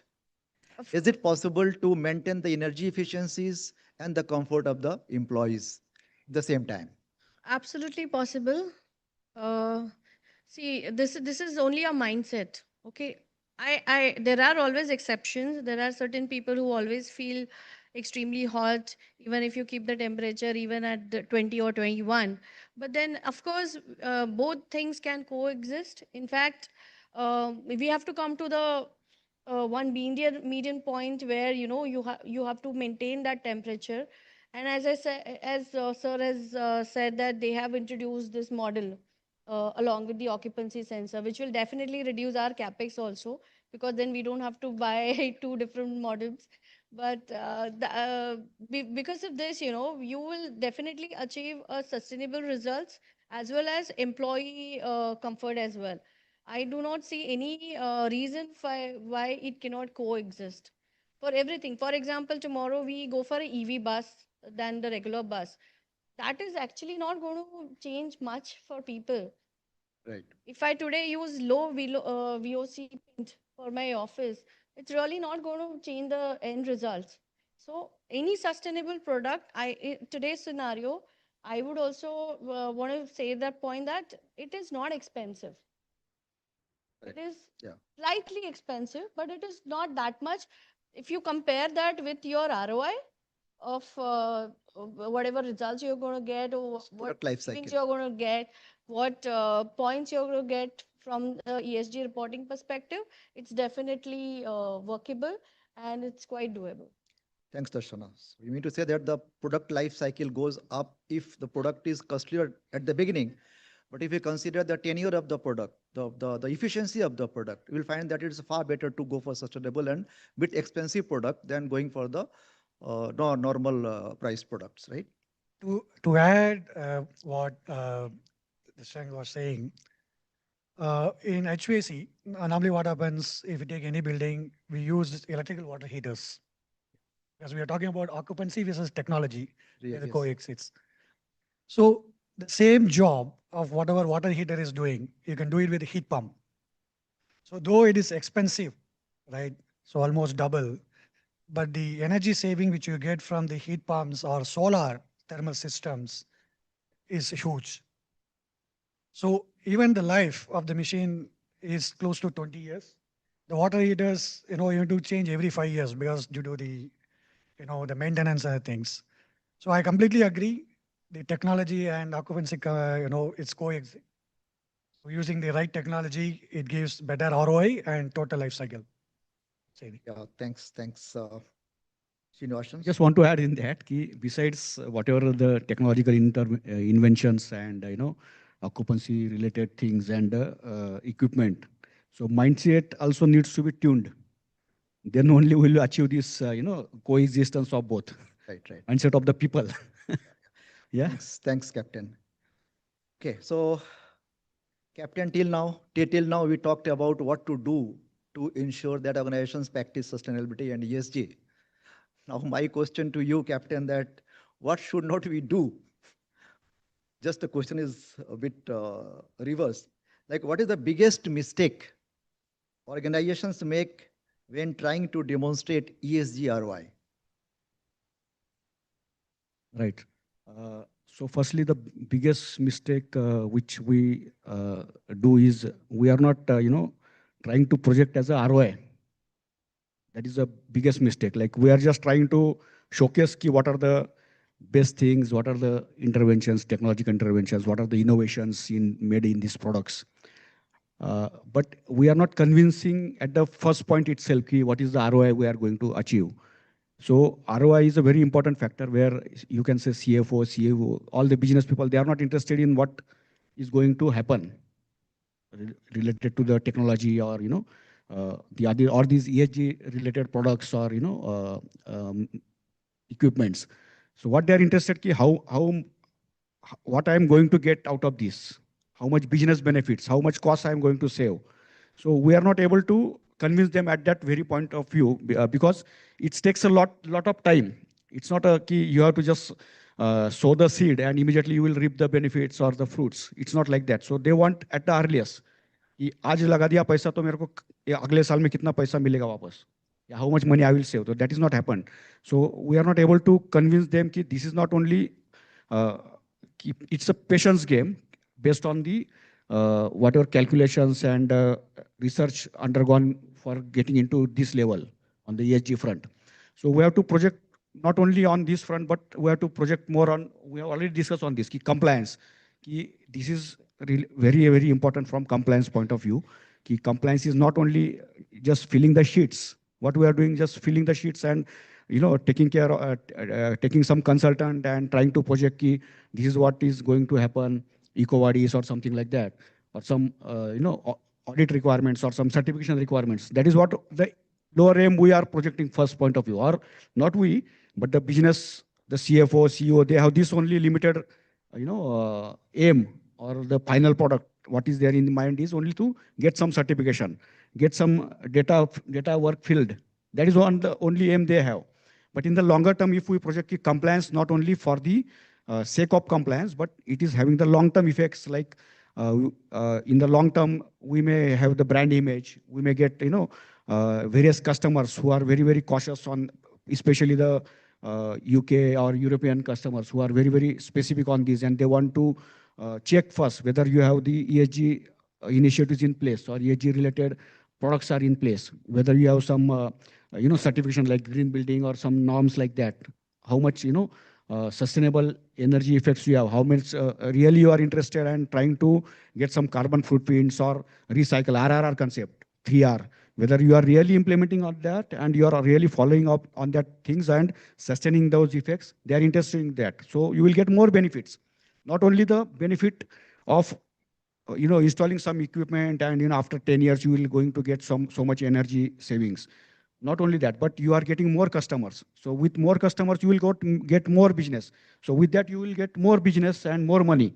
So that is how we need to project that, or with an RRR concept and all that. So in that also employee satisfaction, we are already discussing existence, or occupants, and whether both things should go hand in hand.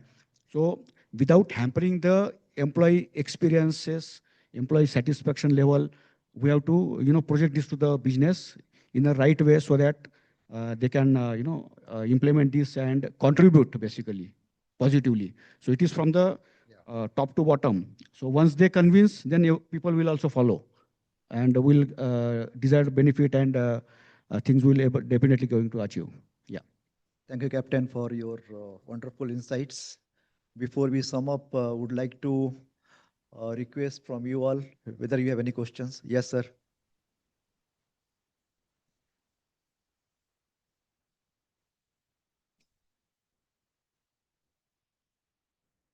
Thank you to the esteemed panel for the lovely explanation of various aspects of sustainability. One point which I have in mind is generally the corporate and the business element, they focus on the sustainability aspects of what they have procured. One huge element left out of the reckoning is the assets and the app that you're disposing. Today, you don't have visibility on that scrap person who's collecting from you. I think the need of the hour is, and all these, they contribute towards scope 3 emissions. The need of the hour is to create traceability around this waste and build credibility in the vendors that you're employing towards this waste. You'll be surprised, there was a article, one of the investigative journals, where they investigated in Punjab, they found 70% of the recyclers were ghost recyclers, right? And even the e-way bills, challans, nothing is being done. Most of the transactions are cash transactions.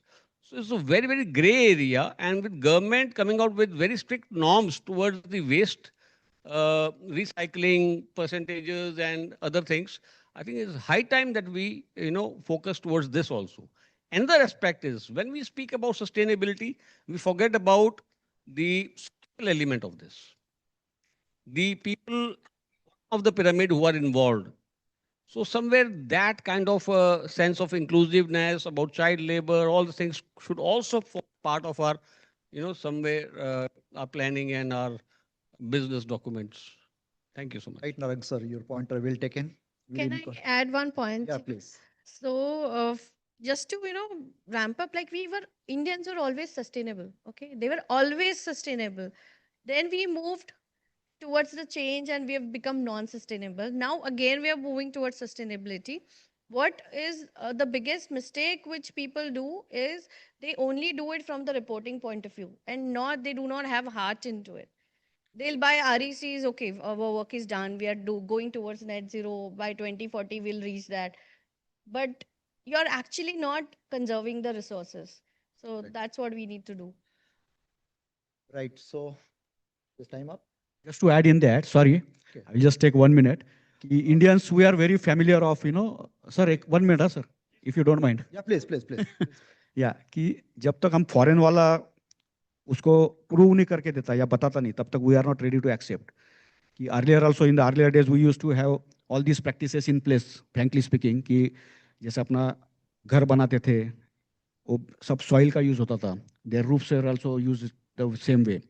बाद में जब glass facade का concept आया तो we just went for glass facade because of foreigners were introduce that function. Later on again they are saying कि नहीं this is wrong, green building concept आ गया, वापस उसमें रिसाइकल आर वाला कंसेप्ट लगा, वापस we are try to implement that and we are say yes this is correct idea. Then natural light आना चाहिए तो विंडोज होना चाहिए, glass facade, try to reduce the glass facade, use the natural resources, organic resources. So ये वापस जो trend है वापस कि earlier in the childhood we use to use cycle, तो वो देखते थे कि कार यूज करते थे लोग. आज उल्टा हो गया कि कार वाला बंदा जो है that is a poor guy and those who are using the cycle are the rich guy. तो सेम फंडा वापस रिवर्स हो गया and once it is have the stamp from the foreign countries then we are saying yes sustainability, ESG, all this thing, all blah blah blah. So I think we should introspect अपना खुद का what is there from our ancestors who have got taught and followed it. If we follow that also again, then I think we will achieve this ESG and other sustainability everything. Yeah, thank you. So it is fact that ESG is not restricted to the employees in the organizations, rather employees, business leaders, governance, leadership, even the vendor. Rightly Narayan Singh told that we should have the right impanel vendor who is dumping this material or who is recycling these wastes as per the norms, considering the sustainable dumping process, right? So this sustainability and ESG start right from the procuring. As we know that the built environment, 40% carbon emission from the built environment only. Embedded environment contributes about 15 to 20% carbon, which already has been laid down. Now we can't do anything. For operational carbon emissions, you can control, you can move up and down. But once the building is set up, the material is consumed and office is ready, then it has to contribute, the carbon has to emit throughout the life cycle of the building. So we need to have the right associates and partner who can help us, help the organizations to create sustainable and environment-friendly environment. I would like to thank all my panelists for these wonderful sessions and wonderful audience for your patience. Thank you. Thank you so much. Thank you so much to you as well, sir. And kudos to all of you for a brilliant session. I'll request all of you to please come forward and pose for a nice group photograph. I'll request the photographer to please come forward. Thank you so much. And ladies and gentlemen, Taliyo ki goon zor se please for a beautiful, beautiful session we just witnessed right now in front of our own eyes. Thank you. And also after the photograph, I'll request let's get the photograph done first and make that announcement after that. Thank you. It's easy, everybody. Come on, 1, 2, 3, yes. Thank you so much. Truly, truly appreciate it. And given the fact that this is such a vast subject, एक एक घंटे में चीजें डालना is in itself very difficult. But thank you so much, all of you. I'll request all of you to please kindly proceed towards the speakers' lounge now, where the speakers' bites will be happening. So I'll request all of you to please kindly proceed towards the speakers' lounge. Thank you so much. I'll request for 2 more chairs to be added on stage, please, quickly. Thank you so much, brother. एक बार can I request the audience to clap it up for these 2 people as well? बहुत बहुत मेहनत कर रहे हैं सुबह.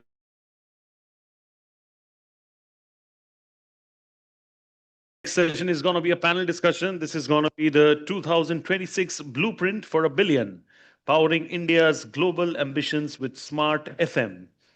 I'll repeat the topic for you all once again. This is going to be the 2026 Blueprint for a Billion, powering India's global ambitions with smart FM. Thank you.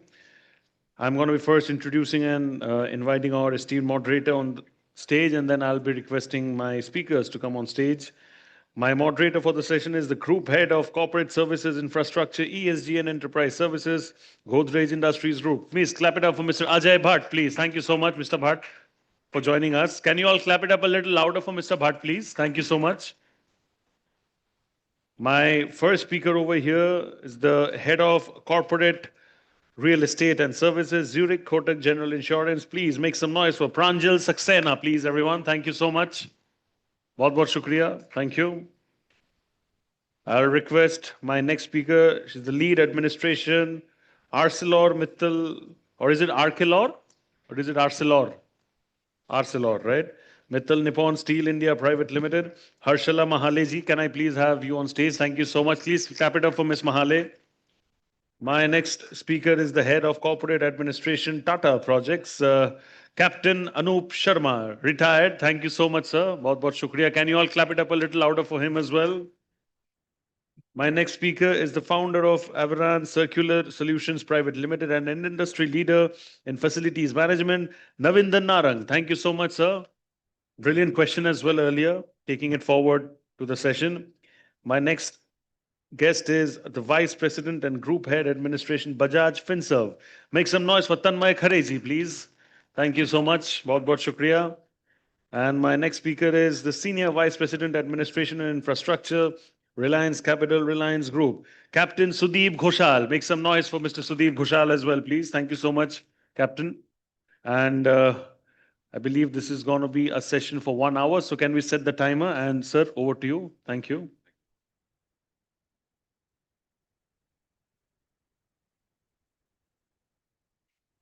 Thank you. Good evening, ladies and gentlemen.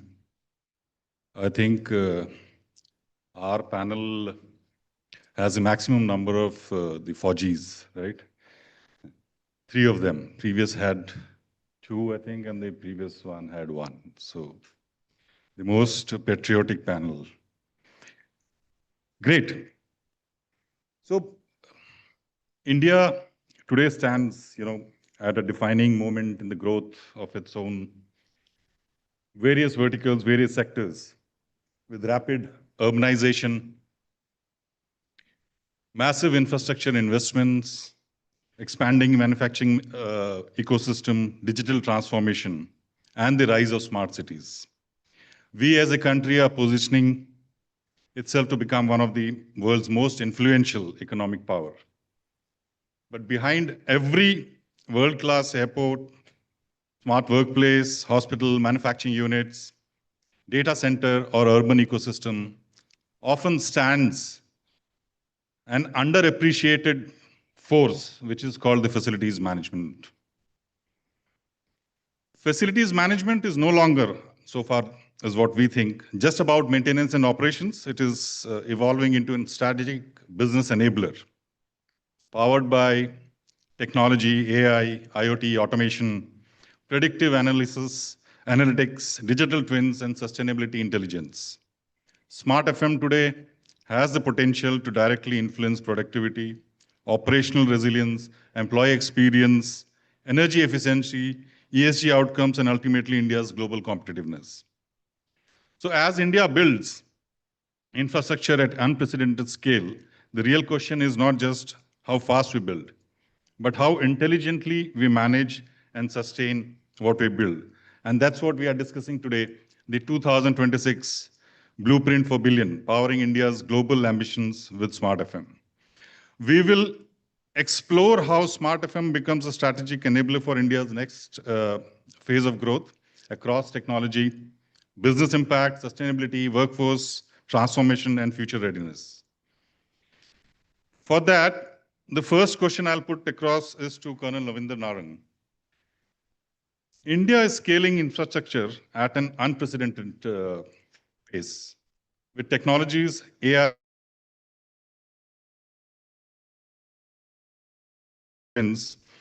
predictive analysis will have the biggest impact on Smart FM over the next 3 to 5 years, and why? Thank you, Ajay ji. Good afternoon, everybody, again. This aspect is very well debated already. However, it needs more and more explanation as we go on. Because the technologies have been adding on, the latest being AI. So we all have been through the stages of the IoT becoming the mainstay at one time. I remember 4 or 5 years back, we used to be like sprinting towards getting IoT sensors installed. And then we also heard about digital twins, though in a lot of corporates, digital twins was not implemented because it was not required. But then we had things like NFCs also. We had systems integration into place. and of course, the latest being artificial intelligence. Now, the technologies are far and many. However, uh, to say that which is more important would be a wrong leading question. The better leading question would be, what priority does an organization need to give to which technology to advance its own purpose and to create the kind of impact and maybe along with it some ROI also.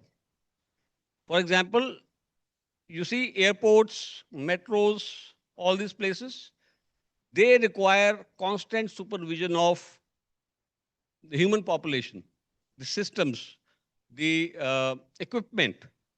When I say equipment means aircraft or metros or whatever, and their operations. So they require a centralized uh, operations center which has visibility to all the operations running in a digital form. So here is where perhaps IoT clubbed with digital twins, if you require that kind of processing and analytics. Also, uh, CCTV oriented infrastructure which gives you the live relay on those critical areas. So these are the things which you require in a business like that. Now move to something else like maybe a corporate or maybe a bank or an NBFC kind of environment. They would require more of workplace uh, analytics, work environment analytics. So all those things which contribute to that, including IoTs, including CCTVs, including uh, sensors which are talking to each other, energy conserving mechanisms, they come into being. Similarly, if you say healthcare, the technologies required are something like, which care for the environment, compliance, and perhaps the fine tuning of the timings involved in operations. So all the things lead to us, to think that we have to first think on the priority that we want to create and then work towards technology. Of course, if I can lay a benchmark and tell you, it is IoT forming the basic layer today because you need systems to talk to each other. So for that, IoT is the mainstay. Then you have other technologies like NFC or the integration aspects of the API in your servers. And to sum it up, on top of that, you do need an AI layer now. So, Colonel Sab, actually, I was coming to that point which you just mentioned. Yeah. While we have multiple verticals of technologies which are available, yeah. what is happening is there is no consolidation and there is nothing sitting on top of all these technologies, right? And that's where quite a few organizations I've seen are getting confused what to do and what not to do. Correct. So that is where AI comes into being. Now the problem is understanding of AI. It is not same for each organization. Some organizations can do with an AI chatbot. You can simply integrate to Claude or ChatGPT and make big use of something and do it. But some organizations would require an agentic AI. They require an AI integrated with business outcomes and business requirements, that sort of a thing. So you have to be very judicious when you say what kind of AI also you need.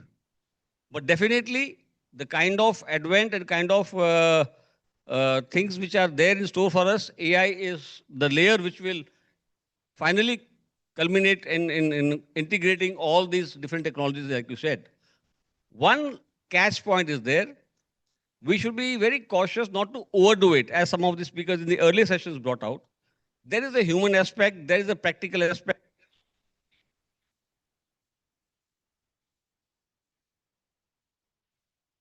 Hello.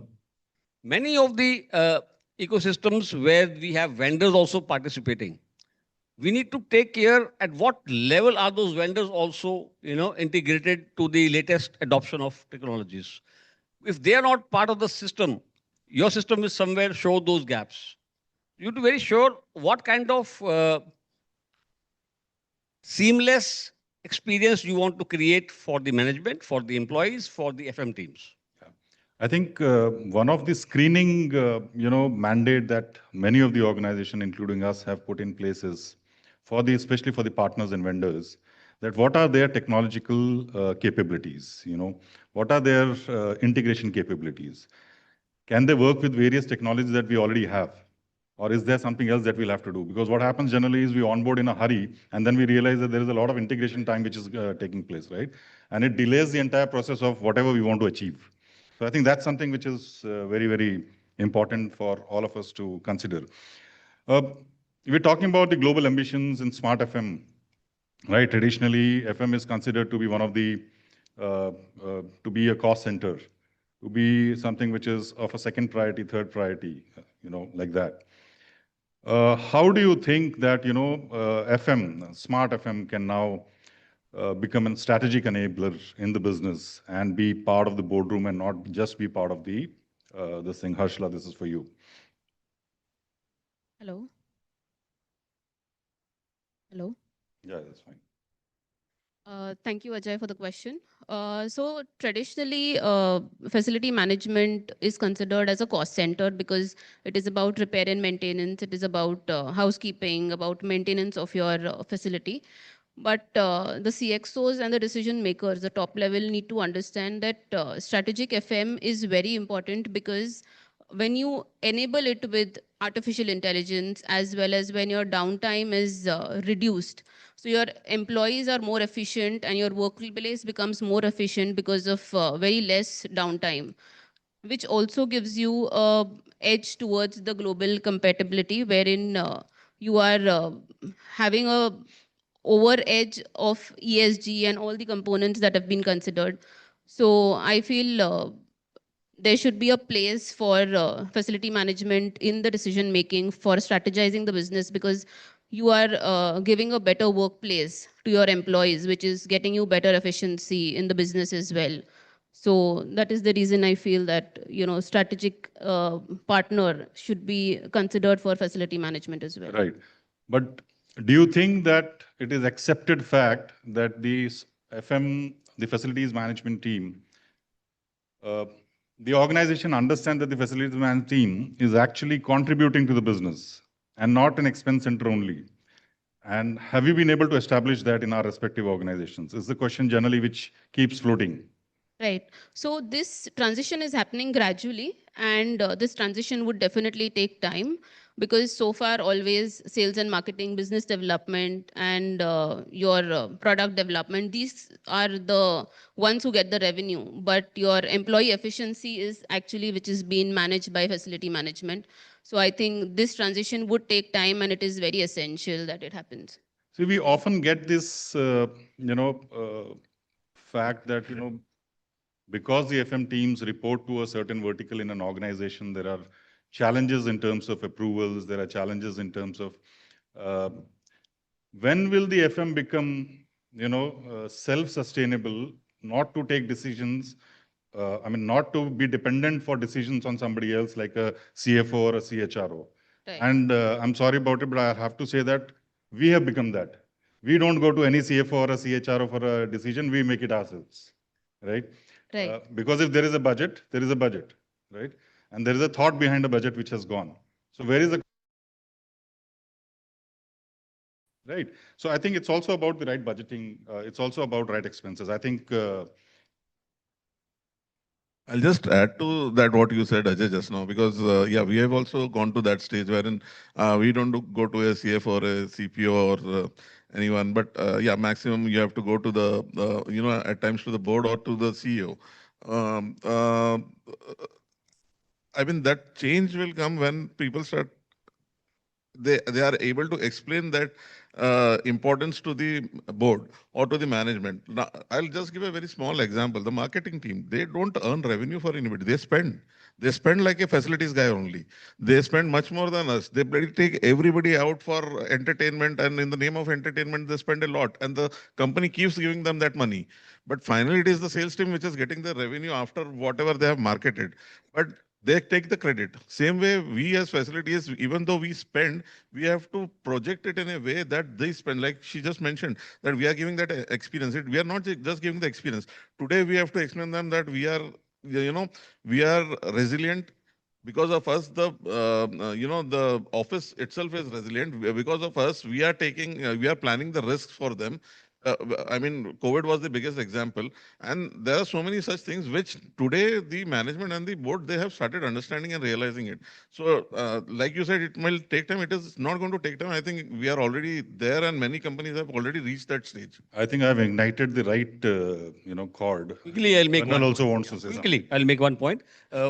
Adding to what Sudeep has just said, whatever has happened in the betterment of our decisioning, like you mentioned, has come about due to instances like COVID and all, where business teams have now realized, yes, they need to allocate some things already so that they don't create that fire or pressure all the time of the year. Absolutely. Yeah. Having said so, now it is our turn again, like Sudeep also said, to make the managements more and more aware that apart from the budgeted part, we need to also have that unbudgeted part with us, so that we can play around with that as and when we see the business requires this kind of a thing. Not that FM is wanted to create.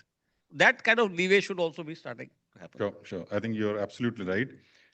The example of the COVID, where actually the thought processes changed, is absolutely right. I think that's where most of the organizations realized that I think this is the most critical function, and rest of the functions can, still great.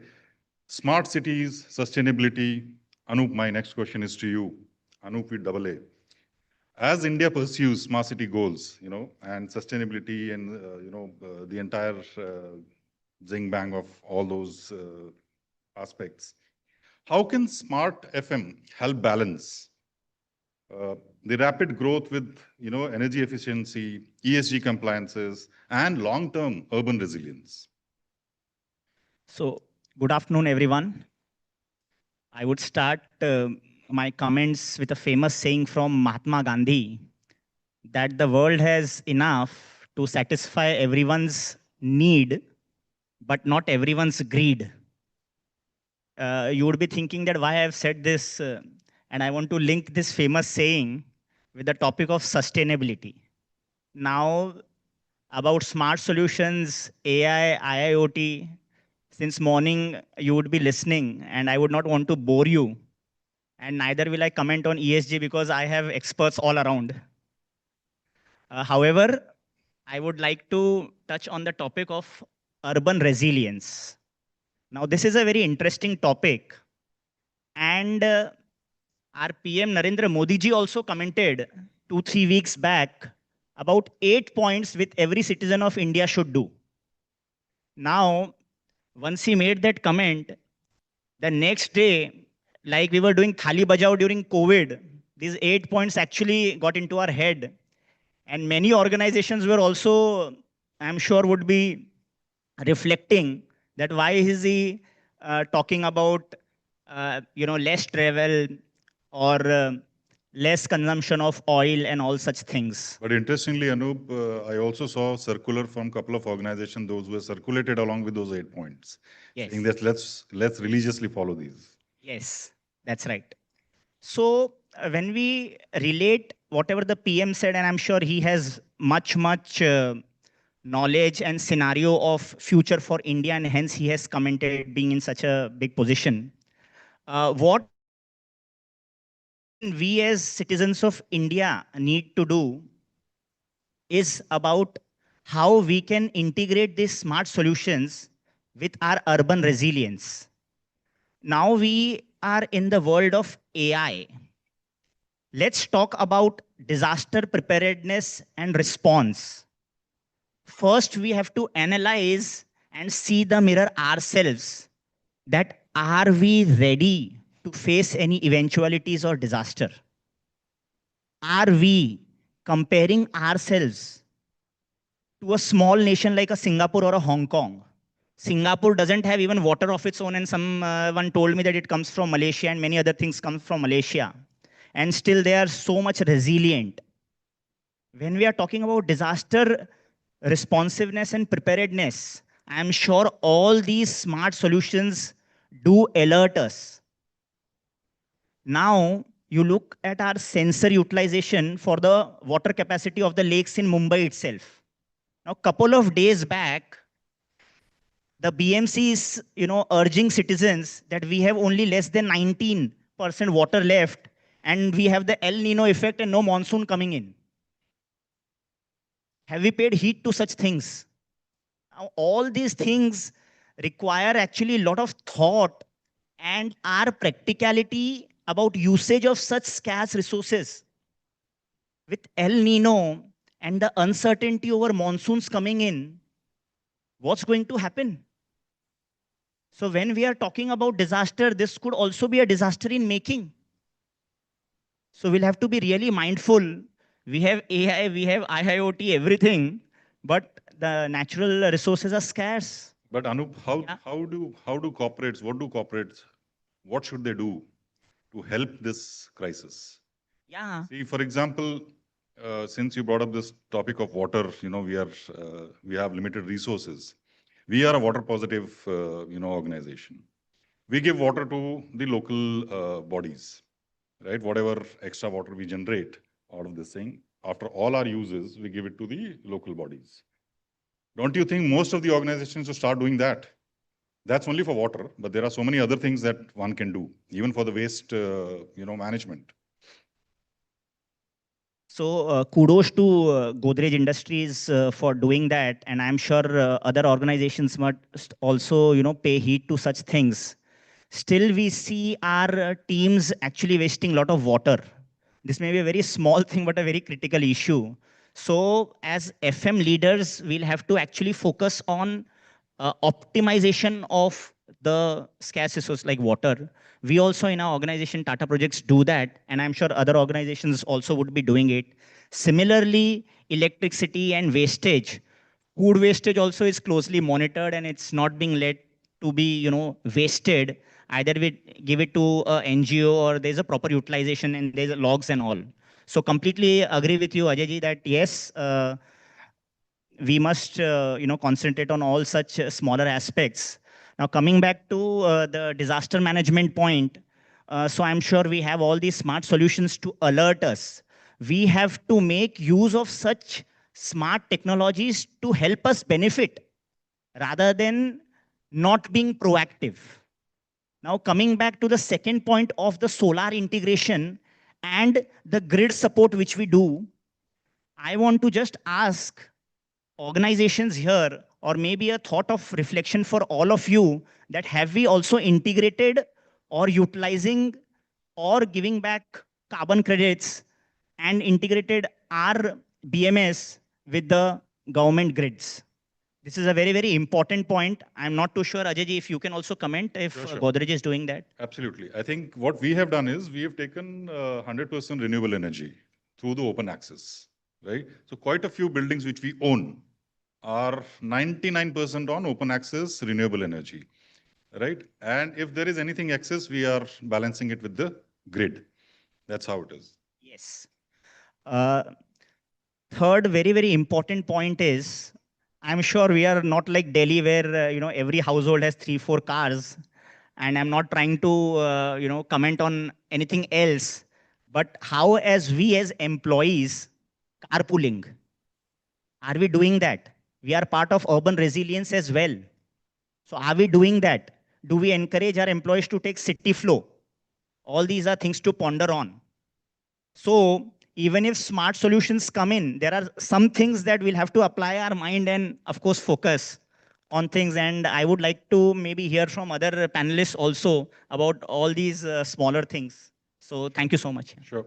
Absolutely. One point I'll just like to comment on the AI part. We all know, I think, the kind of fresh water that the data centers and the GCCs will start consuming. Right. We simply cannot afford to lose that kind of fresh water unless it is giving some kind of recycling chain, or in some manner it's getting recharged somewhere. Secondly, there was a report just 2 days back that AI, they found it is not saving money. it is increasing the expenditure of organizations. So there is a rethought again on in many organizations whether to really employ AI, because I think what as a layman I can feel is when you have human intelligence, you are very judicious in giving the task to the human intelligence. कि क्या करना है? Because AI is there, you will run 10 kind of analytics, which out of which 9 have no use. So that is the kind Absolutely. of Completely agree. Absolutely, yeah. And I think what you mentioned, Anup, about the water in Singapore, right? What they do is they have multiple desalination plants, and because it's an island, right? So everything is in the ocean. So they desalinate. Back home, if you talk about Reliance Industries in Jamnagar, completely operates on desalination plant, right? Their first establishment to start a refinery was to set up a desalination plant. That's how it started, and then they worked on it. You have to be self-sustained, right? So, which means the cost is going up, right? So what we've ruined, if you talk about sustainability over the past couple of 100 years, will take at least another 400, 500 years for us to reset it back. And it's not going to come at a easy cost. It's going to come at a very high cost of whatever we are supposed to undo now, right? So that undoing is, I don't think so. I mean, we may not be here to witness that, but yes. I have 2, 3 more comments. If time permits, maybe we can take up later. Okay, right. So, Pranjal, my next question to you is, smart FM is day by day becoming very technologically driven. Do we think our workforces are ready for it? And and if at all they are not ready, then what does it take for us to change that? Yeah. So I think smart FM is not going to be only about managing buildings, but it's also about managing the intelligent ecosystems. As the facility management department is getting, the industry is getting more technology driven, the workforce, must equip themselves, must evolve out of, just being an operational support team to a more business strategic enabler team. There are 2 or 3 aspects that is coming into my mind. The first and foremost is about the data capability understanding. As we move forward, the future FM professionals must understand, there are various IoT enabled systems nowadays, the AI driven analytics we are talking about. These are going to increase, day by day in next 2 or 3 or 4 years. They are going to take over the entire, whatever we are doing manually as of now. The predictive maintenance, the analysis, smart BMS platforms are there. So the workforce must equip themselves, by understanding all these technological advancements that are happening. Secondly, I feel, there is going to be a role redefinition. Apart from having the regular engineers, facilities managers in our workforce, I think there is going to be a very niche category of professionals that are going to come up, like the sustainability experts, the energy optimization experts, You're saying we'll have tech experts who will be tech experts, the specifically resilience taking care of this, yeah. workplace experience managers. These are, as of now, today they are for us they are looking like whether that will going to happen or not happen. We are talking so much about the cost and everything, the management approval, but I think that is going to, the way the GCCs are coming, the data centers are getting established, smart business buildings are coming up. So these all technological things are going to advance like anything. See, there are multiple layers of workforce which is there, right? If you start from the front line, the first line of workforce, I think training that, making them skillful is more important. So I was coming to that point. So what we are lacking currently is, lack of, professional courses, the vocationally training, opportunities for this line of employees who are coming into the facilities management role. So they are not having, they are not exposed to the best practices, the global best practices, or the, the various big industries in India, the best practices they are gradually adopting. So I think that there's a huge gap, and there has to be a collaboration between the industry and various institutions in this field. I think government should also come up with and should realize that facilities management should be priority somewhere. Somewhere it should be a priority, because unless and until we have good skilled facilities managers who are going to manage all these things, business will do their job, marketing and all of this. But end of the day, this is what, and the leadership also needs to evolve. The future FM leadership, you touched upon that part as well. I think they must collaborate more with various stakeholders, understanding more about the ESG goals, the workplace employee wellness, and all those aspects. So they has to evolve themselves as a thinker rather than just an implementer. So while we wait for the government to do something on the skill development part of it, is there any industry body which is doing something on this? Anybody in the group may want to I think take it? there's one, I keep meeting that IFM. There's an institute, I keep viewing in this different platforms. But we are having, I think, in my knowledge, there's only one or two those institutes there. We must have more institutes in that one. Yeah. Right. Right. Uh, India is emerging as a global hub for manufacturing, GCCs, data centers, and digital infrastructure. Lot of the manufacturing is going to come here very soon, much more than what we see today. Uh, how can Smart FM help globally benchmark, resilience and investors here who come to India, right, for their infrastructure ecosystem? Sudeep, I may want you to take this. So I'll begin with, I mean, even with our own Viksit Bharat, the vision that we have from the government, today India doesn't just stand at a point where it is being looked at like a, low cost destination, what it used to be 20 years back during the BPO, KPO days, cheap manpower available, 500, 600 people working on a floor and doing business for the other companies. So today we are actually being looked at in a competitive way, wherein the kind of infrastructure growth that has happened in the past decade in India and still happening, which might rapidly happen in a double pace. So are the investors only interested in seeing what kind of growth and infrastructure growth has happened, or today are they interested in seeing how this growth, the infrastructure that has been made and done, how it is going to be run and how the performance is going to be? So basically today, any investor who wants to put in money in India, whether it's for a GCC or a manufacturing unit, they will look at what we as a destination are providing to them, whether it is reliability in terms of uptime. One small downtime in a unit or in any GCC can, it can be reputational harm to them, or it can have enormous monetary harm. So they will look at the uptime, the reliability, the resilience that we can provide, the the predictive analysis that we can provide to them as a country.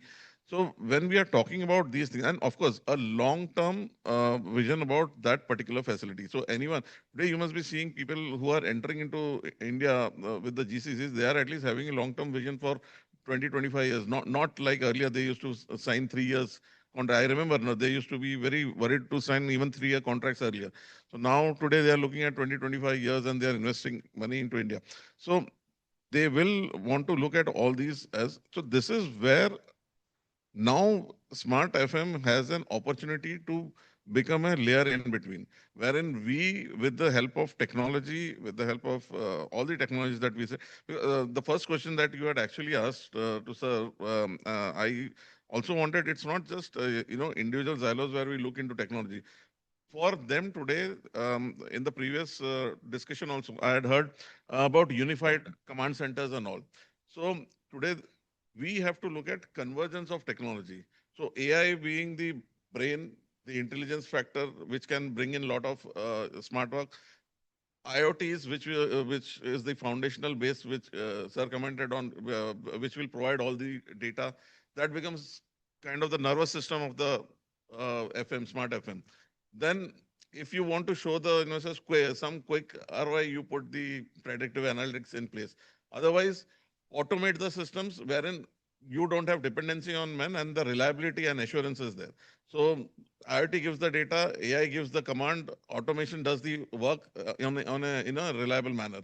So that is what we should achieve at this time. Digital twin, of course, it's not It depends. I mean, yeah, today it's more of a maybe some research institutes or high-end people, maybe defense installations and all these people might be needing it, but not each and every corporate. Yeah, again, it depends because it's not a very cheap solution. Exactly. It's an expensive To solution. replicate the entire virtual system Yeah. for it. So, as far as the rest of the thing goes, I think by doing this, we today have a great opportunity for bringing in investors into India if we are able to manage, and it can be an underlying layer which is invisible to everybody. As it is today, also we work behind, we are not in front. So let's try to do that, and that gives the confidence to the investors to put in money in the country. So recently, I was interacting with one of the CEOs for the Global Capability Centers, GCC, and very interesting part which he mentioned was that there is no one-stop shop for them. And we spoke only about the facilities management. There's no one-stop shop for them to go and get everything which is required for the field of facilities management, because they realize that we have built the infrastructure very fast. We've done everything. Now, how to run it? How to run it? Right? Now, you may go to multiple, IPCs or even PMCs for that matter. But again, they also take time because the downward integration is not as strong as it's supposed to be. Right? Colonel Sahib, you were saying something. Just adding on what Sudeep has said, now I think the word which you were trying to put for how facility management should evolve, it should evolve to becoming an operating system. Yes. That is what is the requirement, that it's seen as a system as a whole. You cannot no longer, abhi wo zamana nikal gaya, when the CEO said, last month bijli ka bill kitna aaya. That is a very small component of the FM now. The FM has to now revolve around the business, see where the business touch points need to be, strengthened by its operations and evolve them accordingly. So Smart FM becomes the ecosystem, actually. Yeah, that's the ecosystem. Absolutely. To answer to the CEO who was talking. Absolutely, yeah. I think that's the way it should be. Although we are not there 100% today, but I think over the coming years we'll have to be, capable. We'd have to develop that capability. Lot of retrofitting will take place after this. We may not, to add sensors and other things, get that kind of data so that it can be fed to the AIs and then work on that. So I have also witnessed a few organizations, I don't want to name them. There is enough data, but what is to be done with the data, they are not very sure, right? And the data is so much, with the right analytics, actually you could do wonders. So that's where we'll need that skill of people, which just now Pranjal was talking about. In fact, Ajay, you touched a very, very important point. Now, all organizations, especially FM, should evolve around creating that SOPs with the data management in mind. Your SOPs can no longer be standalone SOPs. Yep. They have to somewhere integrate with what business is doing, what other verticals are doing, and then evolve accordingly so that they know what data they are producing and how the data creates intelligence. Right. And I think one of the point which you, which was there in the previous discussion, and you also mentioned, is about the unified, command center or control centers. One of the initiatives that we are trying to drive is basically for a multiple, business units like ours and different businesses. There are different R&Ds. Can we have one R&D center? Instead of having one R&D in one location, the other R&D in other locations, which is only giving us, the synergies are not there, right? So if we are in chemical business, we are also in food business. And we are also producing chemical for the foods. So why don't we have those synergies? So we are trying to work those initiatives. And incidentally, it came to our FM team's mind only. The other is, if you see, consumer business especially has a lot of logistical this thing which is involved, right? Logistics is very, very high. And if you actually see, they have multiple command center. Each unit wants to have their own command center, right, next to their office. Why? Because, you know, we want a clear visibility. Does it work like that? I don't think so, right? So unified command center is something which will become very, very important in the coming few years, that you have one organization, one command center, right? You may have multiple, you may have different ways to do it, but probably that's how we are going to go ahead now. You were saying something? Tanmay, for you, with increasing dependence on, connected infrastructure, with smart building, cyber security, data governance, operational resilience are becoming critical, right? How should organizations balance innovation with security, reliability, and risk management in smart FM ecosystem? Wow, so too many things to answer. Thanks, Ajay. Typically, what I would say is, to build a smart FM, you need smart people behind to run it.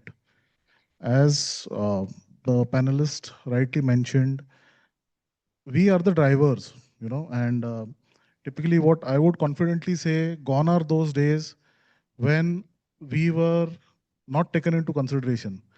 यहाँ का AC 1 minute के लिए बंद करो, देखो कैसे हवा चलती है सबकी. Yeah. So that's more important when it comes on the boardroom. So what I have observed is there is a transitional shift in what people see. Initially, we were admin guys. Now we are FM. Then we are experience managers. We could be wellness managers. So the nomenclature changes, but end of the day, we maintain the experience.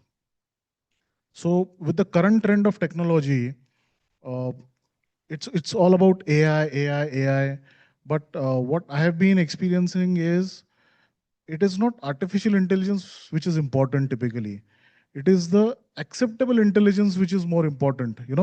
You keep driving things just because you see some XYZ organization driving it. Acceptable intelligence? Yes, obviously. Of machine or human? It is both ways. It is both ways, because unless and until the humans are in a position to accept, you can't have any technology in place. So you need to deep dive. Typically, what is the base or the foundation of FM? So the frontline guys who are actually your workforce, they need to be trained on high resolutions. It's not a typically interpersonal or an operational training which is important, but typically a technological orientation which highly impacts the overall operations is what is a mandate, is what I feel. Uh, Resilience, sustainability, all these things, again, they come on to one typical management term. I was with one of a famous management guru, and he just gave me one simple one-line answer. I was of the very same opinion. Resilience is the key word. He was like, just wait, take a pause. It all revolves around these 4 words: PDCA, plan, do, check, act. आप उसको यहां से घुमाओ, वहां से घुमाओ, करना वही है. But the problem is the industry is not in a position to understand karna kya hai. Why? Because leaders are highly failing in developing more leaders. Yeah. You asked one question, are there any associations which promote the very baseline of the facility management?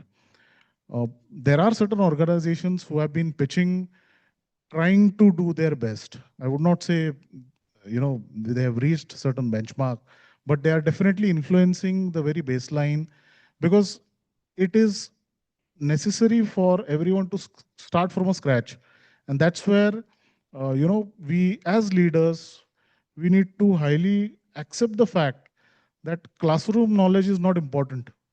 Unless and until आप ground पे जाओगे और उसको execute करोगे, तब तक you will not learn. So a very transformation thought that we started is typically, how can we convert sites to schools? Yeah.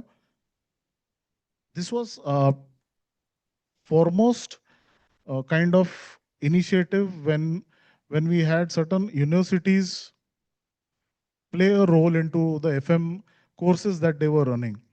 So a classroom knowledge or bookish knowledge versus something which is learned on site, it adds more impact to it. Last but not the least, what I think is uh, we are more focused towards the physical infrastructure that we have. We have technology in place. We all are tech savvy in XYZ kind of proficiency that we have. But when it comes on cybersecurity, we all try to escape or don't have that adequate knowledge. Yeah, even FM guys also, they don't have adequate knowledge on cybersecurity. I agree, yes. So that's where I think as future leaders or even a part of resiliency, we need to make sure that we are equipped at all various levels on these typical parameters, because unless and until I don't start it, I will not be in a position to propagate it. And unless and until it is not propagated, it will not be something which the industry will take it. So that's the very basic say I would like to focus upon. Uh, Resiliency, sustainability, these all are fancy words. We've been doing it for ages. Matlab, Dada, I still recollect one of your thought wherein एक कपड़ा, घर का कपड़ा, उसका end usage क्या होता है? Right from the time you wear it to your pocha, right? It was some conference I relate. So that's the sustainability we already have. And we always try to build on things which agal bagal wala karta hai. So that's what leaders need to understand. It's not what others do. Try to understand what the business requires. Try to understand who are the critical stakeholders, because you need not run on budgets. You have budgets, you are allocated for budgets, and you have a zero budget concept. मतलब कोई चीज ऐसा रहेगा जहाँ पे management will say no, but you need to do in terms of the scenario that you have been into. Typically covid पकड़ लो, हम लोगों ने कभी सोचा था, नहीं सोचा था that thermal gun costing for nuts peanuts now was something like a diamond for the procurement industry. So the convincing power in terms of the data analytics that you touched upon, people collect data but they don't know how to play with it, and even if they play with it, they don't have the intent.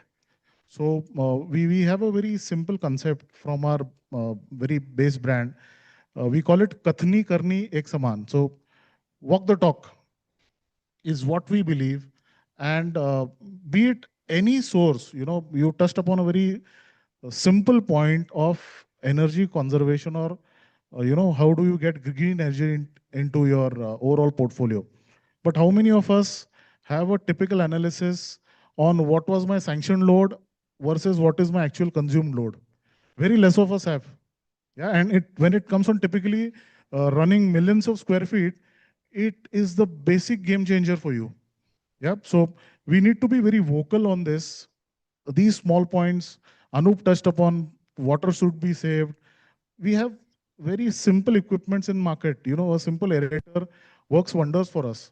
We had all our, in my previous assignment, we had all our taps in our R&D centers equipped with aerators. And we reduced the water by minimum 30-40%. So we have all these things in market. The only thing is we don't speak. So various forums and leaders being vocal, yeah, is what I feel will be the future. Absolutely. You mentioned about management guru. You also need management guru. I thought you were the management guru, the basic man. No, thanks. Okay, great. No, but I think sustainability, if we talk about, it's become much, much larger than just putting areas anymore, right? It has become much, much larger. See, if you talk about the HVAC, right, what kind of water does it consume? Right? I think that's something which is very, the toileting, the flushings, the urines, right? Look at the amount of water they consume, right? The energy which is going. So in the previous group where I think they mentioned about, the electrical load and heat load and all those things. I mean, look at that consumption. That is extremely high. Extremely if high. we are able to get 10% of that, I think which will cover more than 30-40% of what we save through the aerators or 70% of your consumption is HVAC. Right. Typically. Right. Yeah. So you have the main, game changer with you. Right. Absolutely. So I think these are something. Anup, you wanted to touch upon. We have some time, so we can. I think as senior and responsible citizens of India, we all must make some resolution that, no, I'm talking about everyone. He's talking about age. That's what is. Yeah. So I think just disturbed my thoughts. Trying to recollect. Yeah. So I'm saying that we must all take this resolution that we must not let Mumbai choke. I think there is too much stress on the, I'm talking about the topic of urban resilience, and there is too much stress on the city. Not only Mumbai. I mean, if you talk about the current month or probably the previous month, you look at all the hill stations. There is no place to stay. The Sikkim video is famous now. Yeah. Right? All the hill stations, whether you talk about Himachal, Jammu Kashmir, Uttarakhand, the Northeast, or down south in Kodaikanal and all those. Right. I think what you said is very important. The resolution actually, which means responsibility, that each one of us take that responsibility, right? That what are we contributing to the society? How are we trying to help, making it more sustainable world? I think what is important for us is to think, will our children be able to live the way we have lived? Right? Will they be able to enjoy these resources which are free as much as we did? Yeah, so basically this resolution is actually for the next generation, what we are doing as responsible citizens for our kids to come in. Other important point is about the traffic management system. If we can integrate this smart city, which was then the plan, it started with a lot of gung-ho and then it's suddenly died down. So can the traffic management, I have not seen much work on traffic management, not too sure, although there are these PPP models with BMC parking and all, but I'm not too sure whether the numbering part, the occupancy part, as far as the BMC grid is concerned with the private entities and all, that is still a long way to go. We also tried in smaller cities, of 300, 400 acres, but I think that system still needs to evolve. We don't have a very evolved system as of today. So typically, it all starts with your civic sense, Ajay. And, we still are not in a position to accept, will carpooling work? Yeah. So you see less of organizations following carpooling. It is like something sitting on a bomb, an infrastructure having cabins versus an infrastructure having an open office concept, and then you start building it, soundproofing karo, ye karo, collaborative karo. So it's all about acceptance. It is all about the civic sense that we carry. And typically, I personally feel and would like to propagate it. It will all start with you. Unless and until you say, you said about the free resources. ये free था कभी? पहले था ना? Our parents, our grandparents, इनके लिए free था ये. Now we are paying for it. And down the line, more will be added. So it's just something that we need to start and try to propagate, more hands to join, more the propagation, and that's how we will try to achieve something rather than nothing. Yeah, no, please. You spoke about R&D centers, multiple businesses, and can we just centralize it? So again, that is stress on the asset infrastructure. So can that also be reconsidered looking at the urban resilience part of the topic today? Okay, which means what? Sorry, I didn't understand your question. Yeah, so I mean to say that we must actually think of centralizing such things. It will create less stress on the asset infrastructure. Correct. Typically, something like an asset management, we procure, we maintain, and, Narang Saab touched the heart of it. What about the disposal? कौन करता है, क्या करता है, मालूम नहीं है. With these fancy terms, ESG, circle 1, 2, 3, it's all something which we need to understand. Our basic SLA is in place, clearly defining what is to be achieved, what is to be done, and what is to be continued. It is something like FM admin, the job never ends. It is always something which is coming up with more improvements, something which is coming up with more aspirations, something which is coming up with more on experience. The wow is the best. Right. So see, the driving force for us as a corporate services team in our organization are the 3 Ps that our organizations looks at. It's first is people, planet, and then is the profit, right? It's a very good this thing. When I joined the organization, that's when I realized, okay, this is how one can think also, that you'll first take care of people, then take care of the planet, profit will come, right, automatically. And that's where it has, driven us to do things which are smart, which are sustainable, right? So today, if we talk about, we are net zero on waste, net zero on energy, right? We are 100% on green energy. Uh, we do not use plastic at all. We recently, about a year back, eliminated all the plastic bottles. I set up a plant worth 50 lakh rupees just to do water bottling plants, right? Now, if we talk about ROI, the sustainability is going to come at cost today. So my ROI is going to happen in the next 3 to 4 years, the volume that we have. Larger the volume, lesser the number of years that we'll do, right? So I think these are certain elements that we are incorporating to make it smart FM, right? It's not only about AI, IoT, bhai kitna sensor lagaya toilet mein. Smart people, we've been having challenge in driving a very simple initiative. So we thought, let's, try to reduce the usage of tissue papers. Yeah. And it was buzz for the organization. कैसे हो सकता है, क्यों नहीं हो सकता है? We've been grown up with a very simple habit: carry your handkerchief. Simple as that. And on top of that, if you want, we are providing you with high-end, sustainable air dryer or hand dryers. So that's where acceptance of change becomes a very big problem, typically for an Indianized culture, is what I have observed. Right. Colonel Sir. Yeah, basically my human brain has simulated the entire discussion. And, I would like to draw a pattern which is very clearly visible. It is using technology for sustainability, number one. Secondly, that point about urban resilience. Thirdly, I think if we put all of it together, we can utilize it, or we can act upon it in a very nice, practical manner.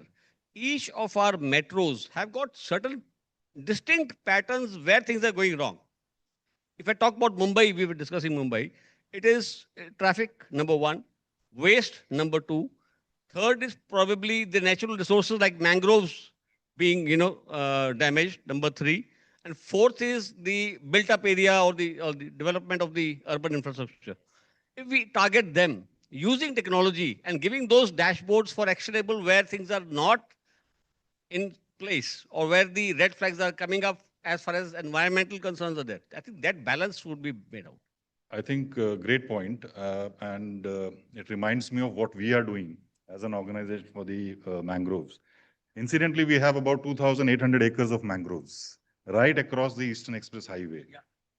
From the Ghatkopar when you start and till the end of, Mulund area. There is a typical problem that we face. During the month of summers, starting April until about June, till the first rain, we face a problem of fire, right? Wild grass, wild growth, all that catches fire. What do you do? So in the initial years, when we used to have these problems, it was very difficult because by the time when you see the smoke, then only you respond to it, right? So what we did was we installed multiple CCTV cameras, focusing in that entire mangroves with an AI module on top of it, right? So what that AI module does is that immediately alerts you the moment it sees a minor. So we have zoomed it, so they are all PTZs. So we've zoomed it to all those locations, and the moment they see minor this thing, they immediately give us an alert. And our fire. So we also have our own fire tenders. So we send our fire tenders, we have our fire response teams, right? Very critical to save these mangroves today. It's going to become very difficult if we even don't have these. Again, I don't want to name the organization, but if there was some other organization, they would have done a entire infrastructure there. But I think that's something which we did. We use drone for extinguishing the fire also for both CO2 and water. This thing. So I think these are certain points. Quickly, we have time for just one question or any views, any thoughts from anybody? Anybody is having any question? And we have one question. Can I have a mic, please? Pass to sir over here. Please pass the mic to sir over there. Over there.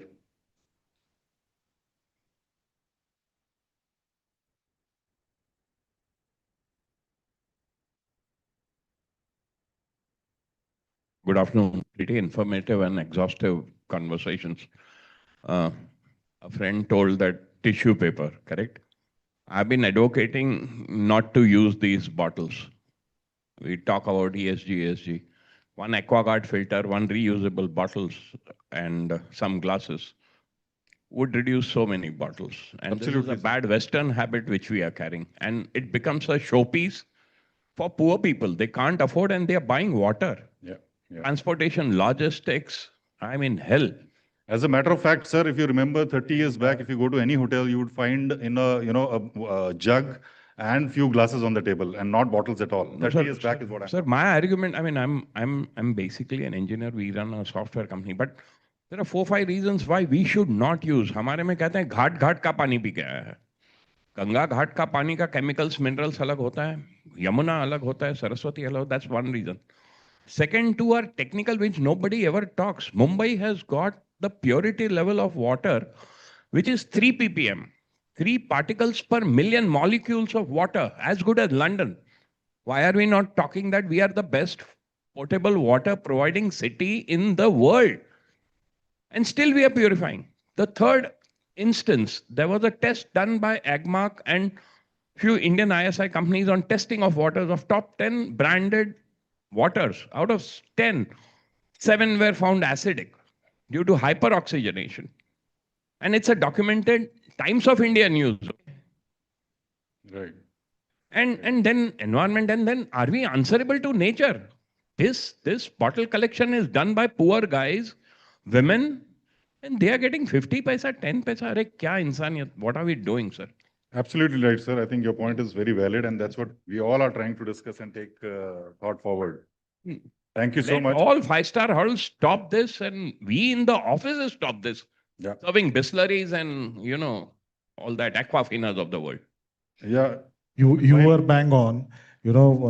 Just to share, can you imagine a conference without air conditioning?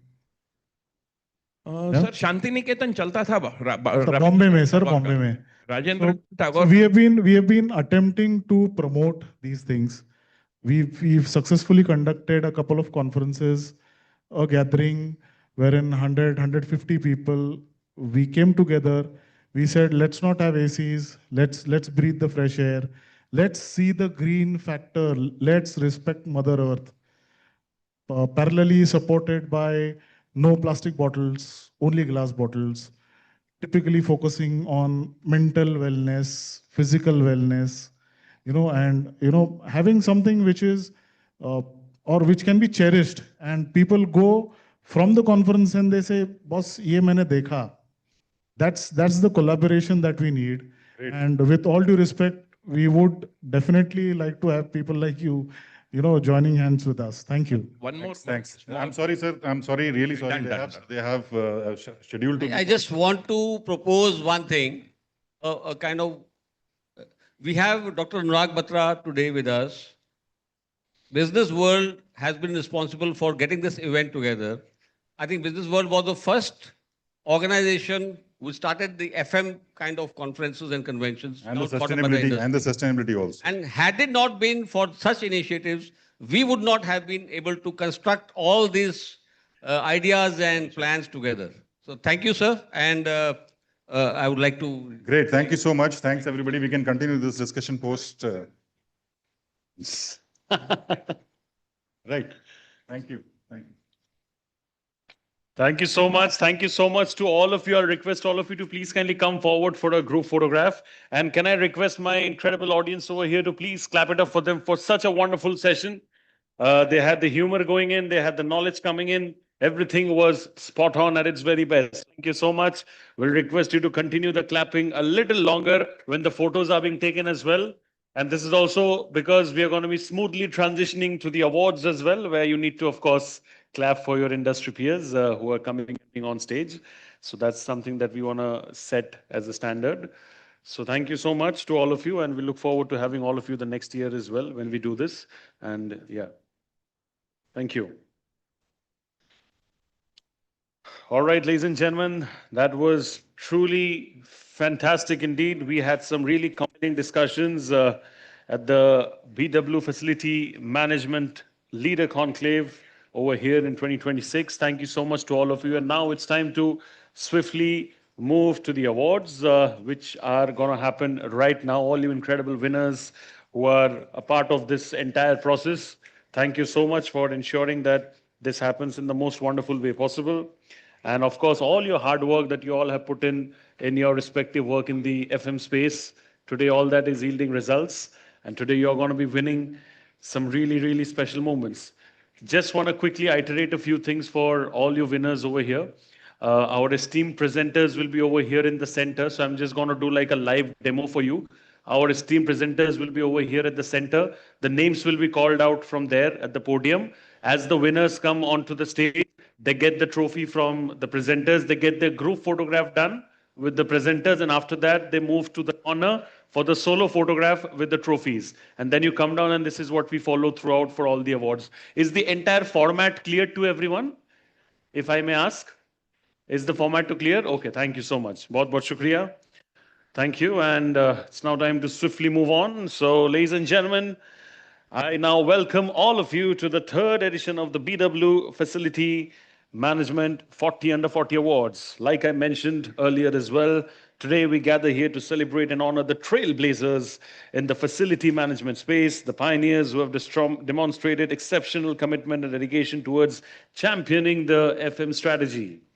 I would also like to take out a special moment to thank our partners for the day, as without the support, we truly couldn't have pulled this event off. So thank you so much to our partners, powered by Blue Star, built on trust, Even Partner, the Thick Shake Factory, Opal Events, Joy Travels Private Limited, Realty Plus, Exchange for Media, IWM Buzz, Impact Pitch, and Beanley Coffee. Can I have a big round of applause for all our partners, please? Bahut bahut shukriya. Thank you so much.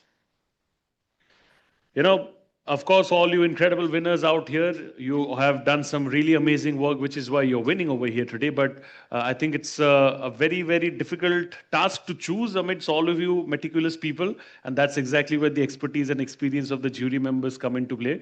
And of course, it's a very unconditional thing to do. They're not winning, but they're choosing the winners, taking out time from their respective busy schedules to adjudicate some of the best in the business and pick all of you over here who are winning. So can I have a big round of applause for our jury members as well, please? And on that note, what I'm going to request is I'm going to request the console to kindly play the jury AV for all of us, please.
Batra and Business World for giving me an opportunity to be the jury for Business World Under 40 Facility Management Awards.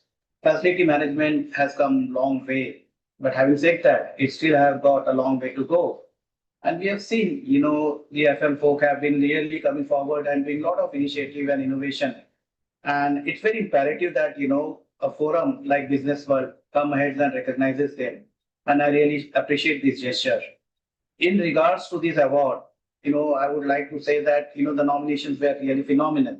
And before I get into the nomination and my screening understanding, I would like to congratulate every nominee who has nominated themselves for this award. Winning and losing comes secondary. What matters is your eagerness to showcase, the efficiency and the innovation that you have done, because that anyway passes on a small piece of knowledge to everyone. And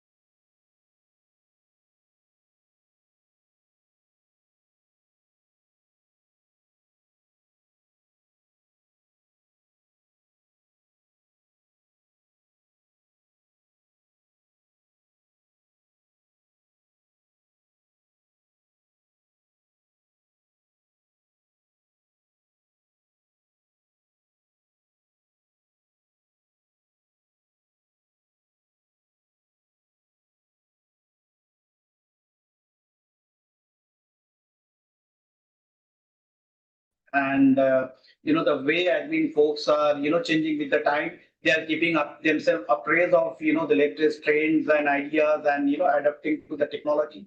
Really kudos to all of them. So once again, congratulations to all the winners, and I'm sure that I will be meeting out to each of you during the event. Till then, cheers. It was great to be part of the jury for leadership in facility management 40 under 40. All the best to all the winners and people who participated. We learned from all of you. We spent half a day in having a jury discussion and reaching to the conclusion. All the best to everyone. Jury member Business World 350 Award, I can confidently say that the selection and rating process was completely fair, transparent, and without any bias. Each of the candidates were evaluated on the basis of merit, and it is important for us to recognize the exceptional work done by young professionals and to celebrate it in such a huge platform like Business World. Thank you, Business World, for doing this. It's my proud privilege to be part of the jury for Business World 40 under 40 event. I was there part of the jury last year as well. This year, the quality of the applications, the number of applicants, and their preparation was much more superior against last year, which only shows that the initiative started by Business World has started growing roots and further growing steadily. It was a tough call to determine the scoring of the applicants, considering their immense experience and the wonderful stories they had to share on their operations and facility management roles. My congratulations to all those award winners, and my best wishes to those who could not make it this year. I'm sure they would have learned a lot, and we'll see them again next year. Thank you so much. It was my honor and privilege to be a part of the jury for the Business World Facilities Management 40 under 40 awards. And what struck me was the rigor, transparency, and the details that went into selecting the candidate, the opportunity that was given to each one to represent their case, and the discussion that happened within the jury, ably assisted by the Business World team. I think all of you are winners, and all of you are awardees for me, because we saw a huge list of leaders with their contribution to their own organizations, and it was very heartening to see that. And thank you to Business World for providing this credible platform, awarding the facilities management leaders. I'm sure this will go a long way to for the leaders to shine in the facilities management world. So congratulations to all the awardees, and those who didn't win, better luck next time. And thank you, Business World. Jai Hind.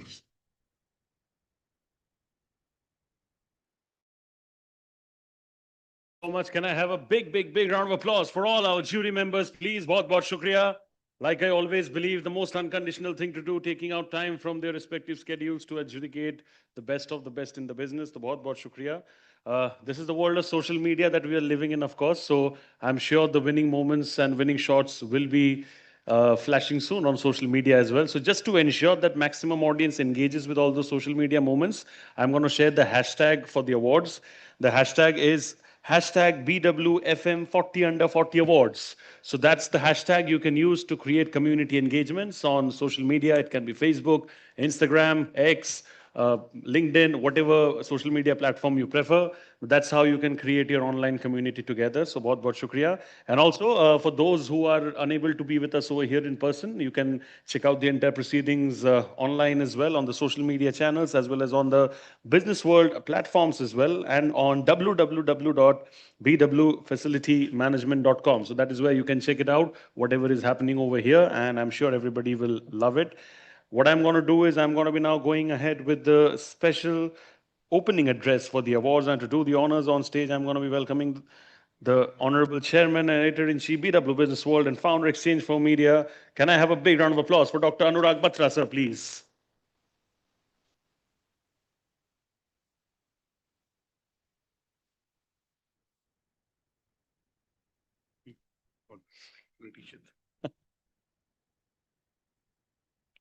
Give Shubho a big round of applause. He was saying honorable.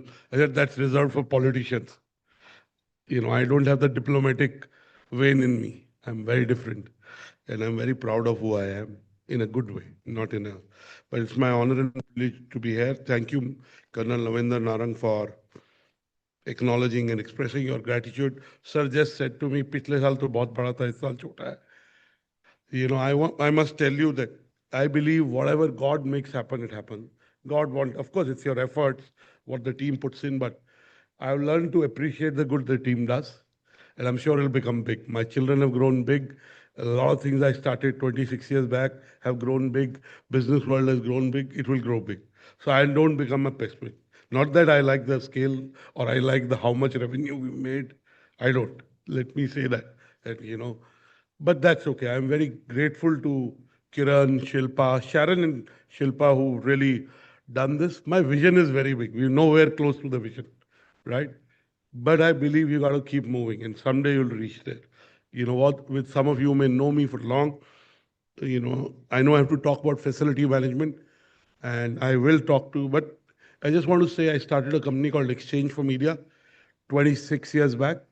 After working 5 years after graduating from MDI, I'm from the first batch of MBA from MDI. My wife tells me I got in when the quality control was bad. Partly true. There was no cat in the first year. But in life, you got to be lucky more than being smart or intelligent or whatever. I really believe in it. I'm a very lucky person. I have the best wife. I have the best parents, and I'm not diplomatic, right? Navinder ji knows me very well, and some of my colleagues who work with me for a long time. So I got lucky. I worked for 5 years, started Exchange for Media. Anybody who's in advertising, marketing, media know the power of Exchange for Media. This is my weekly for the 23rd year. On 26th Tuesday at the Leela, we had an impact of 50 women. The number one on the list was the Google country manager, Preeti Lobana. I met her for the first time. She was there. Our jury chair was there. And 11 o'clock, there's no space to sit. And the Leela ballroom is a big ballroom. And it had lots of sponsors. And when we do a story in Exchange for Media, it can bring your stock price down or it can take you up. And I say it with lots of responsibility. I was downstairs. Mr. Sundar Swami was the president of Triple A's of I and also an entrepreneur and somebody I have tremendous admiration. We did a story. One of my reporters did a story, very aggressive story. And this reporter is very aggressive. And I told him that Imran, you can do any story. But Mr. Swami is 76 years old. He's older to me. He used to be my client before I started Exchange for Media. I did work for him. That was in Collier's Jardine. I got him an office space. I started my career in real estate after MDI. You can't be disrespectful of him. He's older than you. He's also president of the Triple A's of I. He's also a friend of ours. We may not agree with him a lot of things. I don't. Right? Sometimes it's not good for my organization. That's okay. Because we are number one and we behave like the number one in that space. So he doesn't like some of the story. So I am sure pending work, Please give them a big round of applause. I'm very grateful to Blue Star, Mr. Thyagarajan, Mohit and everybody in Girish in the Blue Star team. They're a very valuable partner. They're fantastic people. Met other colleagues for partnering on this year on year. So we'll grow. Sir, I promise you, next time we'll be here, we'll grow. I called Shilpa one day ahead. Yesterday was my Realty Plus. We own India's #1 real estate magazine that I started this year on 27th August. It will be 22 years young. It started 23 years. I remember the day. Anyway, I'm a quizzer. If you meet me, I'll remember your name, face, anything you said to me. If I've slept well, which I've slept well last night. Yesterday she was there, and the only reason I called her one day, I wanted to get her to see the scale. There was no space outside. You take the names of Indian real estate, they were all there. Right? Till 11:30, nobody left. So we'll get there. And Tripti, who's the publisher, has worked 20 years with me. Sapna, who's the editor, has worked 10 years. And I'm absolutely hands off. Right? So we'll get there. I want to show you the glimpses. I also, and I shouldn't be making, I believe that when jab jis cheez ka samay, yesterday I got a very sad news at 4. One of my ex-colleagues, she built our legal community, called me. Her sister still is the head of marketing, works with me for the last 12 years. Tanvi, Garima called me saying Mr. Dhananjay Kumar has passed away. Mr. Kumar, the former chairman of the Competition Commission, he shared his birthday with my late mother who passed away 19 months. And how did he pass away? His air conditioner burst and it caught fire and he passed away. He was so fit and he would always call me Anurag ji. तो उनको बोलता मैं आपके बेटे के समान हूँ कि आप मुझे अनुराग बोलिए. And he was chairman of our GC jury, the most gentleman. He was chief secretary of. So अब सोचिए उनकी, he's so fit. He lives in the ground floor. His whole family lives in that building. The AC. So जब होना होता है ना तो I don't put any blame on anyone. And when I was younger, I was a little different. I would put too much pressure on myself, too much pressure on everybody else. नहीं हुआ ना कोई आगे हो जाएगा. So I don't like the revenue on this event. There's no revenue. Actually, Blue Star is an annual deal. It doesn't matter. There's no revenue. And I'm not used to event. Yesterday, you've seen the number of sponsors. And I'm not about sponsorship. It's about, I am in the media business. I want to make an impact. And if you really believe me, follow Palak Shah's stories. Do you follow Palak Shah's stories or managing editor? See the kind of stories he does. And I know, because of Exchange for Media, I know almost every media company in this country. I know every media owner. I know every editor. I know most of the journalists. I can't say I know all journalists. We do the #1 journalism awards. So I can say that we make an impact. I wouldn't tell you who calls me after Palak writes stories or when Imran Fazal writes stories on Inforum. So we'll get there. And your support will be invaluable. Even your pointing out is a way for us to get better. So I see it absolutely positively. But I'm grateful to Shilpa. And she was saying sorry to me at 11:45, 50. I said, Shilpa, you've done good work. Don't worry. It's never about a person. We give ourselves too much credit for our success or failure. It's about God. Of course, we got to show up. Of course, we got to put in our best. Right? But I have a very big vision. And I'm sure Shilpa, Sharon, Kiran, Soumyajit. Tomorrow we have our well-being conference and awards. Devika is here. She was here. Devika, you're here, right? Devika worked 6 years with me. And it will be outstanding. It's my favorite conference in business world. IA, which is our hospitality conference, which is now $1 million conference this year. It's $1 million conference. It's on 24th, 25th September. It's at the JW Marriott in AeroCity. It's the #1 conference on the hospitality industry, and it is $1 million conference. So we will get there. My vision is to get everybody who matters and not just do a conference. It should impact your industry in some way. It should contribute something. Otherwise, the conference है करेंगे चले वही चीजें discuss होंगी कुछ impact होगा नहीं. Harbinder ji is there. He's my friend. He's the CEO of our healthcare community. He's my friend. One day I met him at an event where I was a chief guest, and on the sidelines I talked to him. And trust me, he has the capability to build a 100-200 crore media business with me. And he will build it. But have we got there yet? No. So I'll come back to facility management. And I would request your support in building India's best facility management community. IT firm as a business, of course, we got to pay salaries, we got to be profitable. That's a given. It's like air.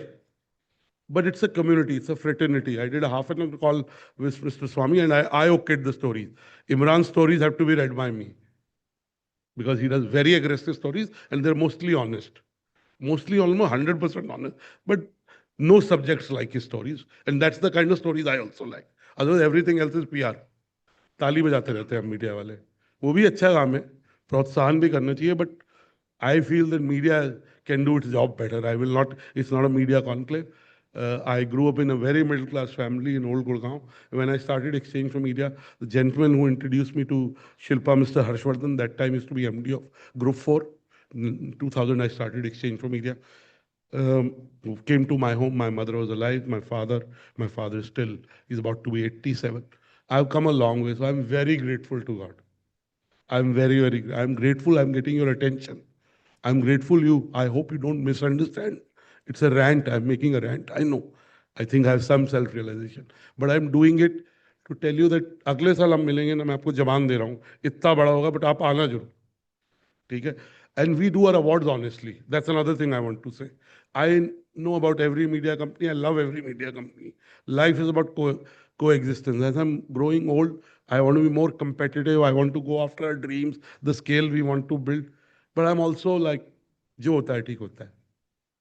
Right? Today my wife called me. I mean, she calls me every day. It's not like an unusual day. But she was talking to me about my son who's 18 and my daughter's about to be 22. And I heard her. It was a 1 hour call. And I know I don't do long phone calls, not even with my wife. I do like 1 minute, 10 second. I write emails also, 1 line, 2 line, 3 words, 6 words. Right? And I said to her, Niti, don't worry. He'll be okay. You know, he was upset about, he said something, he said he's about to be 18 and, you know, my wife is not normal. She's God for my children, right? Because she's put in so much effort. She is, I think, you know, she deserves. And my son said something to her, which she didn't like. I didn't like. And I'm surprised he said. But I told her, Niti, it'll be okay. Pray to God, isko subuddhi de bhagwan. और कुछ नहीं कर सकते. Right? So I'll come to facility. Our awards are honestly done. So all the winners are getting it honestly. We don't give a brief to the jury in any of our awards. Kaun jeete, kaun hare. Can the awards be better? Every award we do can be better. As we become stronger in the community, we have more data points. We're able to help you. Right now, we don't know enough about this community. We do an event, we are in and out. That's not the way to build a community. In the advertising, marketing, media industry, I built that community myself. I can say that it's not just a community. God helps me find jobs for people. I'm the largest headhunter in the media space, advertising. I do the biggest deals. I'm not a banker. The companies, buying companies, raising capital, because we are the #1 community. And I know everybody. I think Harpinder will build that in healthcare. I know Shilpa will build that in facility management. I know Devika will do that in well-being and get Harbinder's support. I know Priyanshi, who went to the same business school as me 20 or maybe 25 years later. I don't know how many MDI is building our sustainability conferences and a sustainability community. We were the first one 7 or 8 years back to start ranking India's top sustainable. It's called India's most sustainable company. Other media companies copied it. I'll write to the chairman tomorrow. It's on my mind. He's a friend of mine. He's much older to me, but that's okay. I'll write to him, and I'm sure he's a very reasonable person.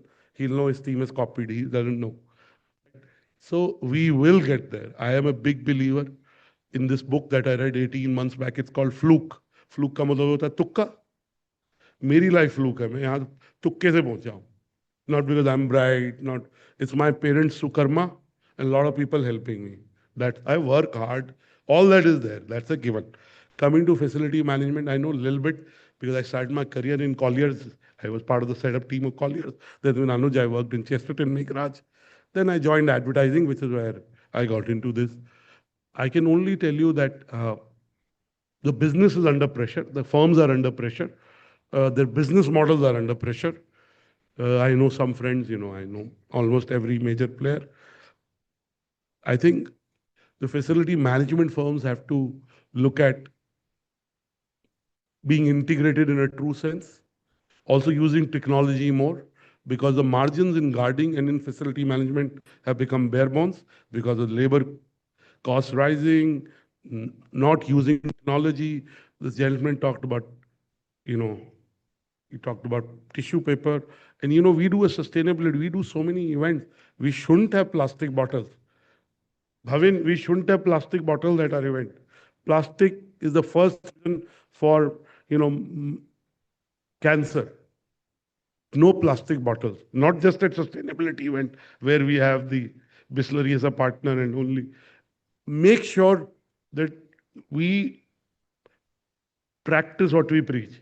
No, right? Otherwise, why would people listen to us? So coming to facility management, I'm not an expert, but I think emotional safety is very important. The co-working spaces are making offices. I go to some offices, I don't go to too many offices. They look like 7-star hotel, right? Now you could ask, is it needed? But I think there's too much competition for talent. I was reading this Google policy yesterday that if someone, I've been to Google headquarters, someone works at Google and he dies, God forbid, a spouse gets their salary of lifetime for 50% salary, and the children get 10% or something. I could be wrong, right? Forever till they start earning or some, I didn't read the fine print. I think today emotional safety is the most important and how you make people feel. Today, attention is the scarcest. 8-second attention. That's the attention span of everybody. So I think we'll seek your help in building this in a way that it becomes a community which brings data, insights, trends. And we want to focus on the positive aspects of the industry, contribute to the industry's growth. I'm grateful for your time and patronage. Since I'm here, I want to show you, this is the latest issue. Palak's story was the first story which said Mr. Adani is back. Now every other. He also did a story on 6th May saying Adani will sign a formal deal with the DOJ. This is the latest issue of Business World. He was the first one to say this on 6th May. You can Google, don't believe me. Beauty about internet is. Also, we have a legal magazine which has become #1. Mr. Shroff is on the cover. Right, I do want to show some Palak Shah stories. Or can you send Priyanshi? Can you ensure we send to every attendant 3 stories of Palak Shah, right? To see what Palak does or Business World. They're at earth-shattering stories. Because I know who calls me. I can't even take their names on the dais. Very important people. And of course, I engage with them. I am sensitive to the junior most person who calls me on a story. If the story has something incorrect, I will fix it. He doesn't have to know me. And we are building. I remember on 12th December, we had the first event. Shirupa, she's turned an entrepreneur. She started our legal community. One of the nicest people I know, most relationship oriented. Because sometimes employees are like, you're their godfather till the time they work for you. And then they get a new godfather, which is also okay. I'm too mature on that. But Shirupa is the most sensitive relationship oriented people I've met. And she did our first legal awards. We haven't crossed that scale in 19 में किया तो 7 साल होने वाले हैं. 12 दिसंबर 2019 उस दिन justice Sikri की वाइफ का बर्थडे था. He was our jury chair. He was there on the dais and he left at 8:30 because उनको अपनी बीवी को डिनर पे लेके जाना था. उनका जन्मदिन था. तो ये #1 कम्युनिटी है. We will build, sir. I want to Palak stories you should follow. It'll give you joy in a world where people are only publishing press releases and goody stuff. He does honor stories. And you can subscribe to it. Next slide. Bhavin. And tomorrow's, this is a lineup, I think, can you send an agenda for tomorrow, Sharon, to everybody? It's a well-being summit. And it's mind, body, soul. Devika does it with lots of passion. Of course, Harbinder guides her. It's our best conference. Revenue, it hasn't yet reached BW Hotelier, but someday it will get there. But in terms of content, is it second to any well-being conference? It's an old poster. It may not have. I mean, she curates it with passion, with precision, and she's so good. She even wrote to me 4 days saying, I have no time for your address. Can you cut that? I said, no. Right? But that's the kind of passion she brings. So we will build a FM community. We have a well-being magazine. I couldn't get that. Like we are the number one community in hospitality. It's called BW Hotelier. We're the number one community in reality. This is the 21st year. My daughter was born on the same day the magazine was launched. My daughter was born and I went for the launch. My daughter was supposed to be born one day later. And Sheila Dikshit ji had then given the time. If you want to come, because at the end of the day, it's about well-being. And well-being and facility management have a connect. So I don't want to, just want to invite you. This is also here at the Novotel. Sharon, send it to all the speakers and jury members and invite a form, invite getting money or you to said. That's it. I don't know too much about facility management. I'm not an expert. I'm not an expert on anything. I'm a learner. I'm learning, but my gratitude to the jury members for lending their time, gratitude to all the speakers, the seeds you've sown through your time, your knowledge.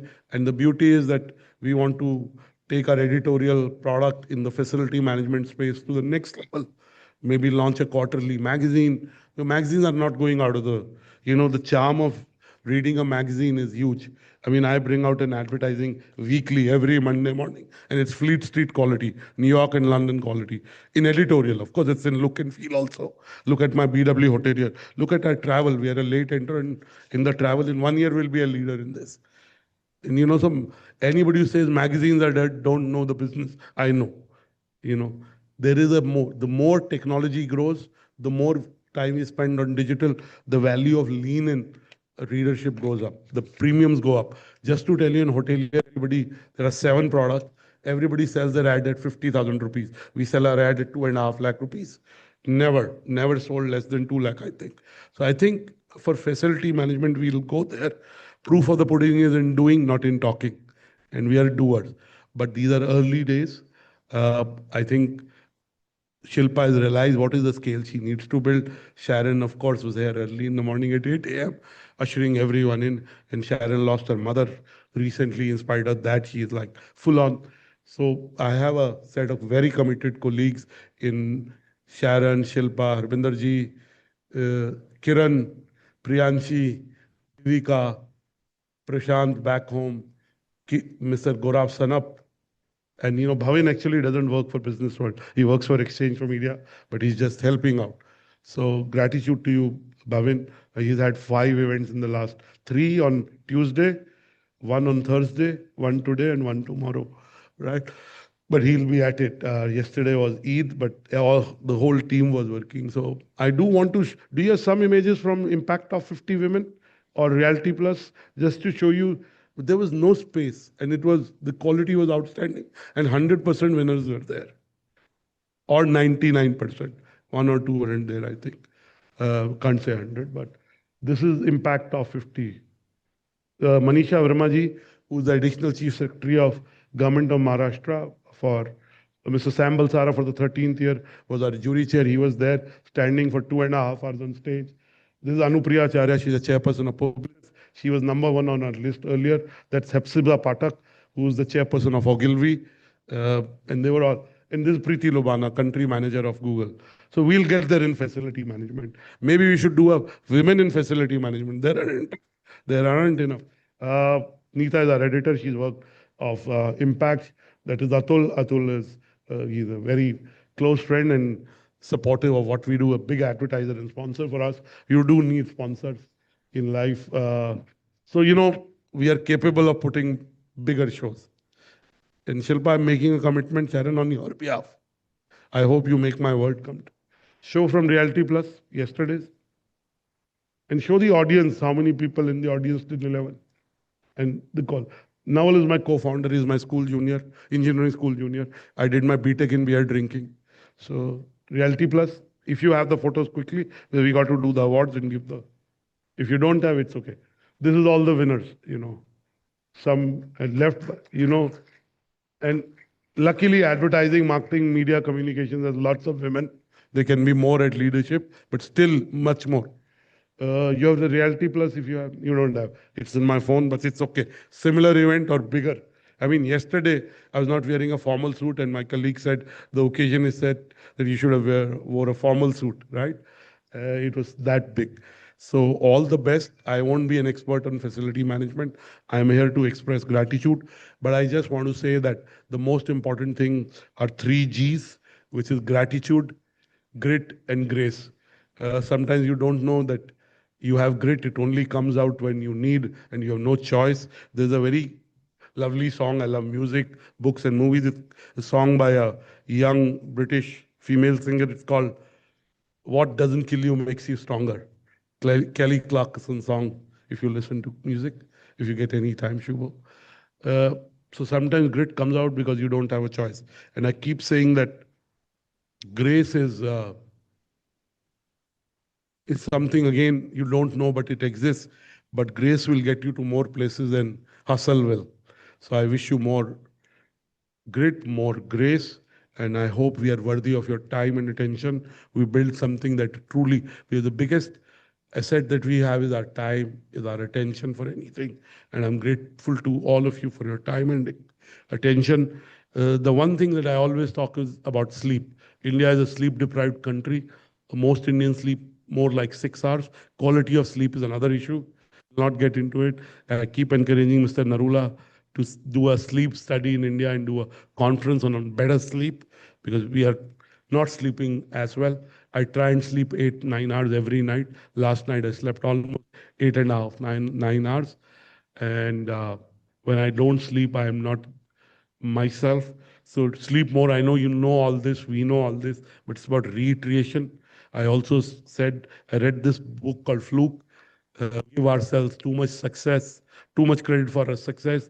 It's because it's preordained. I am Hindu, prarabdha, or it's luck, chance, serendipity. I think I genuinely believe that whatever I've gained is because of the sukarma of my parents, my grandparents. I say parents because I know my parents really well. My grandparents, I was younger, I have some memories. Don't know them as well as I know my parents. But so I believe that sometimes we give ourselves too much credit. We shouldn't. I have come here through fluke. How I got into MDI. I didn't fill in my CAT form. My dad got the MDI. I grew up near MDI. I live near MDI. And I filled the form, I got in. How I acquired Business World, how I started Exchange for Media, everything is not planned. Something happened and I just jumped in it. So I think good things happen when you believe in the power of good things, when you give good things away, where it's good energy, intent matters. And I'd like to end by saying, जिंदगी में दो ही चीजें matter करती हैं. एक तो उम्मीद, which is hope, दूसरा कोशिश, which is efforts. I am a big believer in hope and efforts. I stay hopeful. I get up every morning like an excited child. What will we do today? What will we build? I also believe in the power of subconscious. I'm reading this book by Neer Ayal, which says if you can reprogram your brain and your beliefs, you can achieve anything. And a lot of people have done that. I want to end by saying that facility management is at a crossroads. For the last 3 years that we've been doing this, facility management has been talking of integrated facility management, usage of AI and technology in facility management, and how emotional safety is very important. I think with the leaders that are being awarded today, I'm sure best practices will help build better environments in organizations. I want to see more FM become head of, be on the boards, become CEOs, because not enough FM heads are represented on the boards. That's what I believe. I hope we shall play a role in that becoming an important uh, milestone for the community. I think the investments that are going into facilities are becoming grander and grander. India is becoming the capital of GCCs. So everybody here will have a bigger role to play, because there is a McKinsey study that I keep referring to. In 2040, the e-commerce industry will become a 20 trillion industry. Uh, so warehousing will grow. And the two things you need is energy, and the other is real estate and facility management for all those sectors to grow. With GCC, the flavor, almost every company in the world making India hub, whether it's Hyderabad, Bangalore, Delhi, Pune, and now even other states, like UP is trying its best to attract more companies. We did a huge CFO offsite 4 weeks back in UP.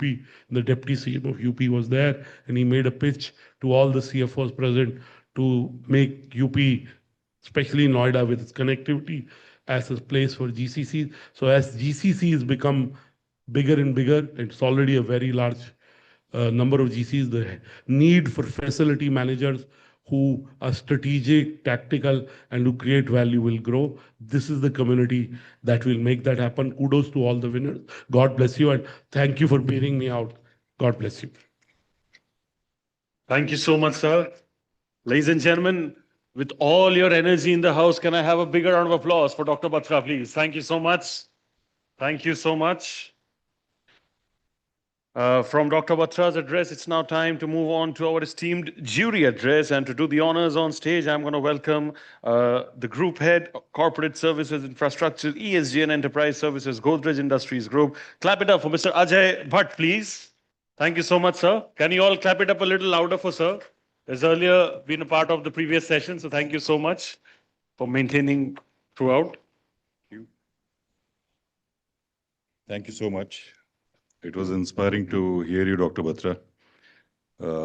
Real life stories. Good afternoon, everyone, once again. It's truly a privilege and an honor to be part of the jury and be able to go through the entire process so rigorously. I would also like to sincerely thank Business World for creating and continuing the wonderful initiative. The fact that we are celebrating the 3rd edition of the Smart World FM itself reflects how strongly this platform has resonated and the industry and how important it has become in recognizing emerging talent in this field. Awards like these do much more than celebrate an achievement. They inspire the next generation of professionals, encourage innovation, create benchmarks for excellence across the industry. They give visibility to the incredible work being done, often quietly behind the scenes. Such platforms help shape the future of the profession by motivating young leaders to think bigger, think louder, lead better, and continuously raise the industry standards. Recognition creates aspirations, and aspiration drives transformation. This is what we believe. I would strongly encourage more professionals and organizations to come forward and participate in such initiatives. It is not only about winning an award, it is about sharing your journey, showcasing what good work one has done, showcasing the impact that it has brought to the society at large. Every nomination represents effort, resilience, innovation, and commitment.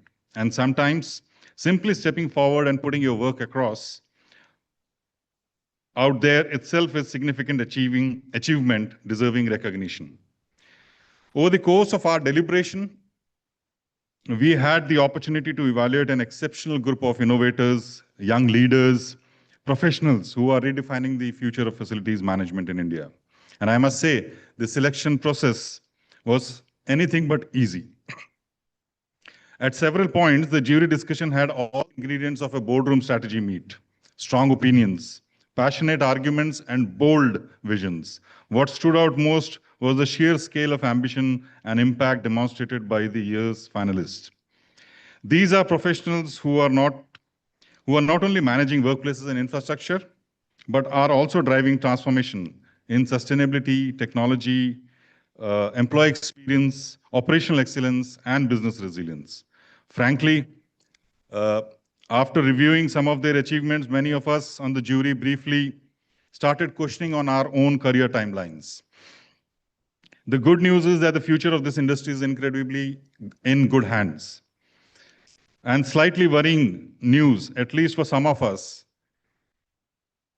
that these leaders have achieved all these before turning 40, while many of us are still trying to figure out and reduce our screen times. On a serious note, the facility management profession often works behind the scenes, yet it plays a critical role in enabling businesses, workplaces, and people to perform at their very best every single day.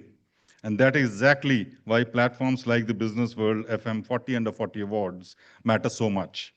To all the nominees and awardees, congratulations. Your work, leadership, and commitment are helping shape the next era of the FM industry. Thank you once again. And now let's move to the part everyone is waiting for, which is the awards. Thank you. Thank you so much, sir. Can we have a bigger round of applause for sir, please? Moderating a session and giving such a wonderful jury address as well. Very, very grateful to him for taking out time from his busy schedule to be with us all of you. All right, so we are all set for the awards. I've already kind of explained the entire brief, so I don't think I need to do that again because everybody was already attentive throughout.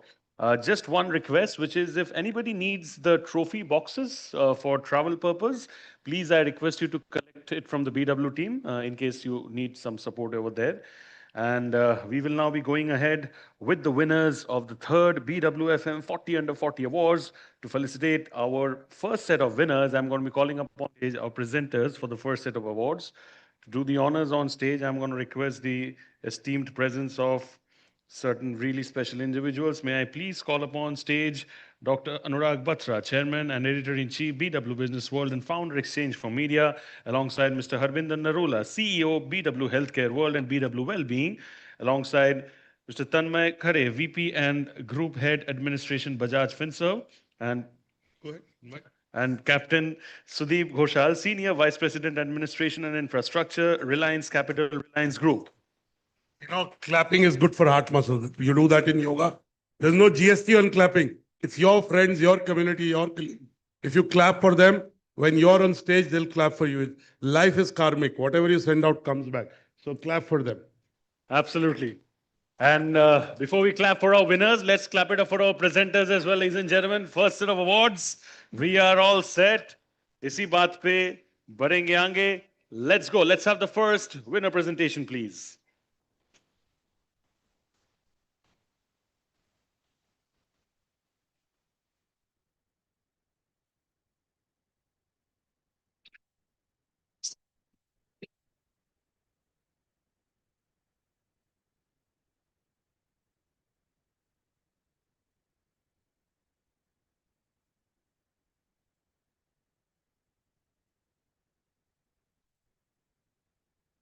Ladies and gentlemen, can you all clap a little louder for sir, please?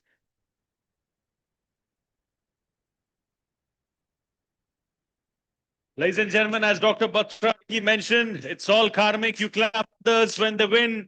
When you come on stage, people clap for you as well. So can I have a huge round of applause for our esteemed winner? Bahut bahut shukriya. Thank you so much.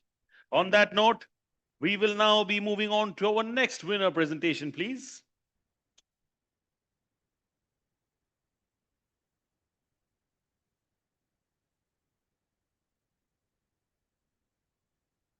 Huge round of applause for Mr. Soumya Prakash Pasu, Regional Lead, India and APJ Real Estate and Workplace. Congratulations, sir. Can I have a bigger round of applause for him, please, ladies and gentlemen? Thank you so much. Very, very grateful. Congratulations, sir, to you and your entire team. And we wish you all the best for all your future endeavors moving forward. Sir, your solo photograph at the corner, please. Thank you. And on that note, we'll now move on to our next winner presentation, please.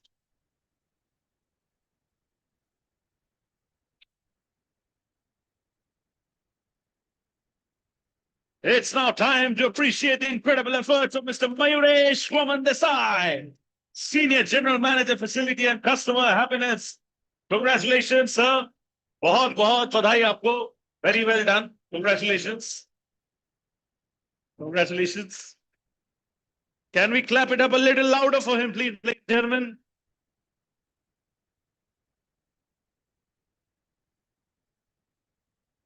Can we all clap a little louder and encourage him in the best way possible? Thank you. बहुत बहुत शुक्रिया. And a humble reminder to all the winners. After all the winners are announced, we'll be doing a group photo on stage as well with all of you with your trophies, which is not just part of curating memory for today, but also a part of the coverage needed on the magazine. So request all of you to stay back. And on that note, we will be now moving ahead to our next one, please.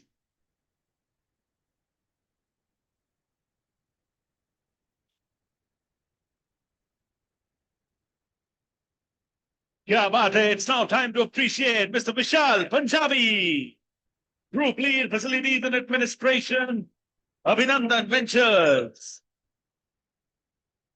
Mr. Vishal Punjabi के लिए आप लोगों को मैं request कर रहा हूं, please बजाइए जोर से ताली.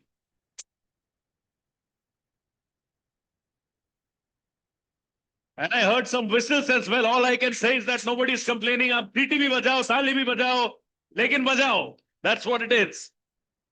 Thank you, thank you. Really encouraging from your end. Congratulations, Mr. Punjabi. बहुत बहुत शुक्रिया.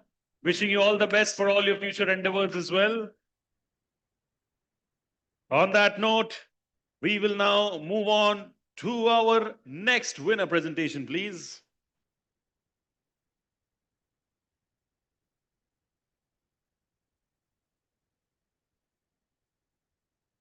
Ankit Sunil Parneria के लिए बजाइए जोर से ताली. Can we please have Mr. Ankit on stage? And as he makes his way to the stage, you all can clap and appreciate all his incredible work that he has been doing for the longest time. Sir, love your spirit, love your energy. Kya baat hai, yes. Kudos, kudos, congratulations. Thank you, sir, thank you.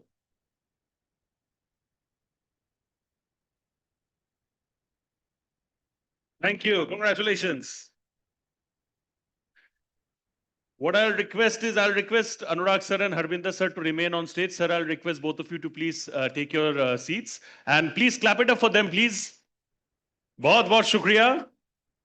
I'm going to be calling upon stage our next set of presenters alongside Dr. Batra and Harbinder sir. Can I please have Captain Shakil Ahmed, former Senior Vice President KTPL, and Ms. Shilpa Chandel, AGM Community and Editorial BW Business World on stage, please.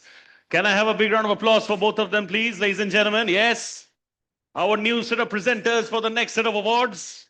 Thank you. Shilpa, of course, has played a key role in curating the whole thing. Can you all clap for all of them once again? Thank you. On that note, we'll move to our next winner presentation, please.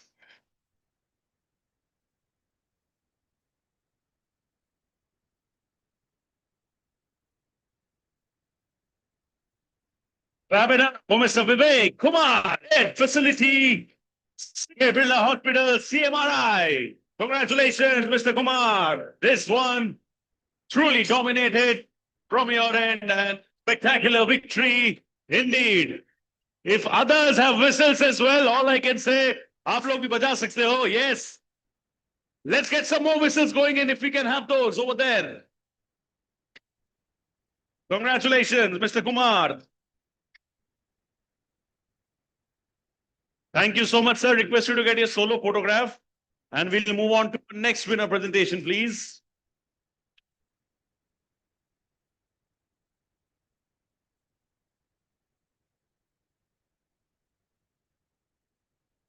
Please clap and appreciate for the wonderful victory of Mr. Rahul, Deputy Minister.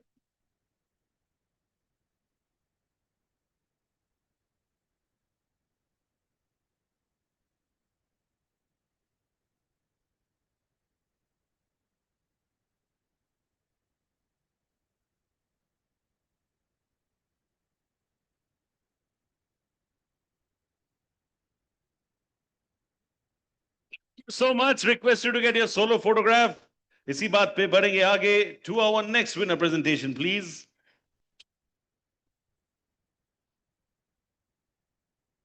Loving energy. Test करते रहिए sir, मजा आएगा. Congratulations, Mr. Vikram Kumar Chamakuri, Associate Director, Corporate Services, Media Mint. Can I please have Mr. Vikram over here? Mr. Vikram, बहुत बहुत शुक्रिया, sir. Thank you so much. Congratulations. Many more coming your way. Thank you.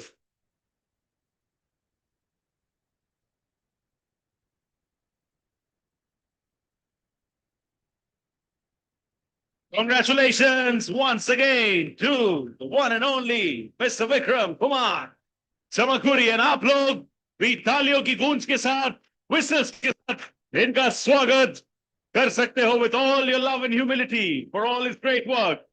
Congratulations, sir. Thank you. We'll quickly move on to our next winner presentation, please.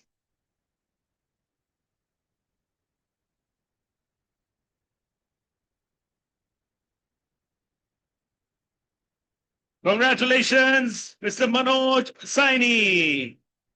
I believe we have somebody on his behalf to collect the award. And also we have a video from him, right?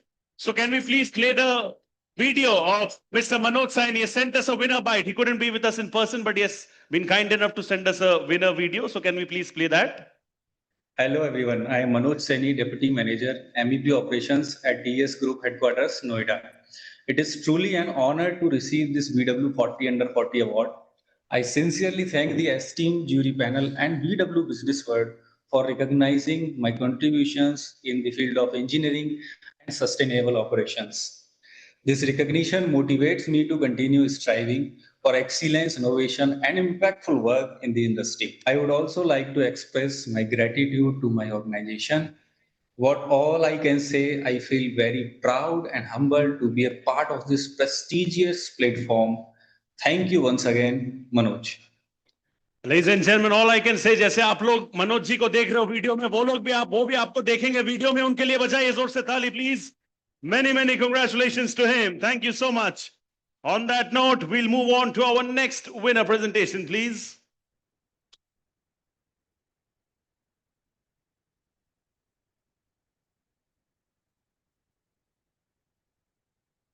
Congratulations, Mr. Sandeep Kohli. And on behalf of him, we have Mr. Girish Pawar collecting and accepting this award. Thank you so much. This is a special award for Mr. Sandeep. And thank you so much, Girish ji, for coming and accepting this on his behalf. Thank you so much. On that note, sir, get your solo photograph done at the corner, please. And we'll now move on to our next winner presentation.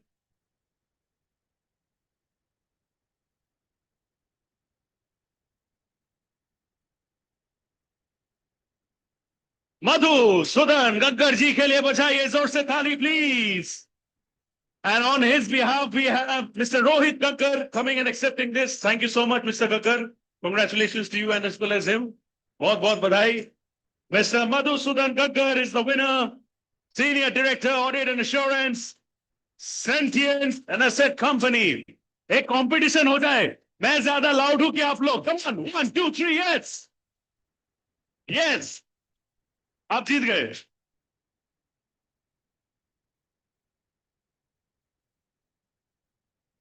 Thank you so much. On that note, I'll request for the next presentation, please.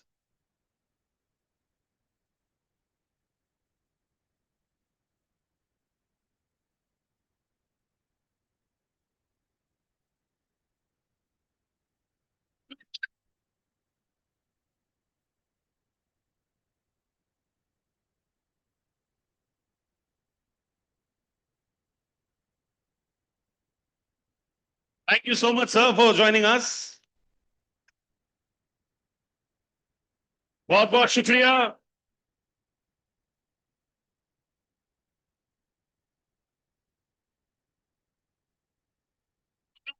Can we clap it up a little louder for Shahina ji, please? Thank you so much. Thank you, sir. I'll request Harbinder ji and Anurag sir to remain, sir. I'll request you to please take your seat. Can you all clap it up for him once again, please? Thank you so much. I'm going to request the esteemed presence of Mr. Navinder Narang, founder, Everan Circular Solutions Private Limited, industry leader in facilities management, alongside Mr. Swaminath Roy, head administration and corporate real estate, Tata Motors Finance Limited, and Mr. Ajay Bhatt, group head corporate services infrastructure, ESG and enterprise services, Godrej Industries Groups. Can I have all our esteemed guests over here on stage joining us as presenters? Thank you so much, sir. Bahut shukriya. What a pleasure. Can you all clap it up for them once again, please, ladies and gentlemen? Thank you so much. With that positive energy, we'll move on, and I request all of you, please stay back. We have the group photo coming in as well. On that note, let's move forward to the next winner presentation, please.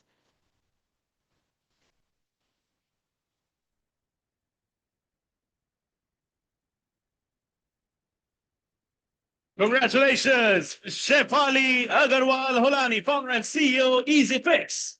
Congratulations, Miss Holani. Can we please have Miss Holani over here? Come on, everybody, all the gentlemen over here. Can you all make some noise And appreciate the lady for her incredible work. बहुत shukriya, ma'am, for joining us. Thank you. Congratulations. Thank you. Congratulations.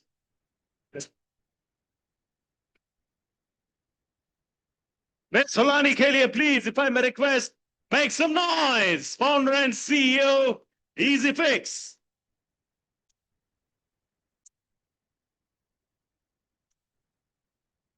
Congratulations. Thank you so much. बहुत shukriya, ma'am. Thank you. And on that note, we will now be moving on to our next winner presentation, please.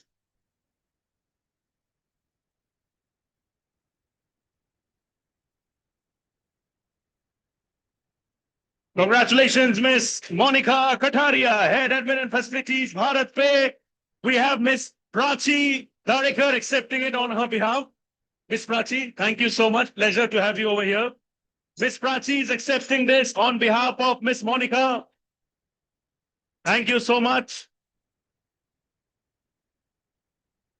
And once the photograph is taken, I'll request Prachi ji to also remain because Monica ma'am has been kind enough to send us her winner video bite as well. So can we please play that as well as in the moment when Prachi ji is there on stage? Can we have the winner bite please from Monica ma'am? Kataria. I'm currently working with Bharat Pay as head admin and facilities. I have total 18 years of experience in diverse industries like fintech, FMCG, agri, and telecom. Today, I'm truly honored and grateful to receive the Business World 40 Under 40 recognition. I would say this award is just not a milestone for me personally, but also the reflection of the incredible teams, leaders, and organization I have had the opportunity to work with throughout my journey. A heartfelt thank you to the esteemed jury members and the entire BW team for acknowledging my work and believing in my journey. Thank you so much for celebrating the professional who strive to create impact and drive meaningful change. In the end, I would like to say receiving this award feels extremely special and inspiring. Thank you once again to the BW and the jury members for honoring me with this. Thank you. Thank you so much. Please clap it up for her. Thank you so much to the, for the video. And thank you so much, ma'am, for collecting this on her behalf. बहुत shukriya. On that note, we will now move on to our next winner presentation, please.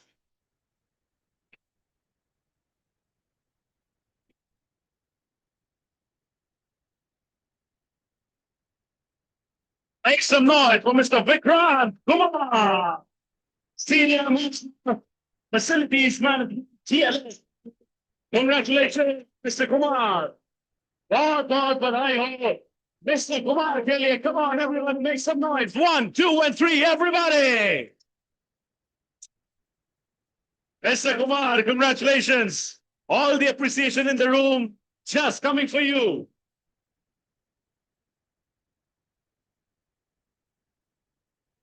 Congratulations, Mr. Kumar. Thank you so much. We will be now going ahead with the penultimate award for today's evening and request all of you to please stay back. Go. Just be ready from your end. Let's have the next award, please.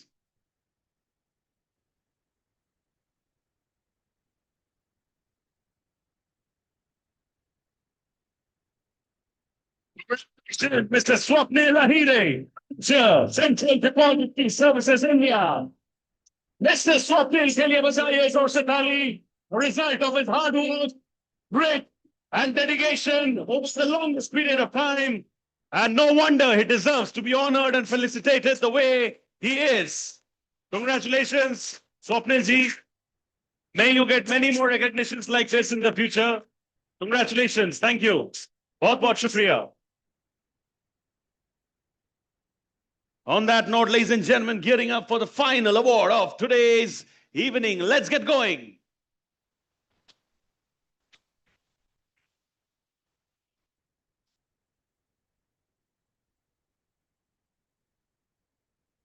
Congratulations, Mr. Rushikesh Nissal, Facility Manager, Aditya Birla Fashion and Retail.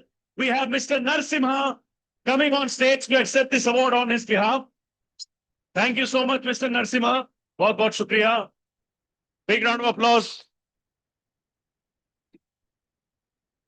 That's what I said, Mr. Narsimha, right? So I called you. Please, take it.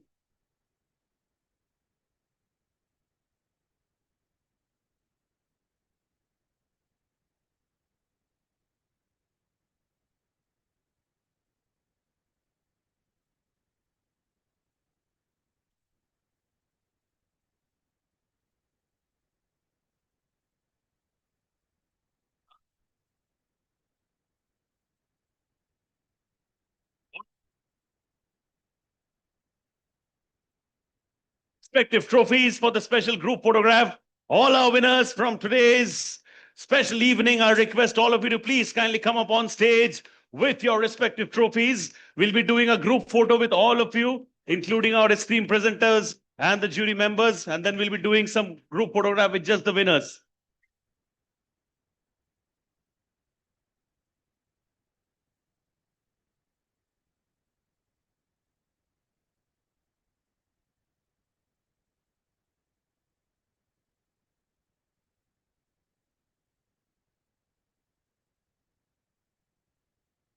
Requesting all of you, all our winners from today's special awards to please kindly come up on stage with your respective trophies.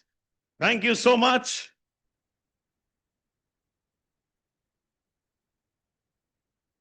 And I'll request all of you to please remain inside the auditorium after the group photo is done, because we have a special AV to be played, which is very important and critical. So I'll request all of you to please remain inside.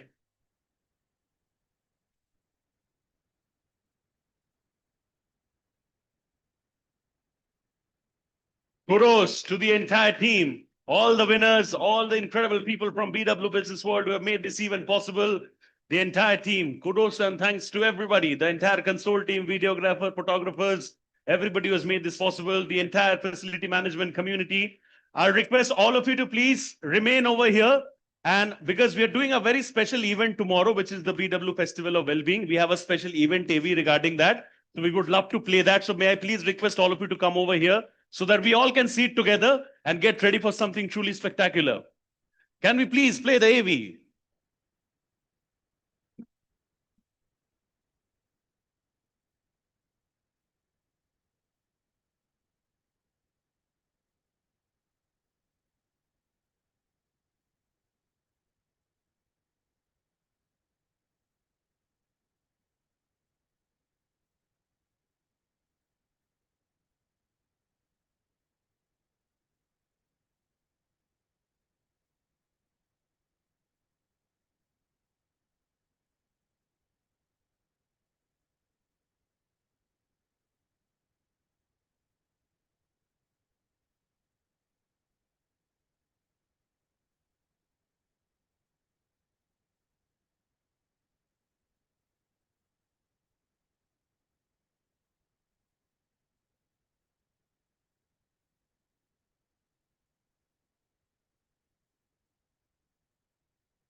This is what's in store for you tomorrow, the 5th edition of the BW Festival of Wellbeing. It's only gotten bigger and better every year. I've been myself hosting it for the last 3 years and I've seen the scale, how it has only gotten better. So thank you so much. We look forward to your support and cooperation tomorrow as well.